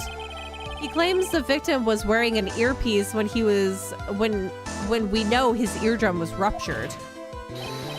Well, Mr. Godo? A single drop of milk is all it takes to destroy the pure black magic in the cup. Sir, putting milk in coffee is delicious. This old man is my drop of milk.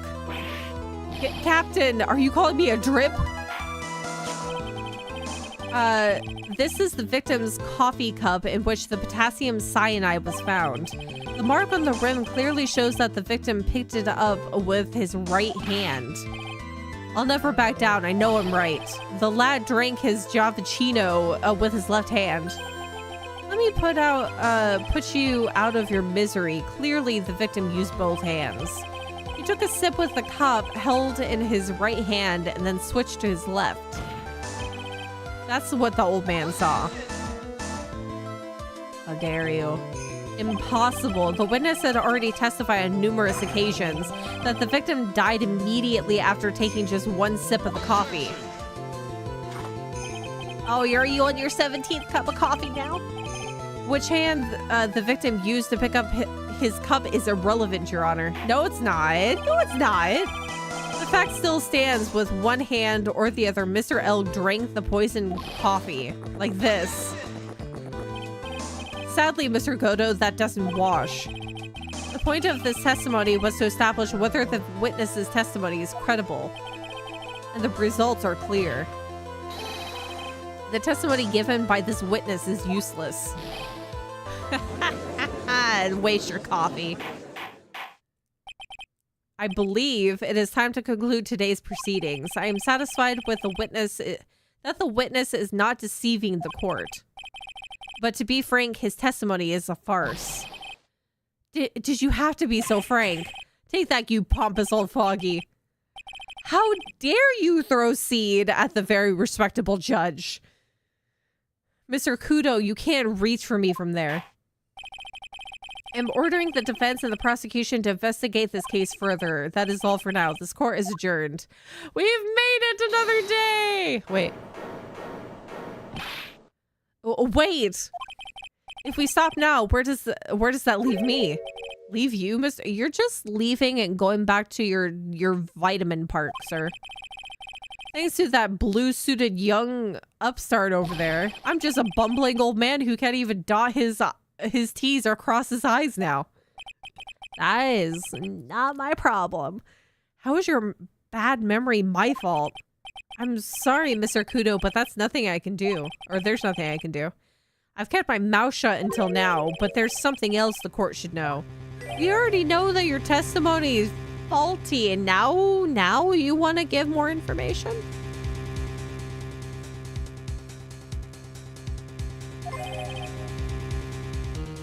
She had a very long whip. I don't know how strong this man's throwing arm is, but it doesn't seem to be far with the amount of seeds he's been flinging about. To be perfectly honest, it might not be anything, but I want another chance. I want another crack at you, you young shark. Me? He's looking at me like I'm some sort of evil shogun. Well, everyone, what do you say to one final showdown? The final chapter in this eccentric old man's scrapbook. Sorry, Gramps. I've already had my 17th cup of coffee. What have you got to lose, Captain? I'll give you all the Javachino you want if you come to my house after the trial. Trial? Maybe 68 years old, but Victor Kudo is still a man. I think that I'm probably going to cut it here, though. That's enough, witness. I believe it will be quicker for the court to just hear your testimony. You bet. Much, much quicker. I can't believe this is happening. You better get ready, youngster. Oh, get the picture. Just quit throwing those seeds at me, would you? He's assaulting everybody in this room. Somebody take the box of seeds from him. The final showdown. Now, we probably should just finish this so I don't forget anything. First of all, I want to stress that this might be nothing. I'm not too sure of myself. The young boy slumped over the table as soon as he took one sip of the Javachino, while the clumsy idiot upset the vase. He knocked it right over. It broke and the strip of cloth covering the table got completely soaked.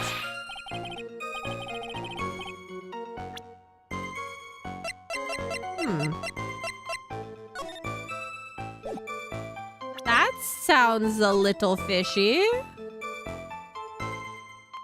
That sounds really fishy. That couldn't have happened unless somebody changed something. Is that all? Yes, that's all. I remember it perfectly. Eh, you're doubting me again? You're doubting a poor defenseless old man? No, we're not doubting you, Mr. Kudo. Don't you get the feeling there's a question hanging on everyone's lips, Nick? Yeah, so what? Probably. That's all I can think of, and I have to cross-examine this guy. You're a bird brain. That's why. That's why all you can think of. That's what all you can think of. Very well, Mr. Wright. Your final cross-examination, please. I hate this. You were probably one of the longest cross-examinations I've gone through, sir. And I've interrogated a bird. First of all, I want to stress that this might be nothing. Sip of Javachino. The clumsy idiot upset the vase. I've never upset the vase and knocked it over. See, that's just odd. Why would you say this if there's a completely intact vase? A vase, you say? Yes, there are vases on all the tables in that place. There are accidents waiting to happen. They're practically begging to be knocked over. Well, he's right about there being vases. I do remember seeing them too. Yeah, all of the vases were intact though. There was a vase on the table when I ate lunch there. And you saw the moment when the victim actually knocked over the vase. Gotta head out. Thanks for the stream and have yourself a wonderful night. Goodbye, no face. Have a wonderful night. Sleep well when you go to bed. Have good dreams. I'll see you next time. Well, it's hard to say. It's a bit unclear. How do you really define? Okay, I get it. I heard it break, and the side of it is burned into my memory as clear as day. So maybe it was the other coffee cup that was supposedly there that broke? Soaked in water, you mean? Yes, it splashed on the knee as well. The knee. You said you were sitting at a table across the room from the victim, correct? And yet the water still managed to splash onto you? It was cold. I clearly remember it splashing me. Did the water really make it all the way to the other side of the room?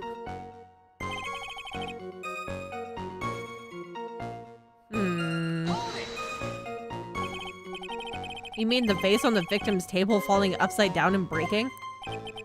The vase turned upside down, and my testimony is turning this case upside down. It's a joke. I just wanted everyone to hear it. What do you think, Captain? I'm impressed by your ability to waste time. Actually, can I take a look at the... Not that one.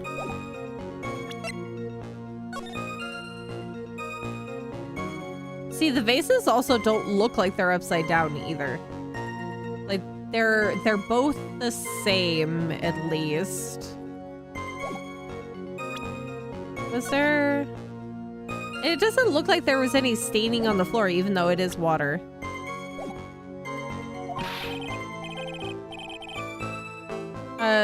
So you young show off with that scrap of information. I'm throwing down the gauntlet. If I lose this one, I'll take it like a man and admit defeat. He's really giving you the evil eye, Maya. It's you he's looking at, Nick, not me. It's like he's saying, I triple dog dare you to find a contradiction, you youngin'. Youngin'. I guess I'll just have to rise to the challenge then. Okay, so... Save?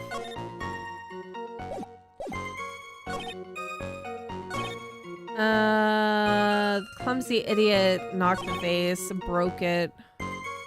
So let's do presenting of the photo and point out the vase. Mr. Kudo, this is a photograph of the crime scene. So what? Look carefully at the table. The vase is there, intact. Huh? Lost your tongue, Granddad? I'm no granddad of yours. Somebody really needs to take the seed away from this man. If you throw any more seed in this courtroom, the cleaners... Oh. Cleaners, what? What is it now? I just remembered something. Yes? Go on. The broken vase. It was on my table. Ah, you butt. He knocked it over. Well, you see... It startled me when that young lad collapsed, so I stood up. That must have been when it fell over. The vase on my table, I mean. The vase on your table? Yes, it was on my table, and that's how my groin came to be completely soaked. You said you got water on your knee. Oh my god. He just wanted to be here the entire time, just causing havoc. This is a big waste of time. Not a waste of time, actually, because then it shows that he is a crappy witness. Thank you, Mr. Kudo. You certainly earned your kudos for today. I'd like to ask a question now. Have I been any use at all? I mean, on my side, maybe. I don't think it was the vase. No, don't even suggest that. Don't suggest it. No, nobody wants to know any other reasoning for why his pants were soaked. No, nobody wants any other explanation other than he broke and knocked over a vase and it was water. Water. Perhaps there's something you should reflect on yourself, Mr. Kudo. Oh, wait a minute. If that's the case, there's more. I've got more to say. Oh, yes, I remember something else. I would like to leave. Bailiff, escort the witness out of the courtroom. Wait, listen to me.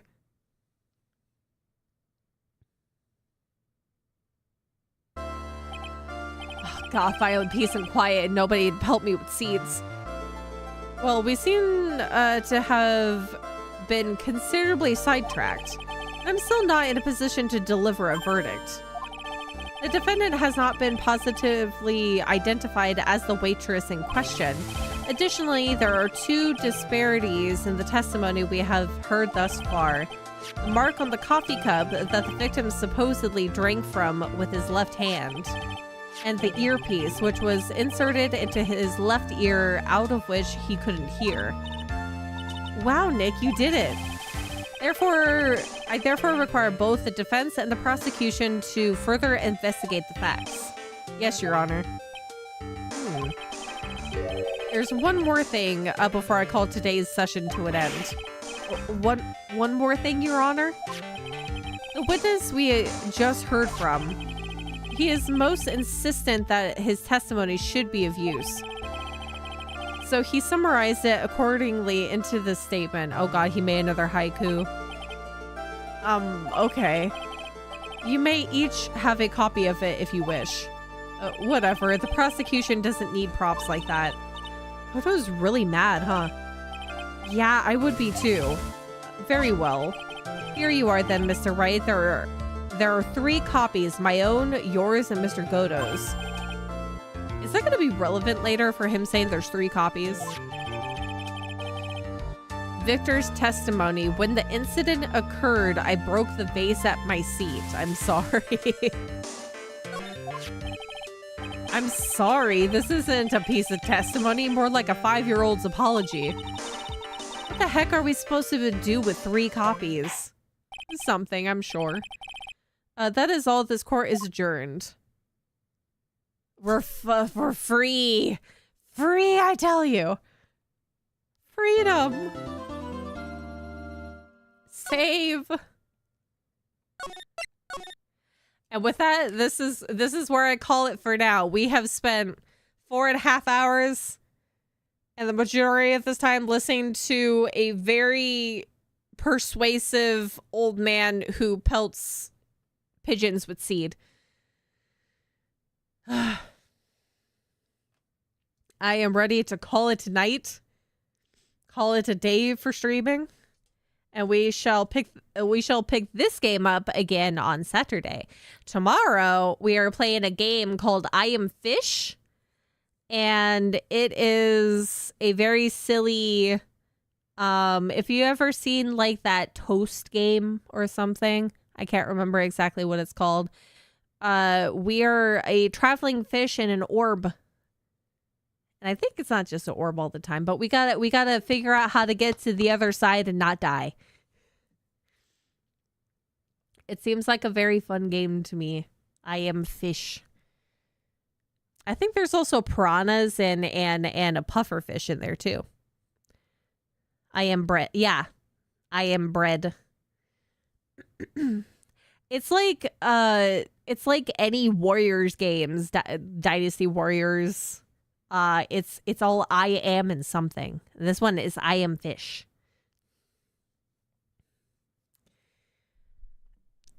I am glad to be back from my excursion on the weekend to get back into streaming, and hopefully my health will stay intact for an extended period of time, and I won't have to take any more like extended breaks. Streams might still differ from day to day, but hopefully it won't be more than that. More than the usual. I will see you guys tomorrow. Thank you for helping me brinkle through Ace Attorney, as always. We'll have fun with I Am Fish tomorrow, and then pick up more Ace Attorneying on Saturday. Everybody have a good night. Sleep well when you go to bed. Make sure to eat food if you haven't eaten recently. In the past several hours, I suggest a snack. Oh, if you're not particularly hungry, you don't have to get something big, just something small. Like a square of cheese. Just a little something. You got on your desktop so you wouldn't sleep? Sigh, it's okay to go to bed. Especially since we're wrapping up now. Or maybe you have to stay up, I don't know. Either way, I hope you guys have a great rest of your day. I'll see you next time. Take care of yourself, and like I said many times before, continue to wash your hands really well before you eat food or touch your face. Flu is still rampant. Be careful. Bye, everyone. Good night.